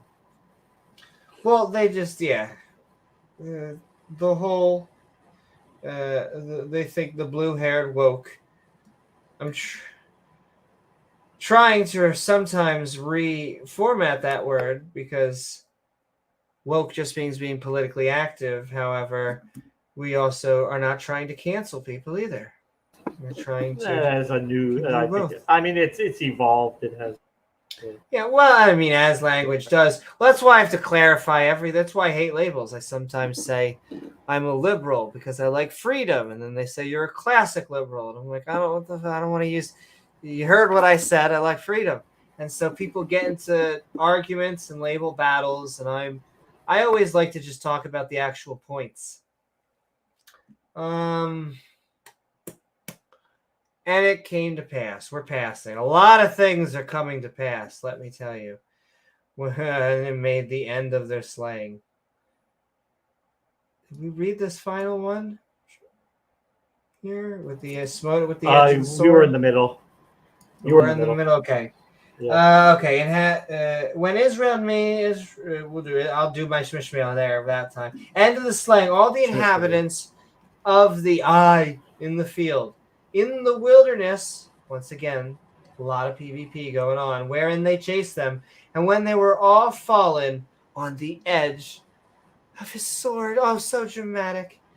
Don't be extra. Until they were consumed, that all the Israelites returned unto Ai and smote it with the edge of his sword. So it sounds like they killed them all and they burnt their bodies, kind of like I don't know, people in the 1940s who committed genocide and Few bit of mustache killed men, a lot of people. German speaking, Yeah. loud dictators. As soon as Joshua stretched out his hand, yes, his men entered the city and set it on fire. We did read the last one. That's why I was giving it a bit of hesitation. Then Joshua and all the Israelites killed the men of Ai. There you go, fairly. They killed everyone in Ai except for the king, who they brought to Joshua. Wow. All right. And so it was, I bet it was, that all that fell that day, both men, women, or a little bit of both, whatever you're into, were 12,000. 12,000 in one day. They killed 12,000 men. And women. And women. That's right. Gods and goddesses. I hear Randolph Richardson in the back of my head. They probably had it coming though, right? All of them? Every single one? That's a little over 8 people a minute at that rate, killing a little over 8 people per minute for the day. Yeah. James, we're busy. We're chosen. You got shit to do. Apparently, we got people to kill. Were busy. Yeah. I mean, that would have made like the Roman legions probably blush, like they're. Let's make Genghis Khan blush. Yeah, true enough. Joshua drew not his hand back. He was tired of reach arounds, wherein he stretched out that spear until he had. Funny thing, you mentioned Genghis Khan. You know, like it's like an insane percentage of the people in Mongolia are related to him. Like it's like 30-some%. Like he had so many kids with so many different women. Well, that's the weird thing about natural selection. Is he was slinging that shit every which direction, and they was catching it. And all it needs to do then is multiply. I mean, we are little viruses, bacteria, just in multicellular form, and so I mean, like high percent are direct descendants of Genghis Khan. It's pretty crazy. More evidence for that, and yet we still can't get Adam and Eve. No. All right, we're killing all the evidence. So Joshua did not draw his hand back. Yep, he stretched it, and he utterly destroyed.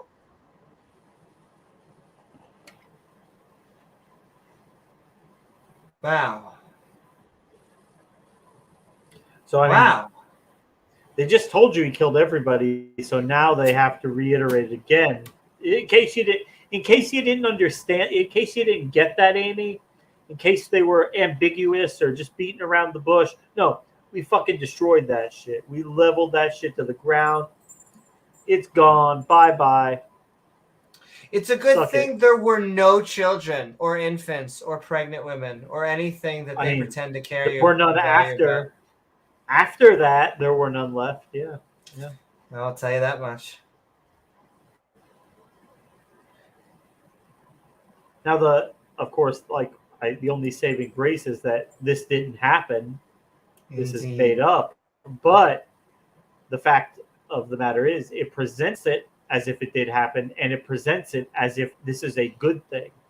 This is a righteous victory. This is a glorious victory. We derive glory from this. Thank God this happened, is what they're saying. Slaughtering these women and children and men, including the elderly, the sick in their beds, the babies, the unborn. Just wait. Hold on, James. Hold on.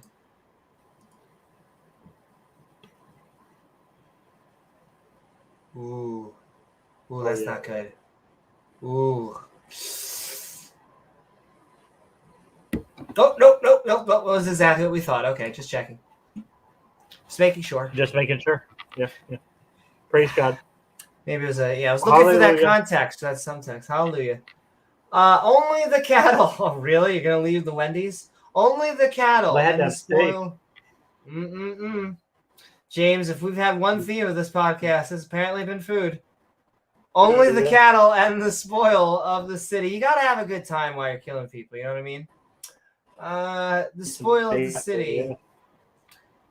Israel took for a prey upon themselves. A good game. Shmishmalil has sound. Exactly. According unto the word of the Lord, Bob. Oh, thankfully, we got Bob Aretta back. It's been a while since we've been praising our Lord. He's been sleeping.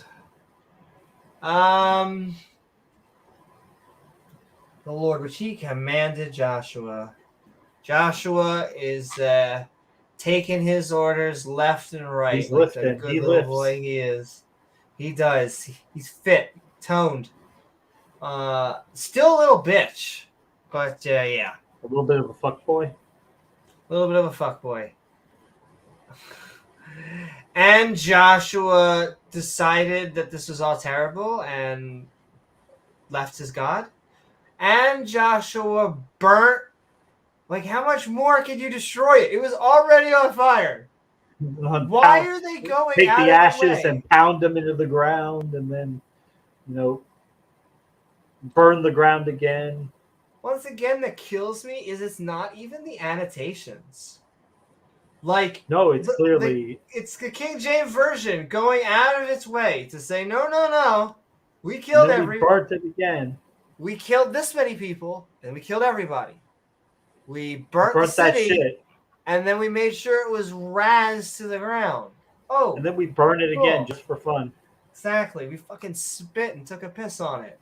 Like, cool, guys. That's seems like you need to see someone for that, but right. Hey, I guess it's good to have Yahweh on your side, right? I mean, except when he's not on your side. James, can I say it good to be the king? Oh. Okay, apparently it is not good to be the king. Apparently right now it is very bad to be the king. Yeah. That's okay. He'll be okay. Oh, wait, no, everyone died. He'll be okay. Oh, wait, there's no heaven. No heaven. No. That's okay. At least this God lets you die? For now. Exactly. All right, we're getting cattle. We are burning it and destroying it forever because he's a petty little deity. Made it into a heap forever.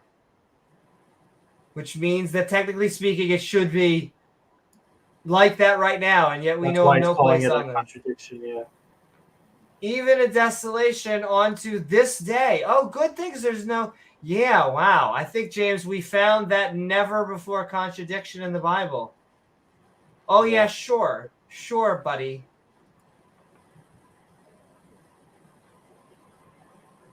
Wow. It just keeps getting worse. They could have just kept the king as part of everyone. They're gonna Games of Thrones this bitch.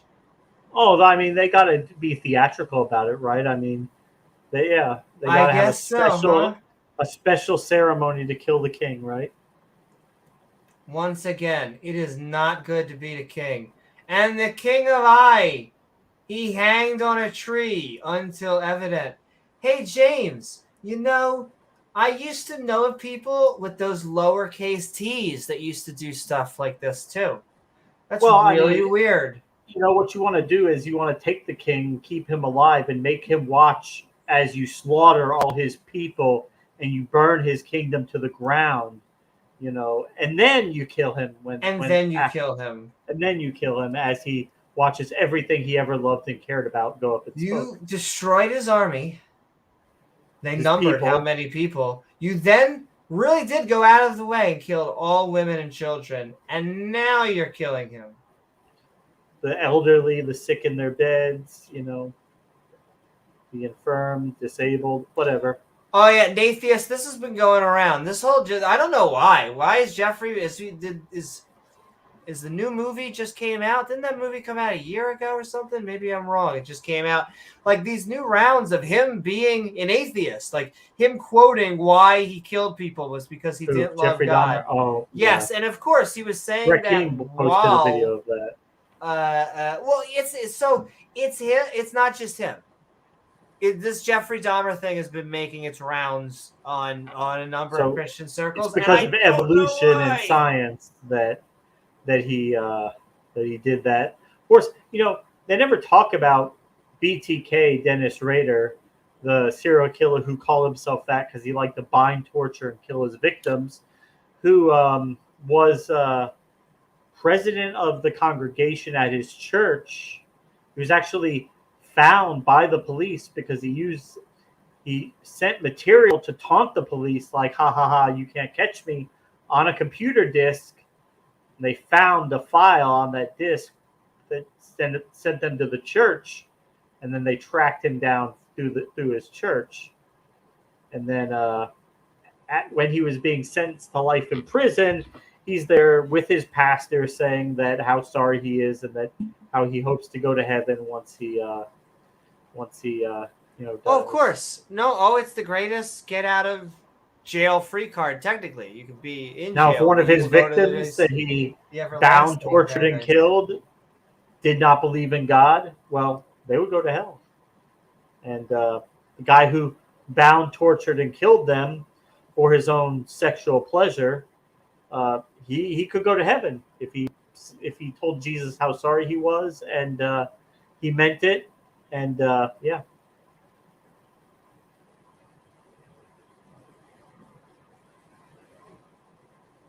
He's cool with Jesus. Yep.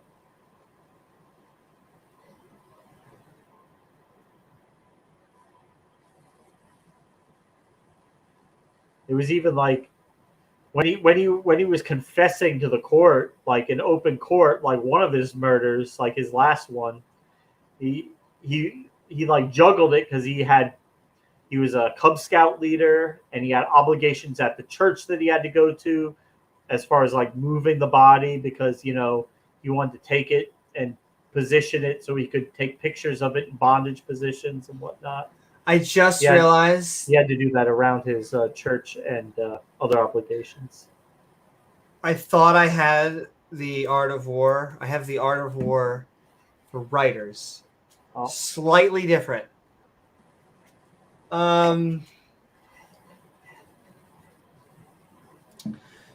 Trying to think. Certainly was.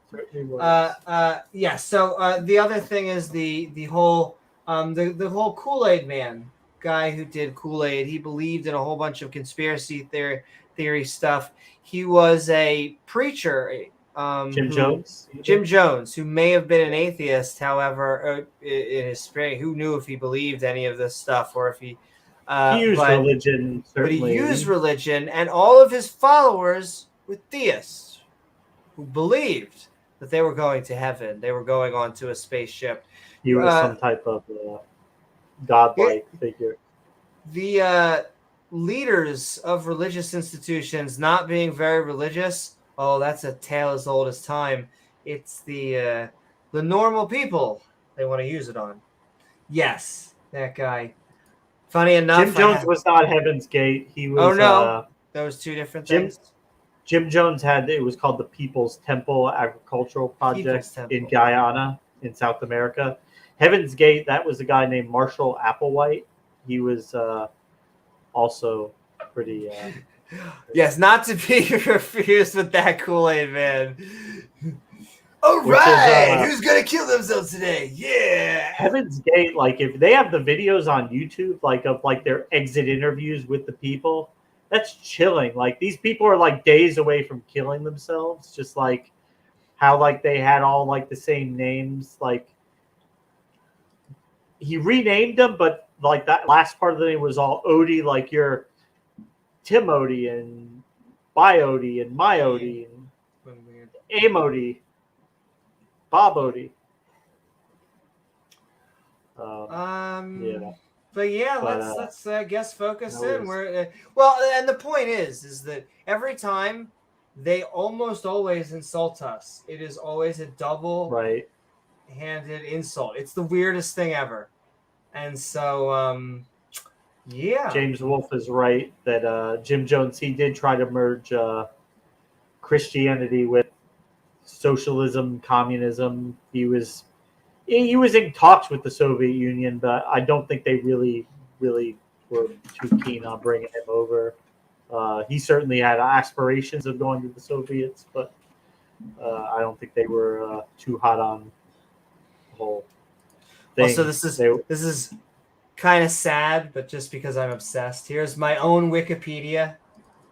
I have Heaven's Gate. Heaven's Gate, officially known as the Heaven's Gate for Research and Operations, and often called Gate, is a military-style prison research facility and moon base created by the Republic of Heaven, with main control being run by the Agency of Reconnaissance and Knowledge and in-house security. Heaven's Gate is run much like a penal colony filled with prisoners being forced to mine obtainium, while almost all the individuals are crimeless citizens called yokai. These are the magic users with supernatural powers deemed dangerous by the agency. So it's basically my Gitmo. It's called Heaven's Gate. On the broken moon of my planet, because there is the surface, there's the ring, and the ring was formed because of this broken moon. So they have a moon just like ours, but it's in pieces and stuff.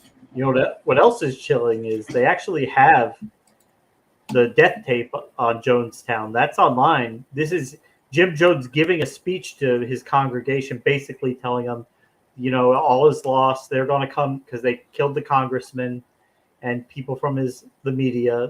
They're going to raid in here with the CIA and they're going to kill us, all our babies. They're going to do all these terrible things. So we need to just commit suicide in revolutionary defiance. And, the other people are like, well, do we have other options? And he basically tries to placate them, talk him into it. But, no, they weren't giving options. It was drink the Kool-Aid or we'll shoot you.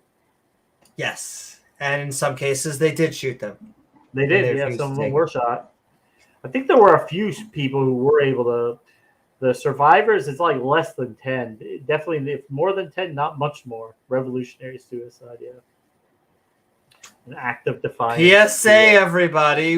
Life is worth living. And atheist or theist, liberal or conservative, we here at the Skeptic and Ranting community accept you for who you are. That's why I always used to say if you're ever at Dinosaur Adventureland and they're passing out Kool-Aid, don't run. Drink it.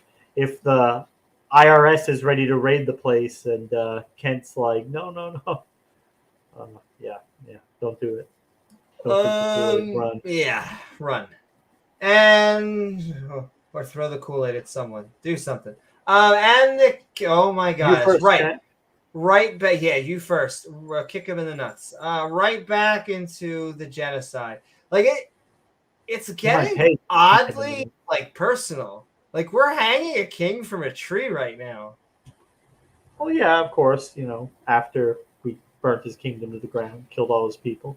And as far as we know, the only actual sin they had an accursed thing, and so really the only thing that we've actually been given evidence of is they were there. That's basically what they were guilty of. Yeah, they were there. Yeah, no. Basically the most moral. I mean, I'm sure God had a good reason for it, even if he doesn't always explain it to us. Who are we, Amy? Who are we? We are but only 3D players in his 4D world that looks horrible. It might be 6-7D chess. He exactly. All right, let's get this guy down or something. And as soon as the sun was down, Joshua was like, marshmallows, anyone?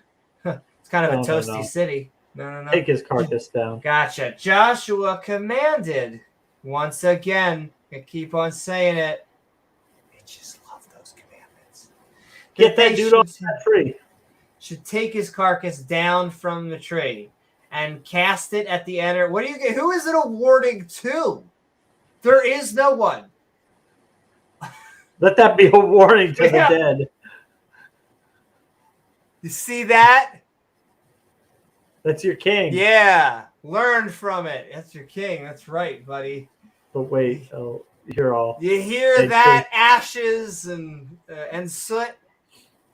Hey, don't run away from this argument. So yeah, he's commanding carcasses down in a great heap. They're gonna make a fucking puppet out of him on a great heap of stones. A great heap of stones. In the city. Oh, does it now? Does it now? Does it? It does. His body is still there under those stones. Yes, they're gonna Weekend at Bernie's it. And then Joshua. Oh, what, Jesus. Like, Weekend at Bernie's. Can't I just like relax, God, and just fucking work out? And yes.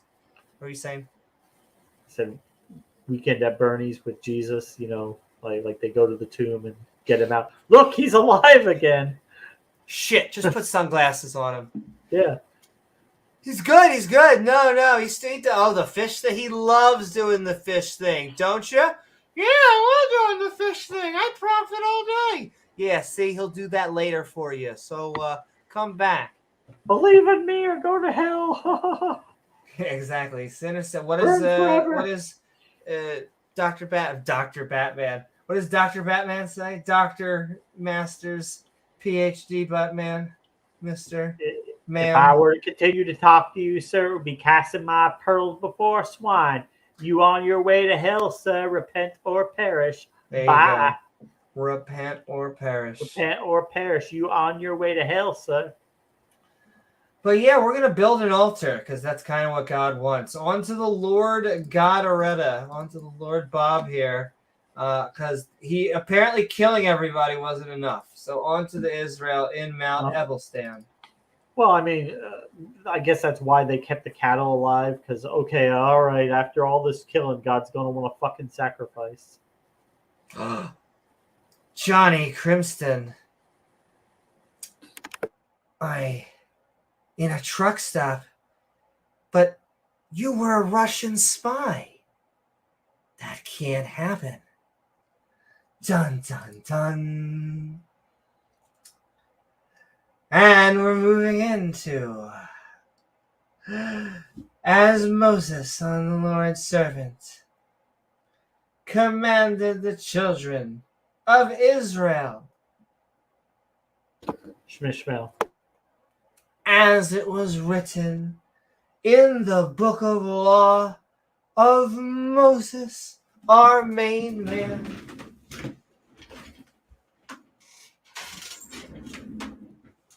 Charlton Heston. Oh, yeah? From him, Amy. He wants it back. You told me that I was allowed to borrow GoldenEye. You said that you were no longer going to play GoldenEye, and I wanted to have the ability to throw parties and just be able to have a little bit of fun. I was tired of doing karaoke. You know what? All the times I got you high. I don't know who Johnny Kristen is. But sending love, Johnny Kristen. Crimson. Guzzling ayahuasca. Juggling ayahuasca. Yes. Spending 10 years living in a cabin over the course of 4 minutes. And I hope Jess is okay. I haven't seen Jess in a long time. That was you're a cook. She is a cook. She was a sight to see. She was not only fun, but now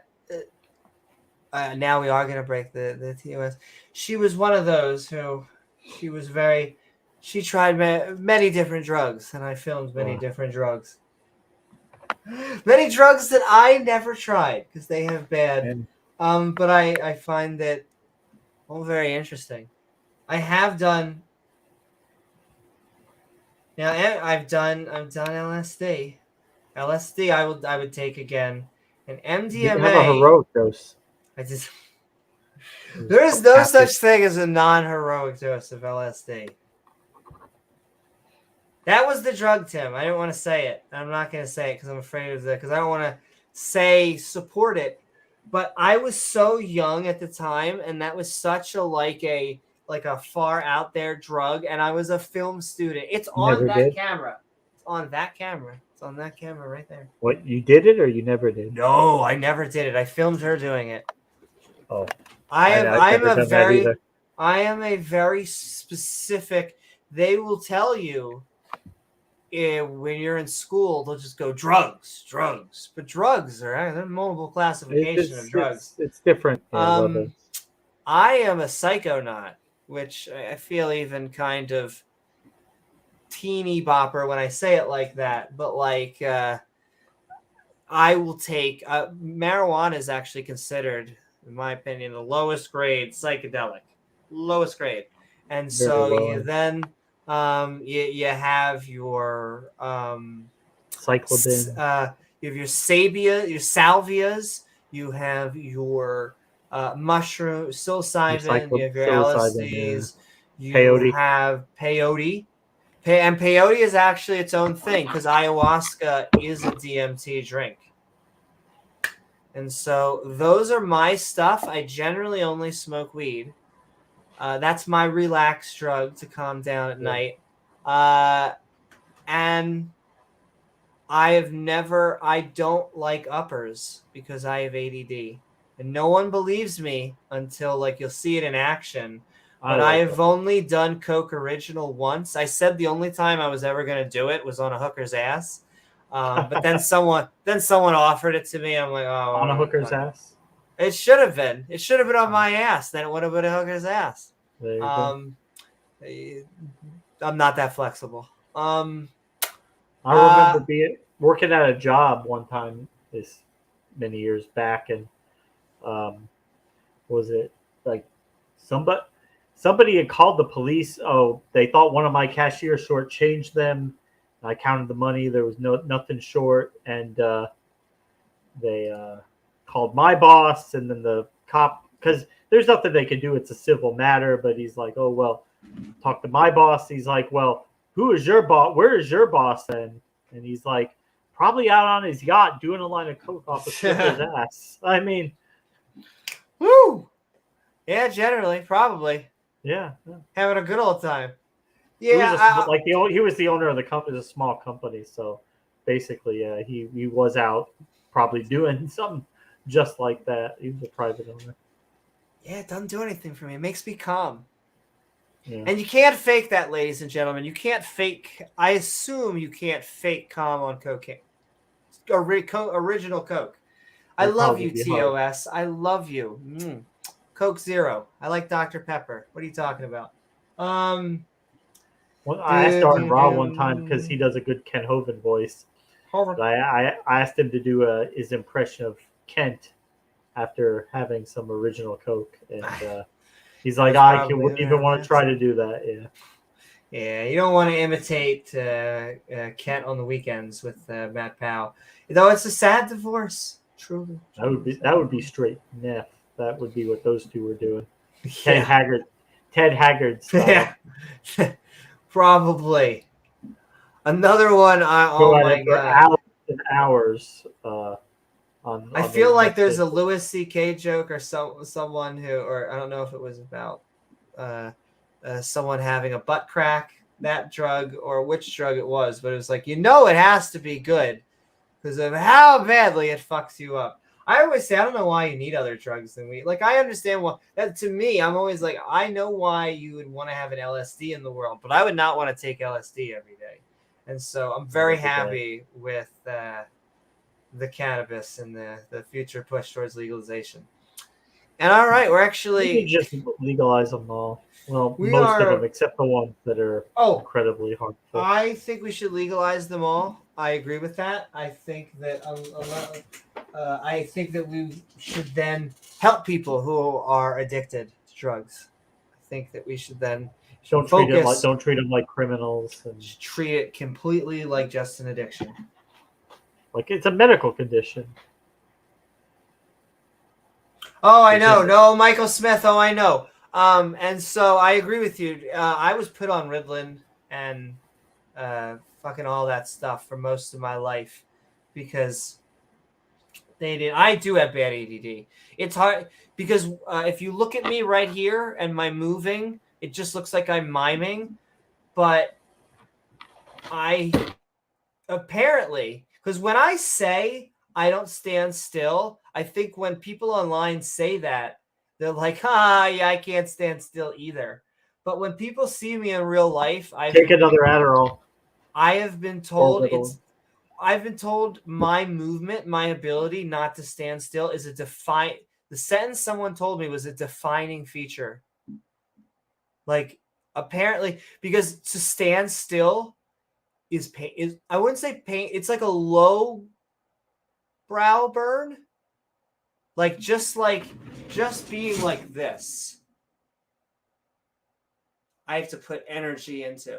I'm trying to stand still, which I'm told is not what most people like. Normally, if I'm at the shopping line, like this is me waiting for someone at the shopping line.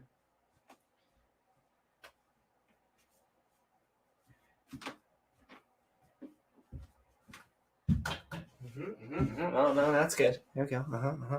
And I'm just looking. And I'm doing a million things because I can't. Fuck us, Newman. F-U-C-U-S. What does that spell? A good weekend, my pre-sup little boy. That really does. What are you gonna do with that? Where you gonna put that? In Baby Darth. Yes, it may be. See, I don't even say his name anymore. I just say random pre-subs because that's what they want. They want exactly. Diesel, I think, was making fun of him the other day. Even other Christians make fun of them. He said that's his real name is. You should be calling him Gary. But I don't even like those. There's certain people that they feed literally. That's all he has is other people talking about him. He's not a content creator. He's not an apologist. He's not a theologian, an academic, or just goes on any Discord related servers field. and yells at people and berates people. Just a guy screaming into the void.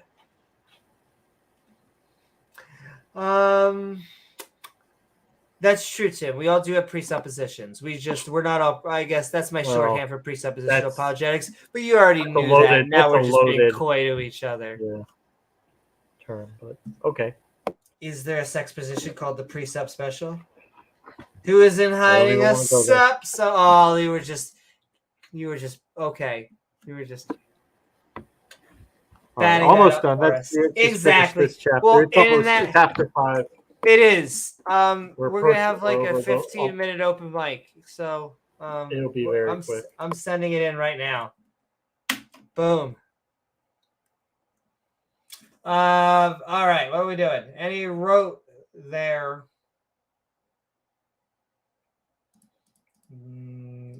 And he wrote as he would. As she wrote, I'm trying to remember that diary. TV show, movie, something. And he wrote there upon the stones a copy of the Law of Charlton Heston. That guy that we used to have, and we kind of just threw him the hell out. Right before the Promised Land, too, which is kind of another dick move. Which he wrote. Murder, she wrote. Thank you so very much, Bookykins. Yes, and it was Yahweh she wrote, which she wrote in the presence of the children of Israel. Shmishmael. Oh, a double helping, James, and all Israel. Shmishmael. And their elder scrolls, specifically, they took arrows to the head. Oh my, I'm gonna do something naughty. And officers, what are you gonna do with that? And their judges, please judge me, stood on the side the ark. Oh, we're doing arcs again. And on the side before the level 60 priests with their Levi's jeans, looking fabulous, which bear the Ark of the Covenant, great movie, of the Lord Bob, as well as the Stranger Danger. As he that was born among them, half of them over against Mount Gerizim, I think, Gesundheit. Oh, nice mountain. Yes. I love that mountain. And nice exactly. Get some lovely cocoa. And half of them over against Mount Ebelstin Genegeltatin.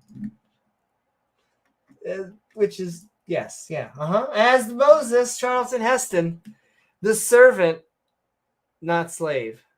Of course not. We would never have slaves in the Bible. Of the Lord Bob had commanded that be No, the Bible before. says to love your neighbor, not enslave your That's neighbor. right.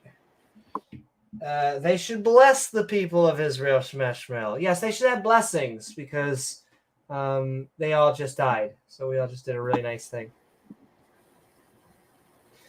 And afterward, he read all the words of the law and the blessings and the cursings. As you would do. That's right. You gotta send blessings and cursings over all these dead people. They're picky like that.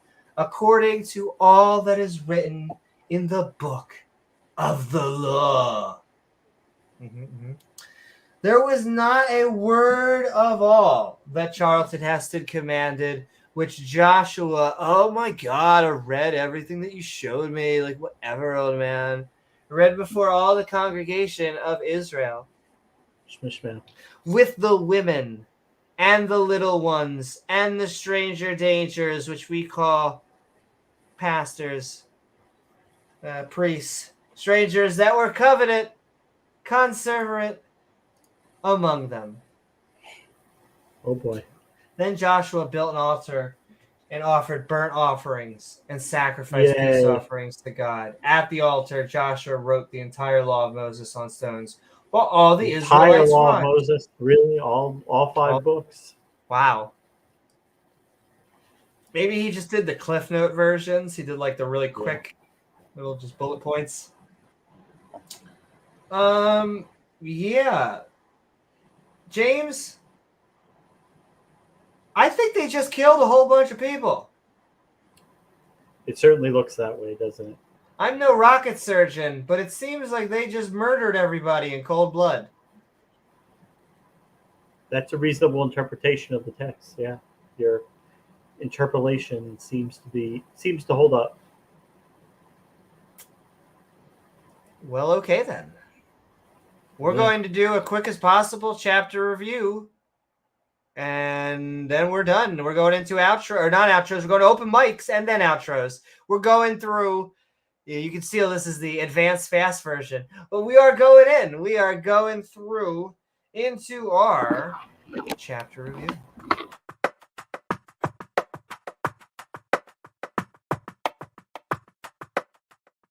Yeah, this was the peanut butter and chocolate horribleness. The Amorites. I mean, this started off really weird. We just start off by pointing out the fact that God's chosen people. God actually sent people on a task, and they came back defeated. Isn't that a little weird? I mean, him burning people to death, their whole families. I mean, that's like razing cities to the ground. That's Yahweh 101. And we expect that. But, like, it's kind of weird to get defeated so hard by an all-powerful God. Kill everybody and kill the king and throw his body at the down gate to serve as a warning to all those people that we already killed everybody. And so, I guess we'll just throw a bunch of rocks on him. Yeah, so this was chapter 7, and so they lost the war, or they lost the battle, and they got sent back. And so God was like, well, that's unexpected. I am a God. Who saw that coming? And so he's like, they had iron chariots at this point. Yeah, exactly. This is still the Bronze Age.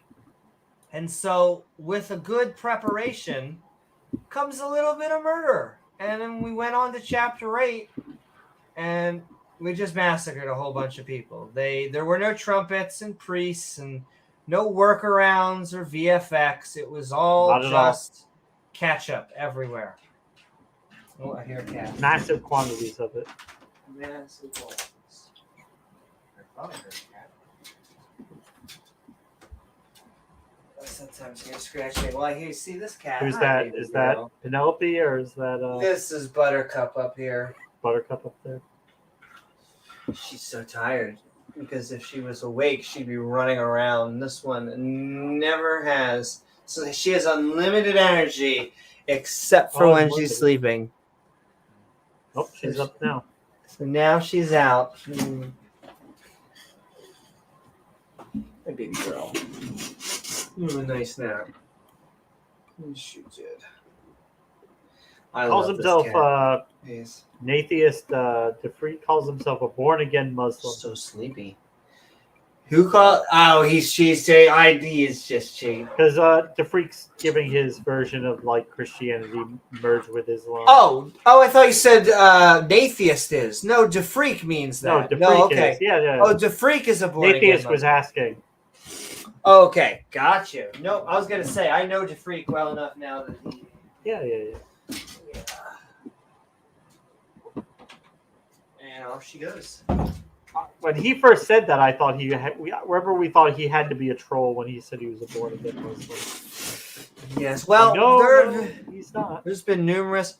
At that point, we are so past. I am just. Yeah. I have two bare minimums now for, I guess, the new bar is how round do you think the earth is, and when you say a personal relationship with Jesus, how personal are we speaking? How far?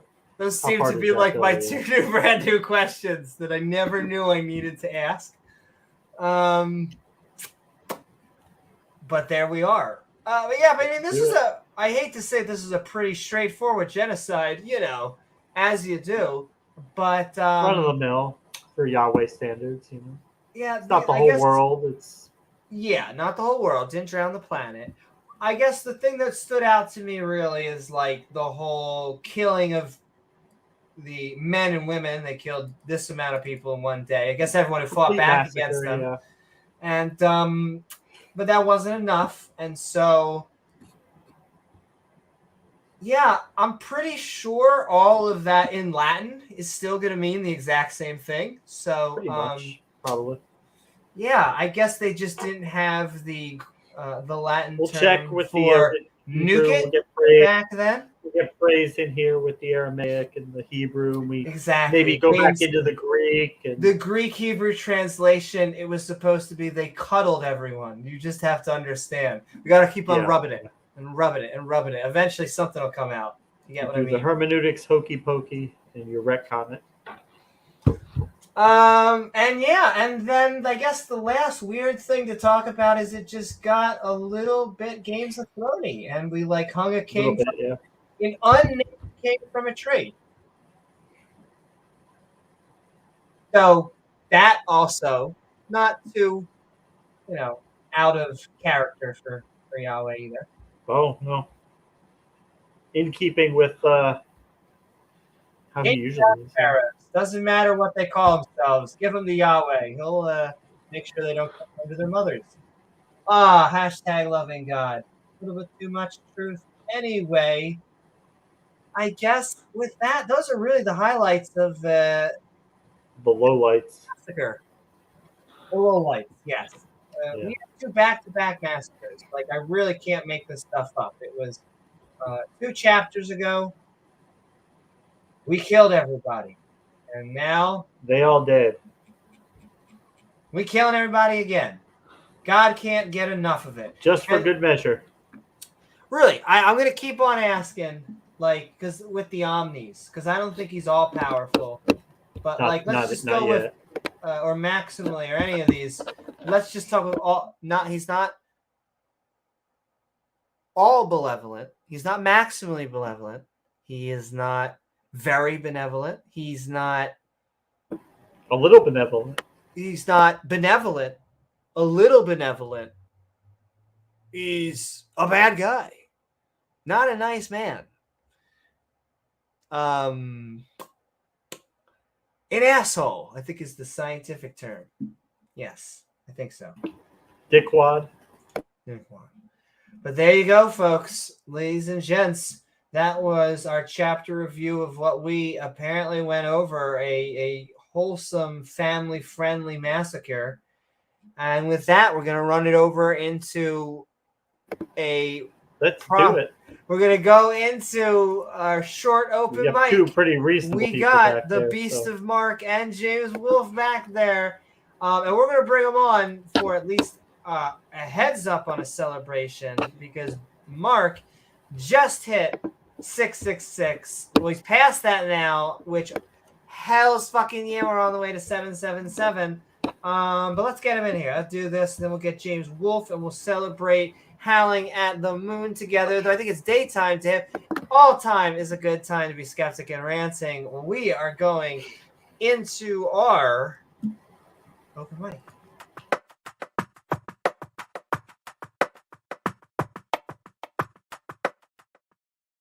Woo! What is up, Mark? Lovely Hey, Mark. to have you on. Like I said, you were doing a fantastic stream earlier, and so it's great to have you. You were celebrating your 666 on your way out to more. My thoughts to you are, how does it feel to be making some landmarks out there? I feel like you are way on your way to that 1,000 mark. And then, anything about this chapter? A eulogy? Something? No, and look, I'm really happy, and I'm really appreciative of everybody that sort of got me there. It feels like I've been told, like, people are, oh, you're gaining followers really fast. It's like, it doesn't feel fast. It feels really slow. I don't know what people are talking about, but I'm trying to enjoy the experience for what it is, which is just an experience. I also wanted to come on here and check, test / show off my software that I've got. So you know how my keyboard's aggressive? Listen to this. Listen. Can you hear that? No, we can. Exactly. Seriously, I would tap. See, and I just put that in the private chat. Look at that. It's gone. Yeah, so I'm so happy about that. And so I'm checking out some new software which does this. And what, it cancels out the sound of the keyboard? No, it tracks my face. He was talking about the thing before, but that is freaking cool. Yeah. Not only, it's like a motion. Yeah, so that is. Yeah, that's just the sort of a face sensor. I think your thing is mucking it up a little bit. I'll try. Oh well, I'll tell you. No, that's okay. It's fine. No, so this chapter and verse, and I was having a great conversation with the freak. Actually, I hope he wasn't taking offense, but I was having a great conversation with him in the side chat. But I was paying attention because this is one of those ones that I've sort of paid attention to, and I've got to say that we're looking at Joshua, right? What is it?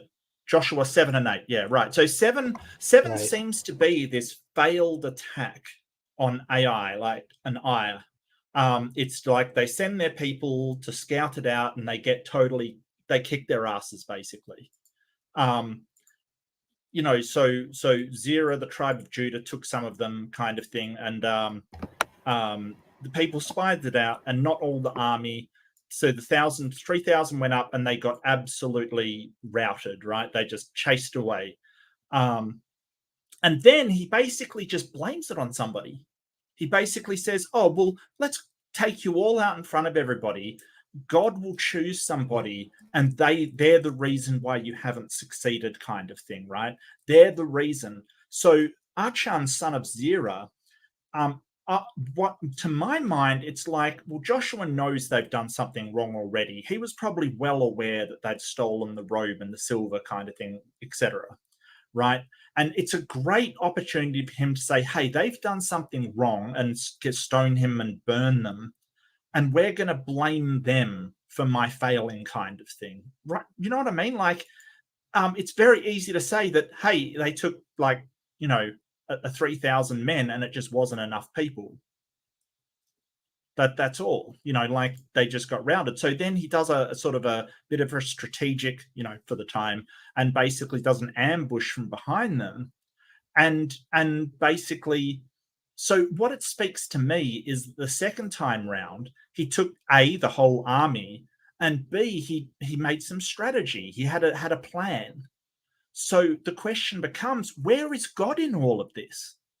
If he went up there with 3,000 men and got beaten heavily, then he takes the entire army and has a strategy of, oh, well, we'll ambush them from behind. You start burning the town. Then we're basically going to turn around and whoop their ass when they try to go back to the city to save it.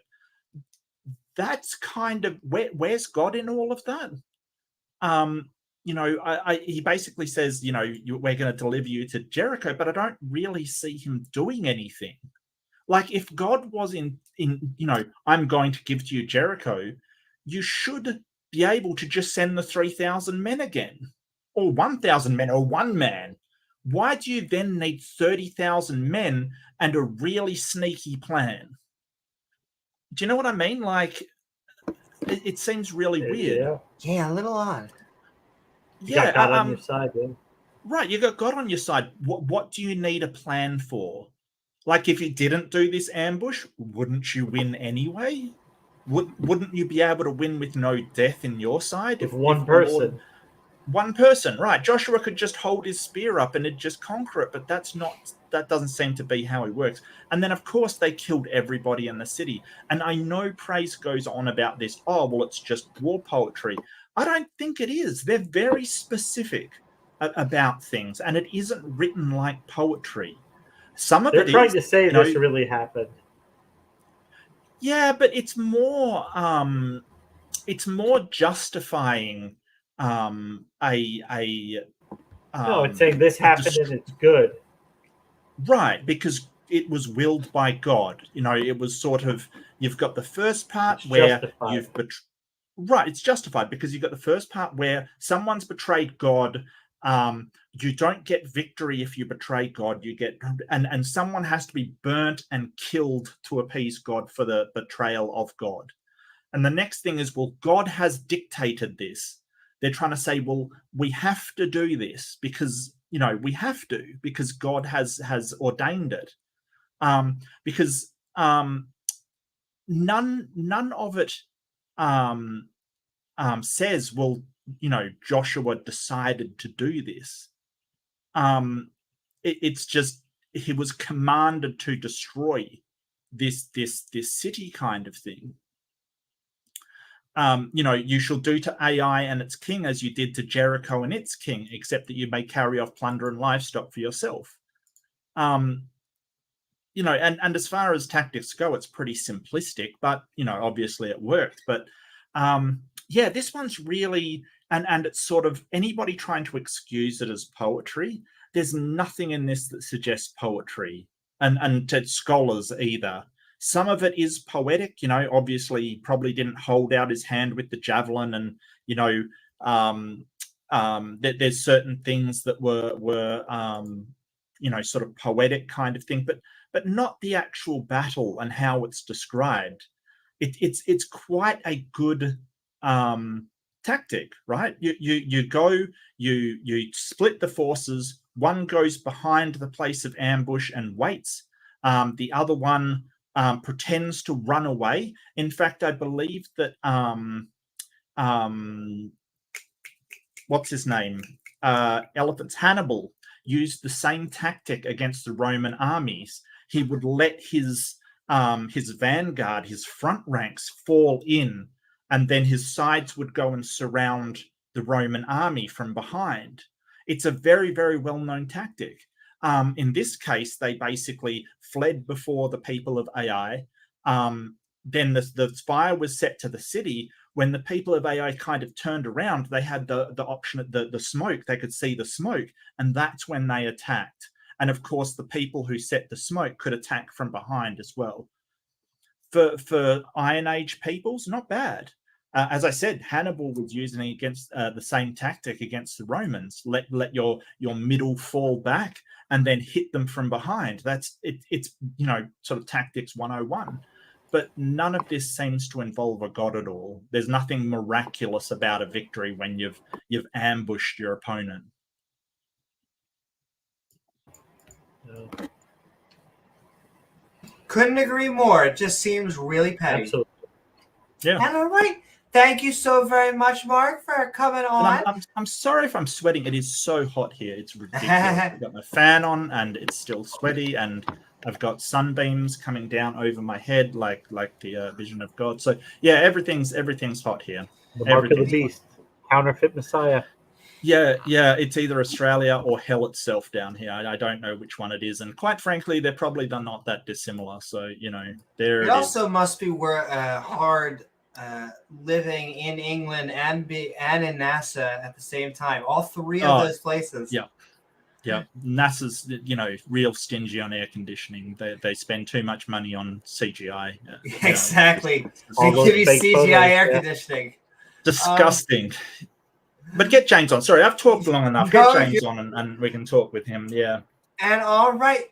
Thank you so very much, a beast of a Mark and James Wolfe. What is up? We are Skeptic Bible Studying. I hope you are doing well. And what are your thoughts about tonight's chapter? Anything we can talk about tonight? Yeah, I just wanted to share a few things. Hopefully, it won't take too long. I'll tell you what, though, Mark, if it is war poetry, it certainly lacks the eloquence of Homer or Virgil. Yeah. Yeah. Anyway, I'll go into sort of what I wanted to chat about or just touch on, and I was just looking at some apologetics surrounding this, and generally when this is preached on, like Joshua and the Judges, etc., they're usually preached on as metaphors for overcoming, for trusting in God, things like that. There's not many apologetics that are willing to go into the a moral or ethical defense of what's going on there. But I was just doing some revision on it, and I just want to touch on a few of the apologetics that come up in terms of the morality of the whole supposed events. And one of those is the apparent wickedness of the people of Canaan. So the Canaanites and other tribes were supposedly widely practiced child sacrifice, incest, bestiality, and other behaviours that almost everyone in history, including today, rightly regard as unspeakably grossly immoral. Rightly from this apologist point of view. That's okay. Well, you can acknowledge perhaps to some degree, the wickedness, or in that region, if it occurred, if it's just as described in the Bible. Also, but then the prickly one of, why did you need to slaughter the children comes up, and it's really astounding, the special pleading, just that they're willing to take some of these positions, and I'll sort of just world-class mental gymnasts. Well, listen to this one. This is so first. What defines a child in this interpretation was one of the sort of trying to give some sort of hermeneutical, linguistic apologetic there, so as to what actually defines a child. What are they referring to? But also, I'll just read these few paragraphs here. So, first, after generations of the sort of moral degeneracy that characterized these people, it may be that even the smallest child was beyond civilizing. Apparently, even they were abused and forced to participate in obscene conduct, psychically and spiritually scarred, and perhaps threatened to perpetuate the cycle. Now, this is incredible apologetic, in the sense that someone's actually willing to take this position that because somebody's psychologically scarred, that they're a danger to society, and to the extent that we need to kill them. Second, the STDs and other infectious diseases that may have pervaded those cities may well have been carried by the smallest children, and if so, they may have posed a grave danger to the physical health of the Israelites. Imagine some of the nations today most ravaged by AIDS, but living more than 3,000 years ago with no access to even the most basic medical resources. And maybe the infectious diseases were also ravaging the domestic animals in these cities, which would also explain why they were destroyed.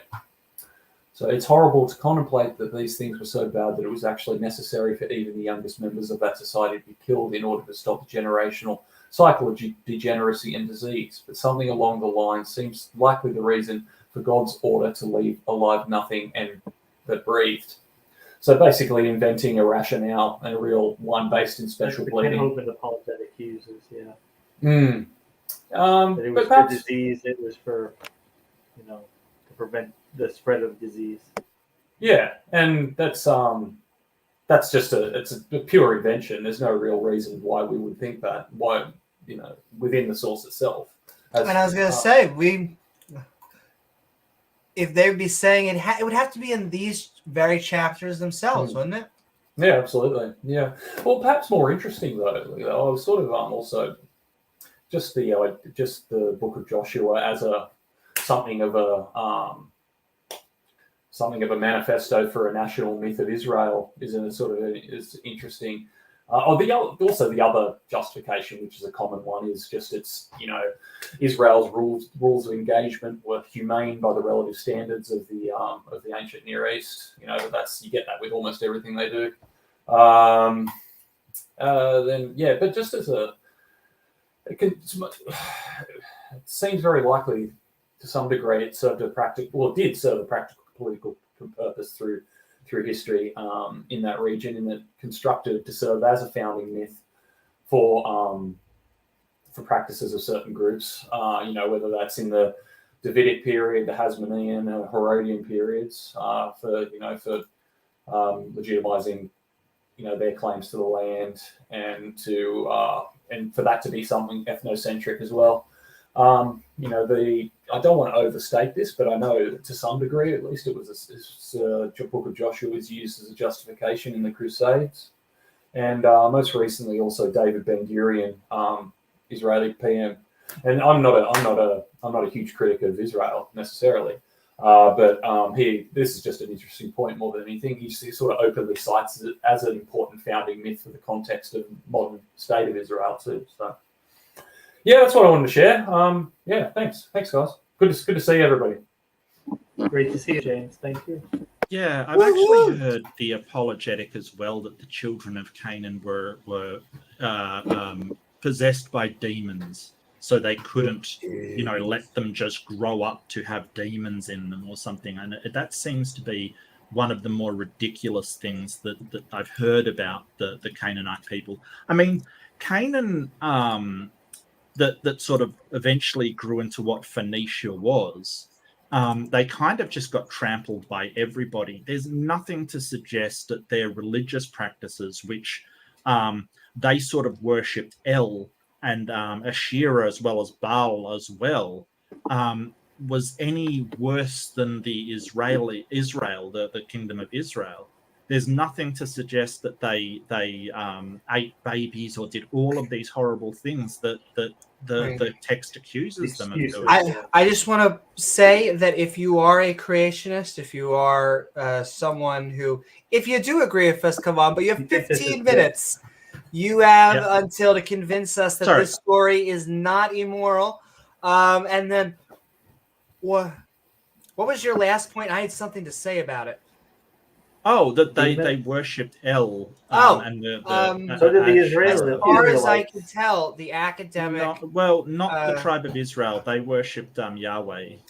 But they, as far as I can tell, the Canaanites and the Israelites share a common tribal ancestry, and then they broke off. And so it seems like it's one of those things where it's like, well, they're now like the enemy, and so we need to say like the absolute worst things terrible ever, because like they're now the rivals. But I don't think where we're at now is even like literal history. I think this is still just a contrived narrative. I don't think these events actually happened. Not atheist. Well, it's hard to like get a grip on their culture, right? Because they were kind of destroyed. So when you have a culture that's being destroyed by a few people, the Egyptians sort of trampled them. They sort of came into being the Phoenicians, and the Israelites trampled them, and basically Babylonian, everybody kind of trampled them. It's hard to know what their actual culture was, and we generally learn about them from other cultures that have survived. But I don't think the biblical narrative is particularly. They survived. No, that's it. Sorry. Oh no, you said survive, so I just needed to make one point that they're trying to stay alive. Staying alive, right? Yeah, and maybe Pat would absolutely disagree and chew me out for this, and that's fair. But I think that the idea that they were just this horrible, hateful, baby-eating, demon-possessed tribe is just all hyperbole. There's nothing that suggests that.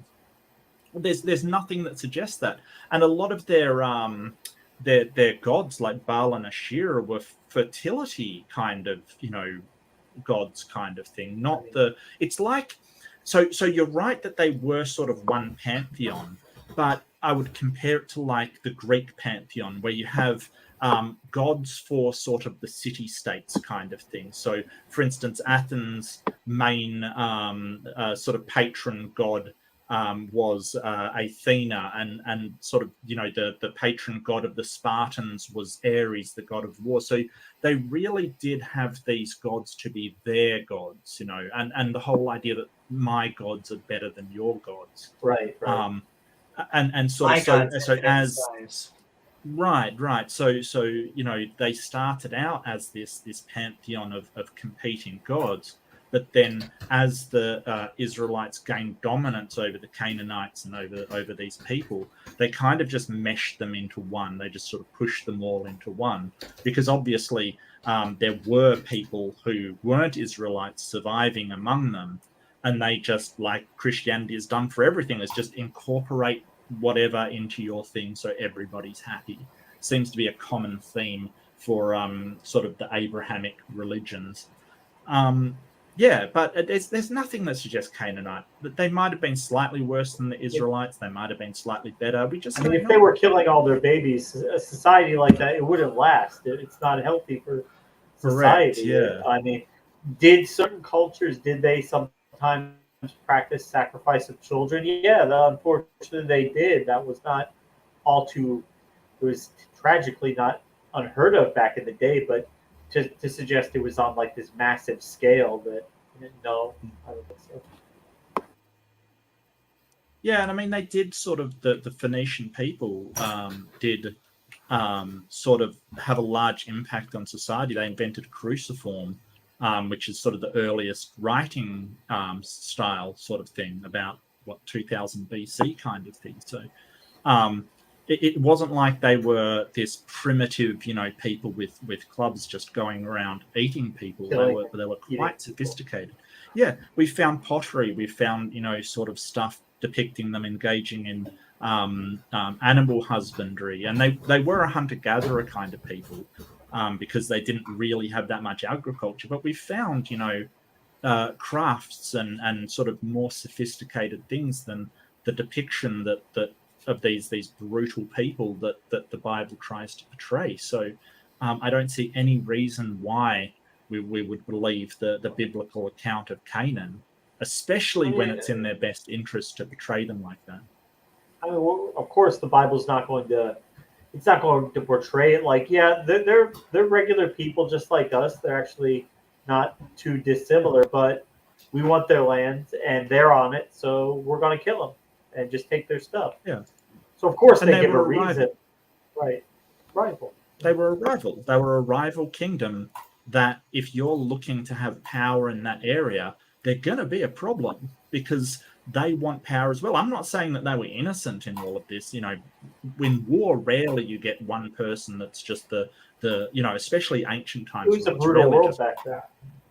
Right. But this whole idea that they deserve to be completely wiped off the face of the earth is religious propaganda. I mean, it reeks of religious just propaganda. Good guys. They're like this super altruistic. They're like the good guys, like Team America World Police. They are just going around just doing good and saving babies and, killing the bad guys and fighting crime, truth and justice for Yahweh. Right. It's just not a realistic. Not realistic. And it's okay, because God gave them that land. He gave it to them. These people that are on it, they don't own the land, because they're doing all these horrible things, and God gave you that land. So what's the problem with taking the land that you own? The one thing God couldn't do was give them land that was uninhabited. You could only give them land that somebody else was already there. Yeah. The whole idea that so basically you already, this is divine right 101, and we've, as humans, we've been doing it forever. It's you have a divine right to this land. Even as late as the Americas, they were doing it. It was being argued that there was a divine right to force the Native Americans off their land. And that wasn't true either. There was nothing moral about what they did to the Native Americans or the Aboriginal people in my country. But they saw it as a divine right, like something that has been given by God. Makes a great excuse. Right. It makes the best excuse, because you literally don't have to come up with any kind of moral justification, because if God is ultimately moral, then that has to be a moral action. But we look at it and we would say, would anybody think it's moral these days? Of course not. Of course not. Through the context of religion, though, I mean, we have the one true God on our side, and these primitive people, they're pagans. They worship they don't worship our God. They worship their own, pantheon of gods. So we've got to Christianize them so they don't all die and go to hell. I mean, we're kind of, in a way, just spreading the word of God, and of course, hey, if we happen to take other resources, land, and territory as a result of doing good for God, well, I mean, hey, that's just how it goes, right? But I love how God says, "Oh, but this time, just take their shit. Just take their shit. Do what you did to Jericho, but this time, just take their shit. Yeah, but take all of the plunder. It's odd that is the word of God, when in the New Testament it's like, stop wanting material objects and wanting wealth. In the Old Testament, he was like, go out and get yours. So, guys, I know you were really good at the first genocide, but hear me out. What if we did a second 2.0? 2.0, and this time they burnt that to the ground. That is the lesson we learned. Yeah, it's a weird one. It's a weird couple of passages that don't read like poetry. It reads like propaganda. Well, this is where the joke, I'll keep on going to it. There's 3 different types of ways you can interpret it. The metaphorical theist, who will say that, everything is really just some sort of, it's analogous to what we understand in life today.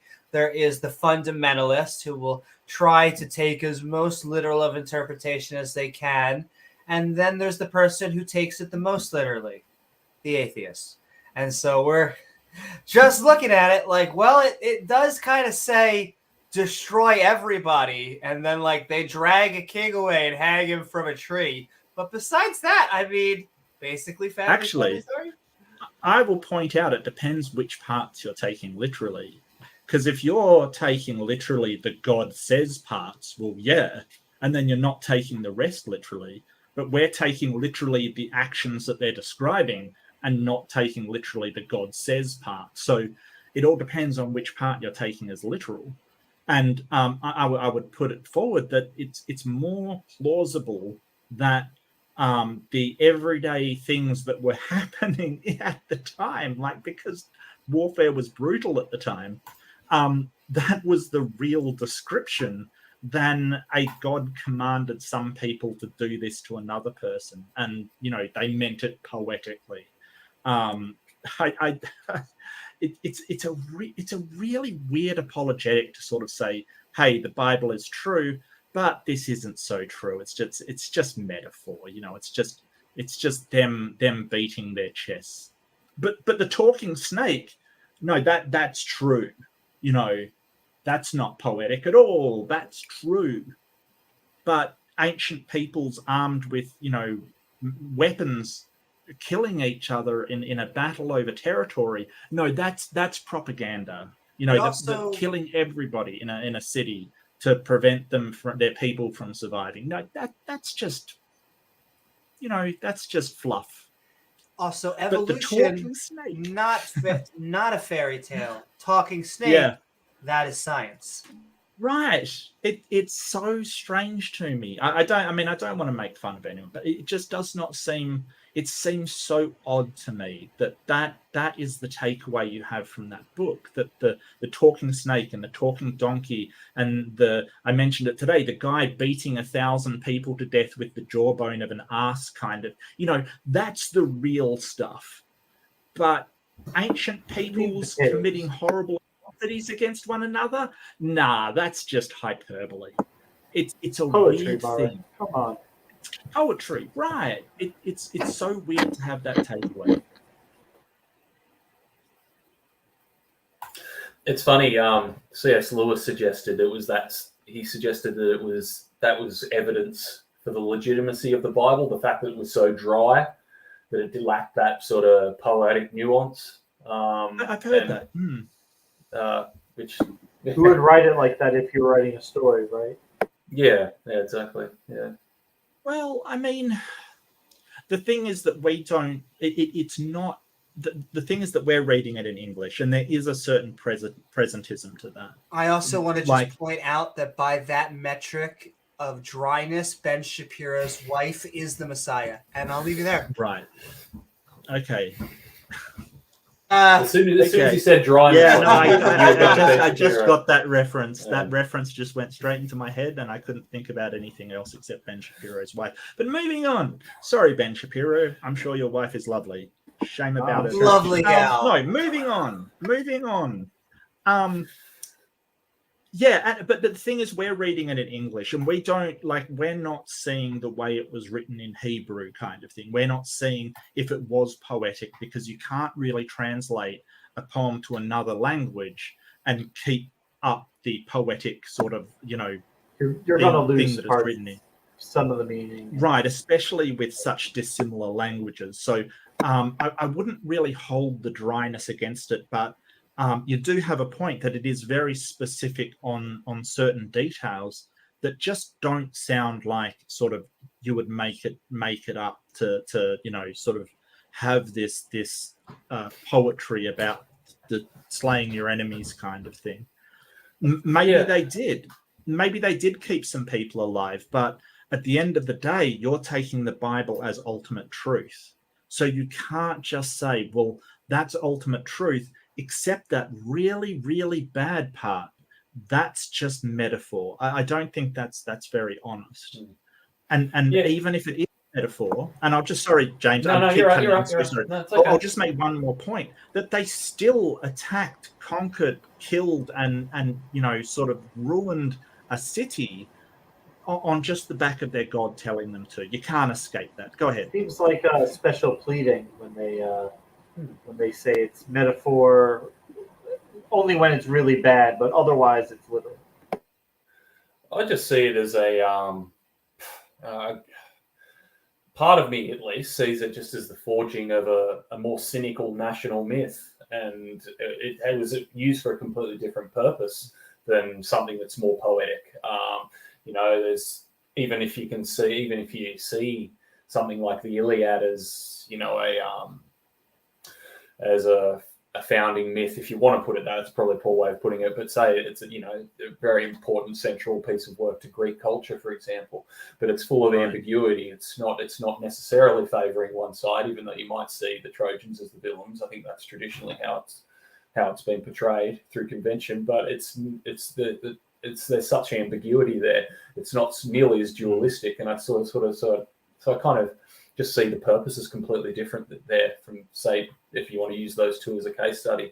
And it's just, it was for, I tend to suspect it was for political purposes, the forging of that, and just to suit certain political and geopolitical aspirations.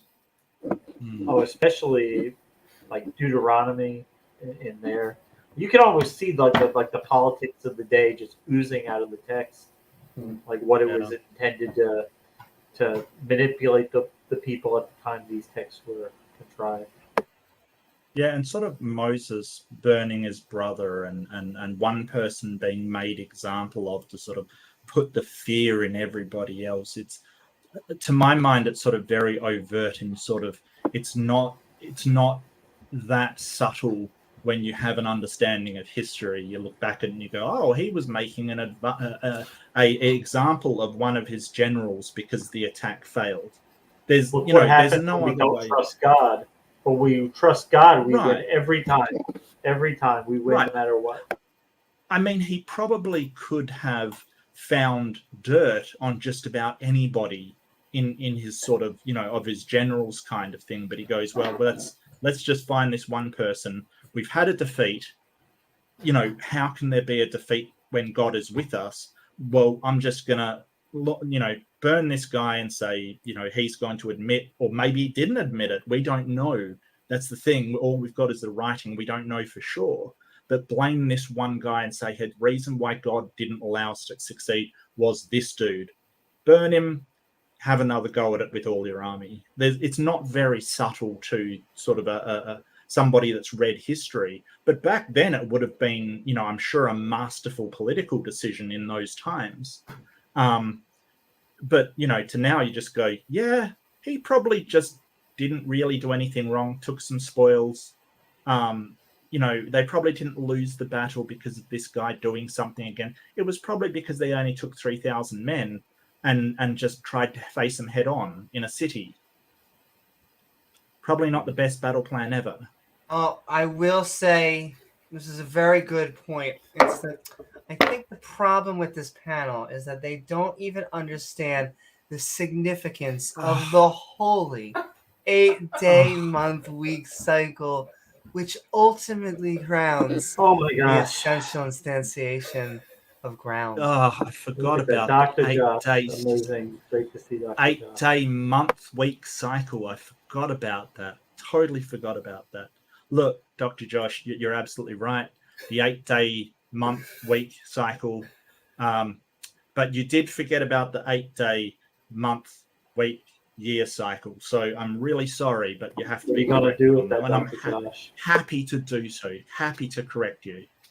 And if you would like to figure or learn about none of that, you should instead check out the amazing Atheist Handbook to the Old Testament, Volume 1 and 2, which, while not being able to be used as a calendar in which we can ground our reality, still pretty good.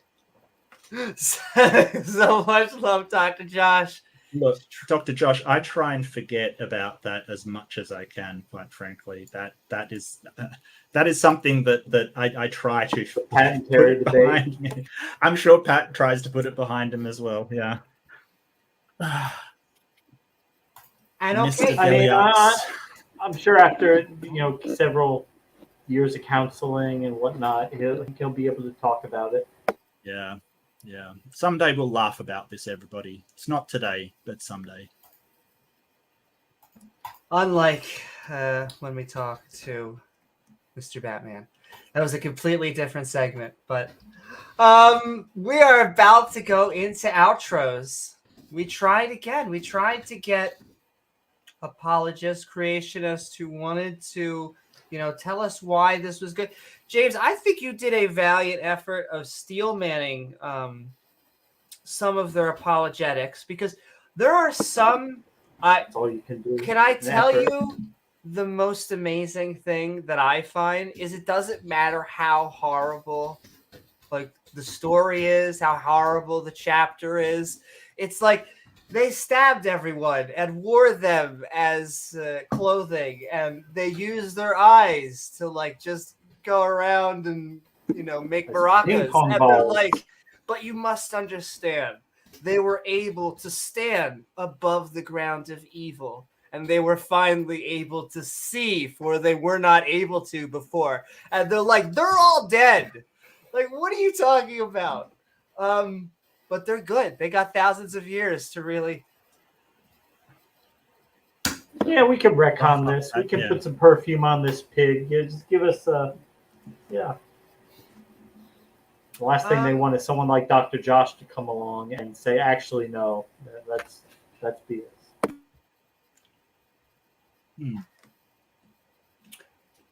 And I think on that, we are going to be heading over to the outros. I am sending love out there.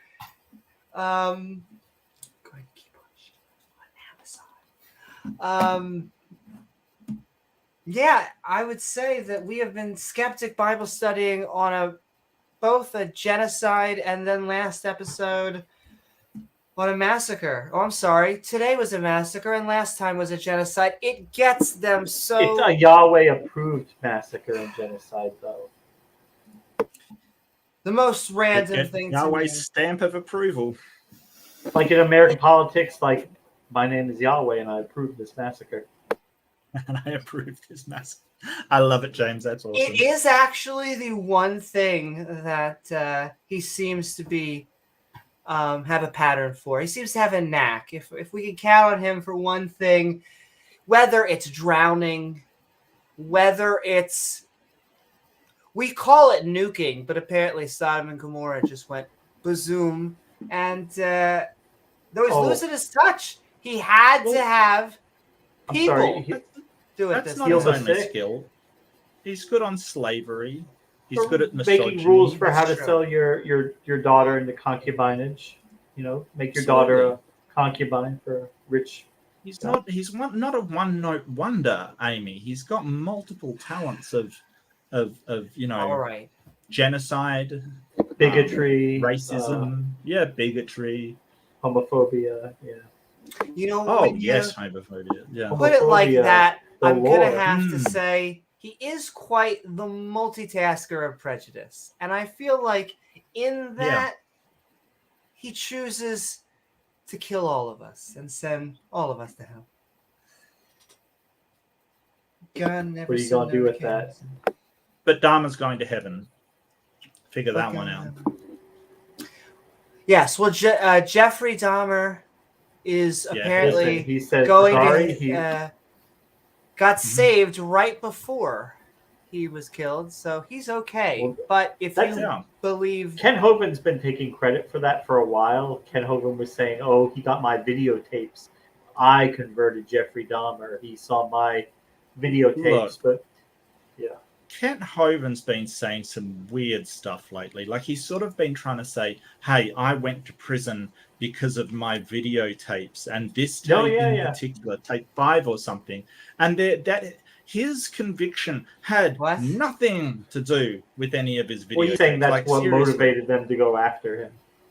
Right. He thinks that somehow, like it was not anything to do. I don't know why he's sort of just outrageously lying like this. I guess it's Kent Hovind, but this is a new claim that he's making. I haven't heard him go on about this before. I've heard him say, hey, it was, false charges and, stuff like this, but I've never heard him sort of go on about how like he said it was there to silence him, like to get, because his preaching was, Right, it's sort of some of this real paranoid. Like the government doesn't give one solitary, crap what you put on your videotapes, Ken. Like nobody cares. Like seriously, get over yourself. No one cares.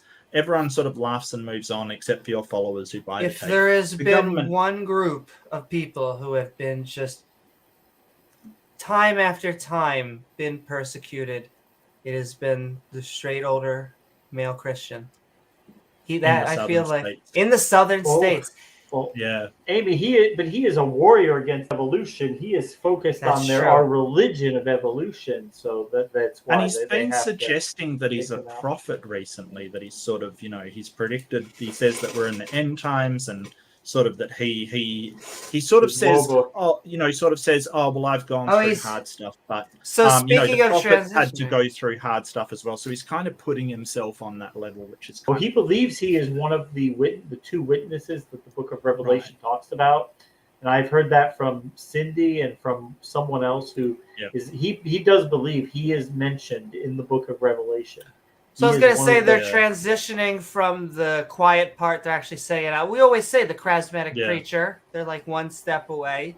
Right. We have, and there's nothing scarier than a guy in the southern states of America on a compound in the middle of nowhere with that thinks he's a prophet. Nothing bad ever happened from that. The government won't be able to move against his compound. Mark, God will protect it. It's in the the same end, Oh, I thing. thought it was a dinosaur. It's the same thing No, with it's going to people be Jesus. Well, Raptor Jesus, maybe. like Raptor Ultimated Jesus. who say that he is their best friend. It is the same people who say that they have a direct line of God. If you Yeah. believe, it is why I'm against the notion of prophets to begin with. Mhm. If you ourselves cannot talk with God, why do we need a middleman? I don't know. Just seems like an all-powerful deity would be a little bit easier at that. Just like an all-powerful deity would not have an accursed. We never learn what the Okay. accursed thing is. So Aussie Gold says the DVD he's talking about is to do with the New World Order and forced mark. Yeah, no, that wasn't why he was arrested. Aussie Gold. It's got nothing to do with that. Absolutely Ozzy, nothing. are to do you with it. trying Well, to he's saying that's say? what motivated them to go after him for his tax violation. Yeah, but that's ridiculous. It They is tons of forced people Mark producing- upon him. There's That's so there's sad. tons of people producing There's tons of content like conspiracy that, and they theorists. don't. Yeah, they don't go after them. It's ridiculous. They just go whatever and just laugh at them essentially. It was the It couldn't was the be that he was structuring sending. and tax fraud. Yeah. Oh, that Will, was- willful failure to withhold FICA taxes. From his yes, I will employees. say. I'll So- say that from P-Town is that when he was asking about the tax evasion and stuff like that, he was also structuring. He was doing Yeah, like willful failure. He It was refused to mob bossing. withhold taxes from his Right, employees, which they told him you have to do. Their employees, you have to Mhm. withhold the Social Security Medicare tax. And he would send his wife to the bank 3 to 4 times a week to take out just under the threshold for reporting. And this happened for Just under years that he was 10,000. doing it. Yeah. Mhm. He, Yeah, between but it was also like 94 and 9,900. Yeah. Yeah, it was sort of also failing to pay the taxes for his employees. Now he sort of claims, well, Yeah, the we're a FICA tax. religious organization, but he didn't Right. have a religious organization exemption. That's the problem. He basically thought, well, I'm just going to do it anyway. That's why he was arrested and charged, not anything to do with Yeah. any New World Order or Mark or anything like that. It was nothing to do with it. And his case was appealed. The appellate court found that there was nothing wrong with his case. It was, it was a valid, legal, lawful conviction. And yeah. He And really all right. didn't break those laws. They really are laws, which he doesn't think the laws apply to him. He's a soft sit. Well, he's been saying for years now that he's going to overturn that, and it's just about to go away. And and he's going to be compensated by the government. It is wishful. Like there's nothing It's delusion. that suggests that. Yeah, It really is. It's just telling his people what they want to hear, to think that it's all going to go away. As they just have to It never wait a little does. bit, and it's suddenly going. Right, and he's going to be compensated, and that's He's going to gonna go get a towards $500 his million. compound, glory of God. Right, and it's not. There's nothing. He even made an appeal, and basically it dropped because he didn't provide enough information. But he'll say this over and anyway. Moving on from the Hovindian. Well, it all in a weird way it all ties back together, because it was what I was saying at the very beginning of the stream, is that a lot of these guys are not good guys. It has nothing to do with atheism, theism. Yeah. And so I would say to the people who have propped them up, I understand the feeling of betrayal for, it's the same thing with Matt Powell. I get all these people that are like, Matt Powell, he helped me walk across the street and he tied my grandma's shoes. What a nice He's a boy. nice young man. And I'm like, yeah, that's must cool. admit- He's across the street kind of shouting for homosexuals to Yeah. be executed on the front lawn. But Yeah. if you could Yeah. maybe less of the shoe tying and more handling of that. You know what? He seems like a nice guy. He looks like he'd be a nice guy until he actually opens his mouth to start talking. There you go. And then you're like, oh, you're awful. Oh, I gotcha. I mean, that's a shame, but yeah, you're terrible. Like really terrible. You're some of the worst people. Anyway, yeah. No, I'm trying to figure out, because I'm trying to decide. There's like a piece inside of me that doesn't want to go into the 6-hour mark, and yet we could also probably talk about a lot of stuff. No, I should We go could keep anyway going. as well. So, Well, yeah. and okay. It is. Then that's true. This was a long one, not only because of the little. I basically had to do an entire housekeeping on. I really, just please, anyone who is a theist out there, Trying to administer medicine to the dead.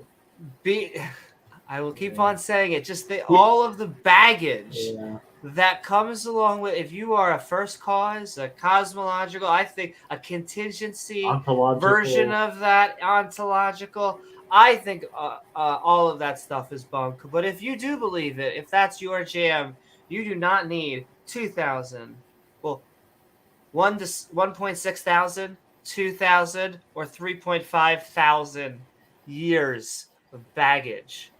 Because it just comes with so much hate, so much bigotry, and so much just non-logical thinking that it's where the anti-science mindset comes from.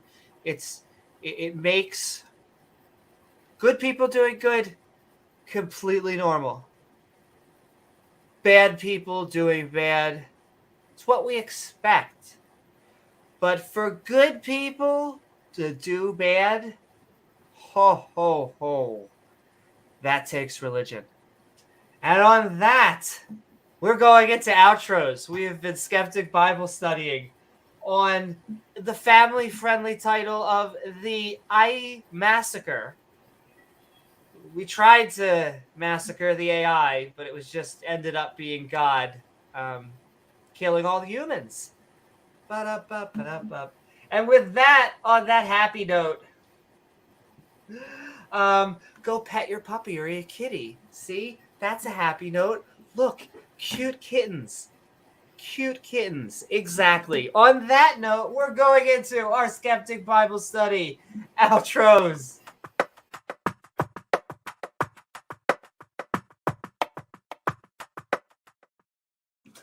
Woohoo, James! It was lovely to have you on with us. We have been Skeptic Bible Studying. We have been talking the Ai Massacre. What you got going on the interwebs, and what are your final thoughts? Yeah, I was just thinking a moment ago how I don't think a lot of these, the intent of a lot of these OT narratives are for the purpose of moral philosophy, but I also, when apologists try to interpret them as such, what they end up doing largely is just taking despicable behavior and attempting to masquerade it as virtues, really. Other than that, I don't really have much to say. Just a huge thank you to Amy, James, Mark, coming in here and being able to hang out. It's really therapeutic for me. So thanks heaps. Absolutely. Thank you, James Wolfe, it was lovely to have you on as always, and quite a mensch. And with that, we are moving forward. We only have a 4 deck tonight. The Beast of the Mark. We have been Skeptic Bible Studying. I know you have been celebrating today, but I want to know not only where are you on the interwebs, but what are your final thoughts? I'm Mark Reid. You'll find me over at Mark Reid Atheism. I do debate mostly and try to set my mind against irrationality as much as possible, which I have fun doing. So if you want to join in the fun of setting your mind against irrationality and promoting free thinking, do join me for a very strange journey through YouTube, which has been interesting and fun, and I've met some amazing people like James and Amy and James. I'm going to be doing a debate against James. It's probably, it's going to be a really good one, and I'm really looking forward to it, because I know that James at least can give rational arguments and things like that. It's not just, well, God said, and that's his entire justification for anything. So it's going to be fantastic. And I'm going to really like seeing his frame of reference for why he's arguing. That subject is the death penalty, isn't it, James? Yes. That's the subject. And that'll be happening on Tang, or the Atheist Network group, who Tangang Atheist Your Way. Yeah. Yeah, but I'll keep it short. And I really thank you for having me on. It's always fun. So thank you, Amy. It'll be fun. Thank you. It was great having you. Yeah. Thank you. Woohoo! Thank you so very much. Thank you so very much, Mark. You should all be checking out his channel at Mark Reid Atheism. You should be checking out Tangang at the Atheist Network group, youtube.com. Yes. But also, you're going to catch Mark joining us on Debate Me Brah as well. Oh, when's that? We have to, I think, confirm it. Set that up on Discord. Yes. Yeah. I just didn't think that we had a date or time. I could be wrong on that. Am I wrong on that? Oh, I'll do that in 1 second. I think we sort of got a time, but we didn't really get a date. So we got a sort of time frame, but not really a date. But a coming soon. That's all right. Yeah, coming soon. I will be debating on Debate Me Brah. Just not against Ultimated, that's all. Just not. I had to throw him out of my room today. I felt kind of bad. Really? But at the same time, I kind of didn't. Look, What's he doing? Just interrupting. I sort of said, look, you're welcome to stay, but you've got to let other people finish what they have to say. And he sort of, well, if you talk for a minute slandering me, I'll interrupt. And I'm like, well, don't interrupt. Just wait till the end and then give your objection. And then, I talked for like 2 seconds and he interrupted me twice. Oh, my syllogism. Well, yeah, it's just, no, that's not true. And it's like, look, you can say that at the end. Just let people get out what they want to say and then talk. But he can't seem to do that. You just assumed God, Mark. You just assumed God. Yeah, and if you interrupt me to say that, I'm going to kick your ass out of there. If you wait till I say what I've got to say. By kicking me, you just assumed God. Well, apparently I'm dodging, at that point. But if you can't conduct yourself in a well, not even charitable, just a semi-respectable manner to allow people to talk, then I'm really You're not gish galloping. You're gish galloping. You're gish galloping. Which is in my opinion, that's the same thing that Kent does. Is that which I think AJ did a video on where they bring up 9 points. You make 9 rebuttals, and they go, Jesus, why the hell do you have to bring us in like 9 different directions? You're like, I'm responding directly to what you just said, but thank you. Mm-hmm.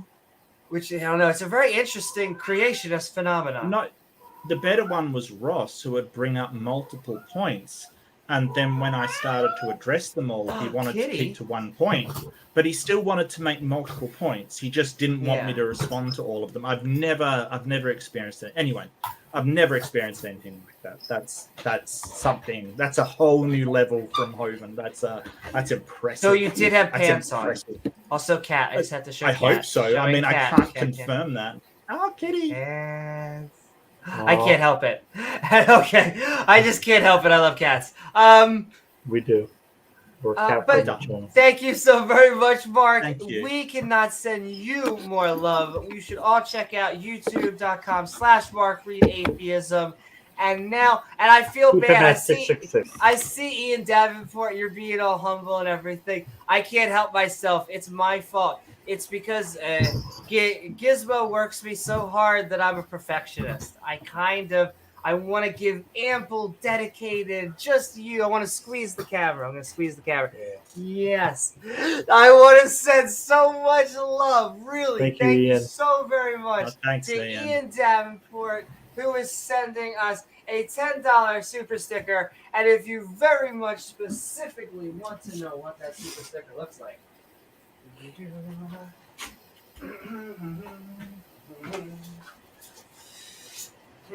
it looks kind of like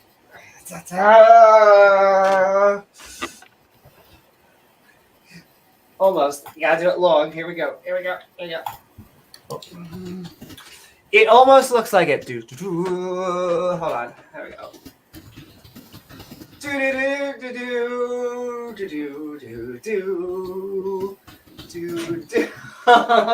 Buttercup is like, what are you doing, bitch? Thank you so very much, Ian Davenport.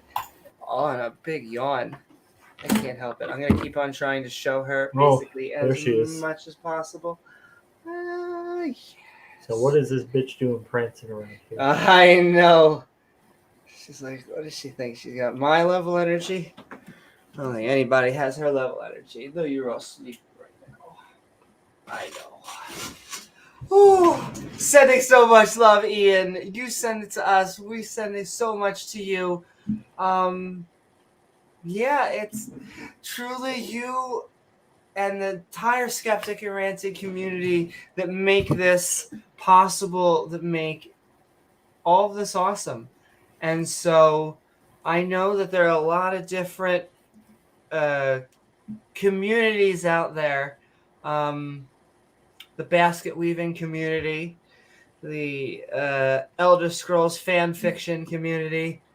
I think that this Skeptic and Ranting community is one of the best. I think whether you're atheist, agnostic, One of the best. That's what they say.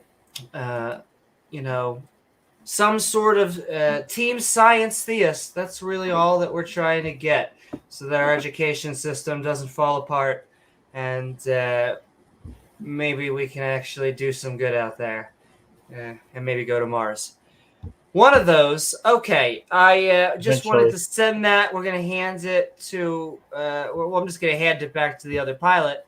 James W. Oh, my. On cue there. The Jesus is out of nowhere, Oz comes out. Yeah. Look, I'll tell you that. That is more evidence that we have for Jesus. We got Oz. We got Dr. Josh in here tonight. Great to see everybody. Mm-hmm. That's right. Team Tangang, Team Skeptic. James, we have just, I hate to say witnessed a massacre because it's not real. Thank the Jesus that they believe in, it's not real. But what are your thoughts about this chapter? Well, what else can we say about it? It's horrible, but luckily it didn't happen. So, yeah. I think we beat that horse into the ground, but we'll be back maybe tomorrow. Well, actually, maybe that's today. Maybe back today. So stay tuned for that notification. Have a good day. Get some sleep. And join us. He's been... Oh, there he goes. Woohoo! Sending love. How's been partying? Hey, hoping it's something good. That's the only question that I need to be asking. Wild turkey. I will keep on saying if you are a channel member, well, first of all, thank you to all the super chatters, all of the super stickers, all of the support. Ian Davenport, I really do want to send you more Amazing love. People.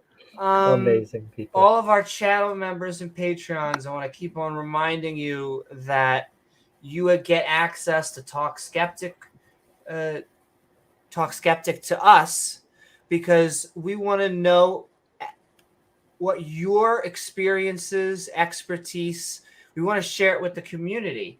So whether it's physics or knowing how to make tents or whatever it is that your expertise or fancy certificates in academia are, we just want to get them out there. PhD and your degrees in basket weaving. So you make that joke. Produce a basket weaving show. You know what? You know what's sad about that joke now that I think about it? Basket weaving is like an actual talent, an actual skill. Sure. Yeah. And it's not, you're not even selling. Not anybody can just weave baskets. Exactly. As much as we make fun of that, that is actually above what someone like Achan. Yes, but you also gain access to. Oh, well, you gain access. Well, you gain access to the show, but if you would like your show to be produced, if you would like to just be produced by Space Lizards, there is the link both in chat and on screen at Fiverr. And Gizmo and I can help you make your podcast a reality. But with that, including more Debate Me Bras, more shows, I'll say this. The street epistemology is going to have to wait until another month or two. It's going to have to wait until like a March or April. But, I'm going to interview my brains out. I actually had fun. It was an amazing time. The only reason I'm not going out there again is because it's freezing cold, and I am kind of one of those basic bees. Yeah, I kind of don't have like a lot of meat on your bones. You know. Listen, I resemble that comment. I'm one of those people that will wear a jacket inside. You don't have enough protein. Fancy one. Oh, I know. I need to get on my knees more often. That's what I'm learning. If that's even possible. Yes, in fact, I think we gotta all get our best ass moving. I wanted to not go over 6, but I couldn't help it. You Ian are is a legend. Dead set legend. He certainly is. Boom. He is. Great guy. I agree. I see Ian. Supporter from the beginning on our channel. Exactly. I see him supporting the atheist agnostic community. All over, He's been with us, for probably since the beginning. Pretty much the beginning, yeah. One of our first supporters.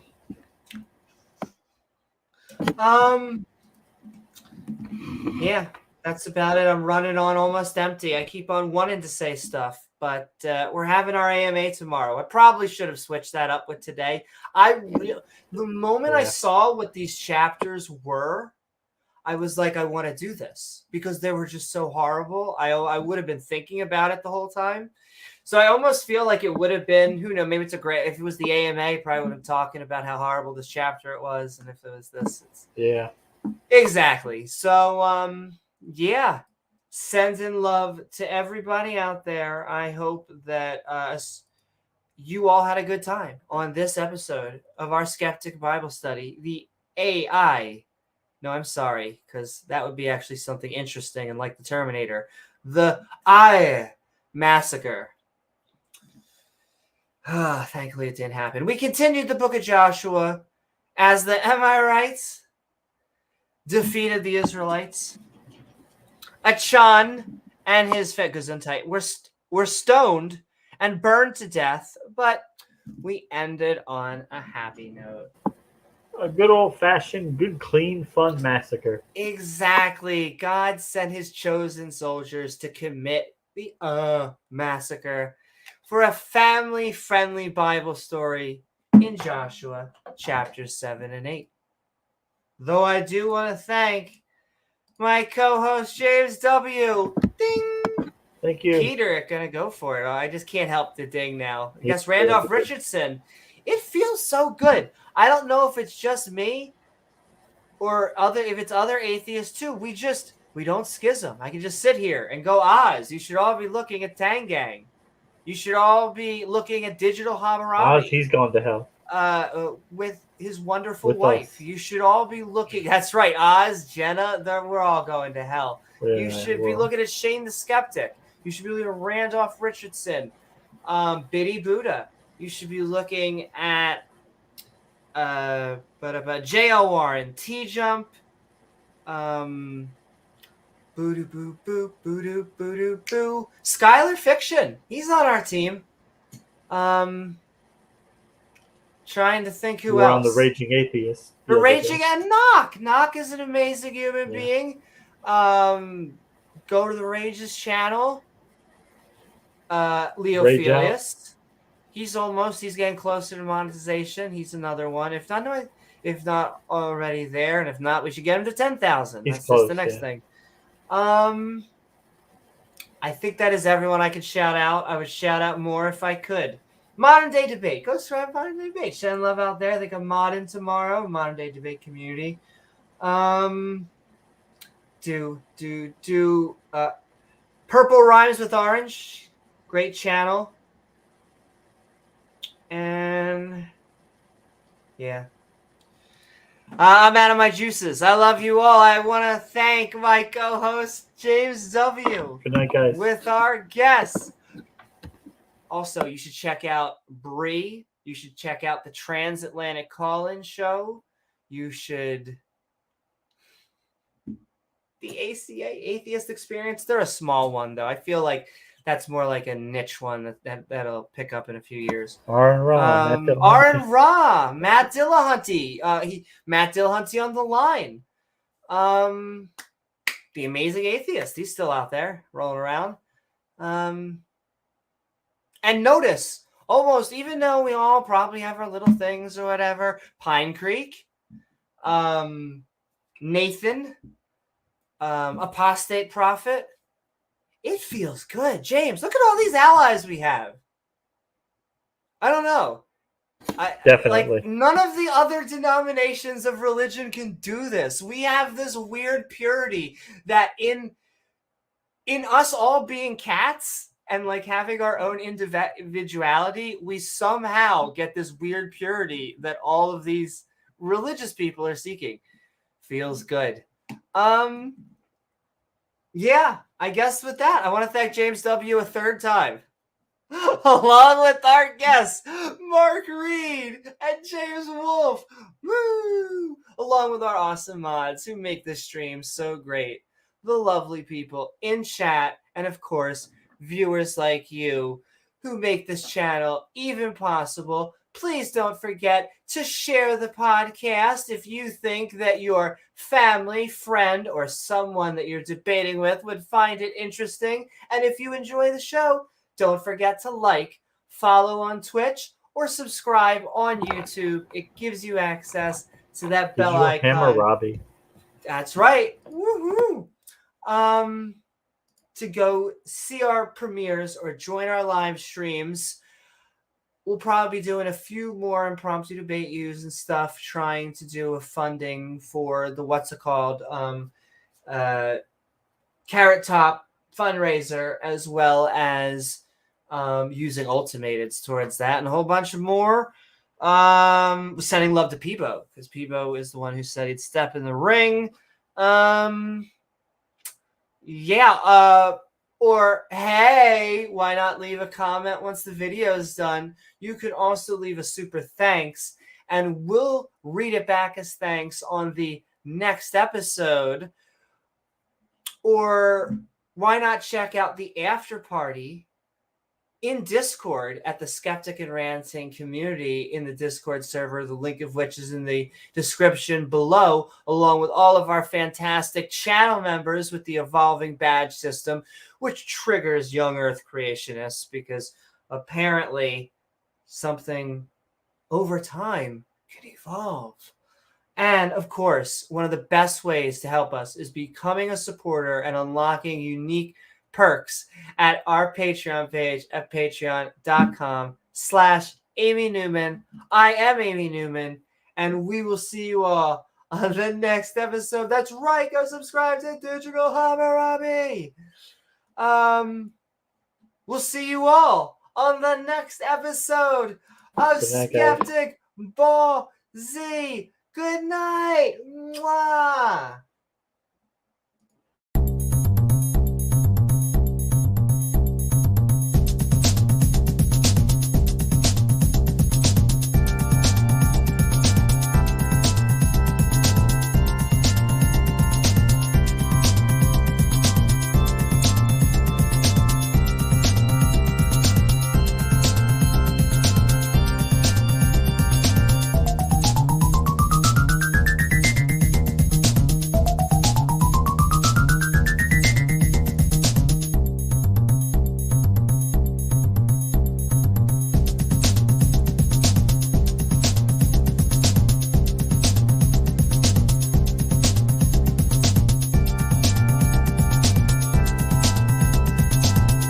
Right, go check out the Afro Atheist.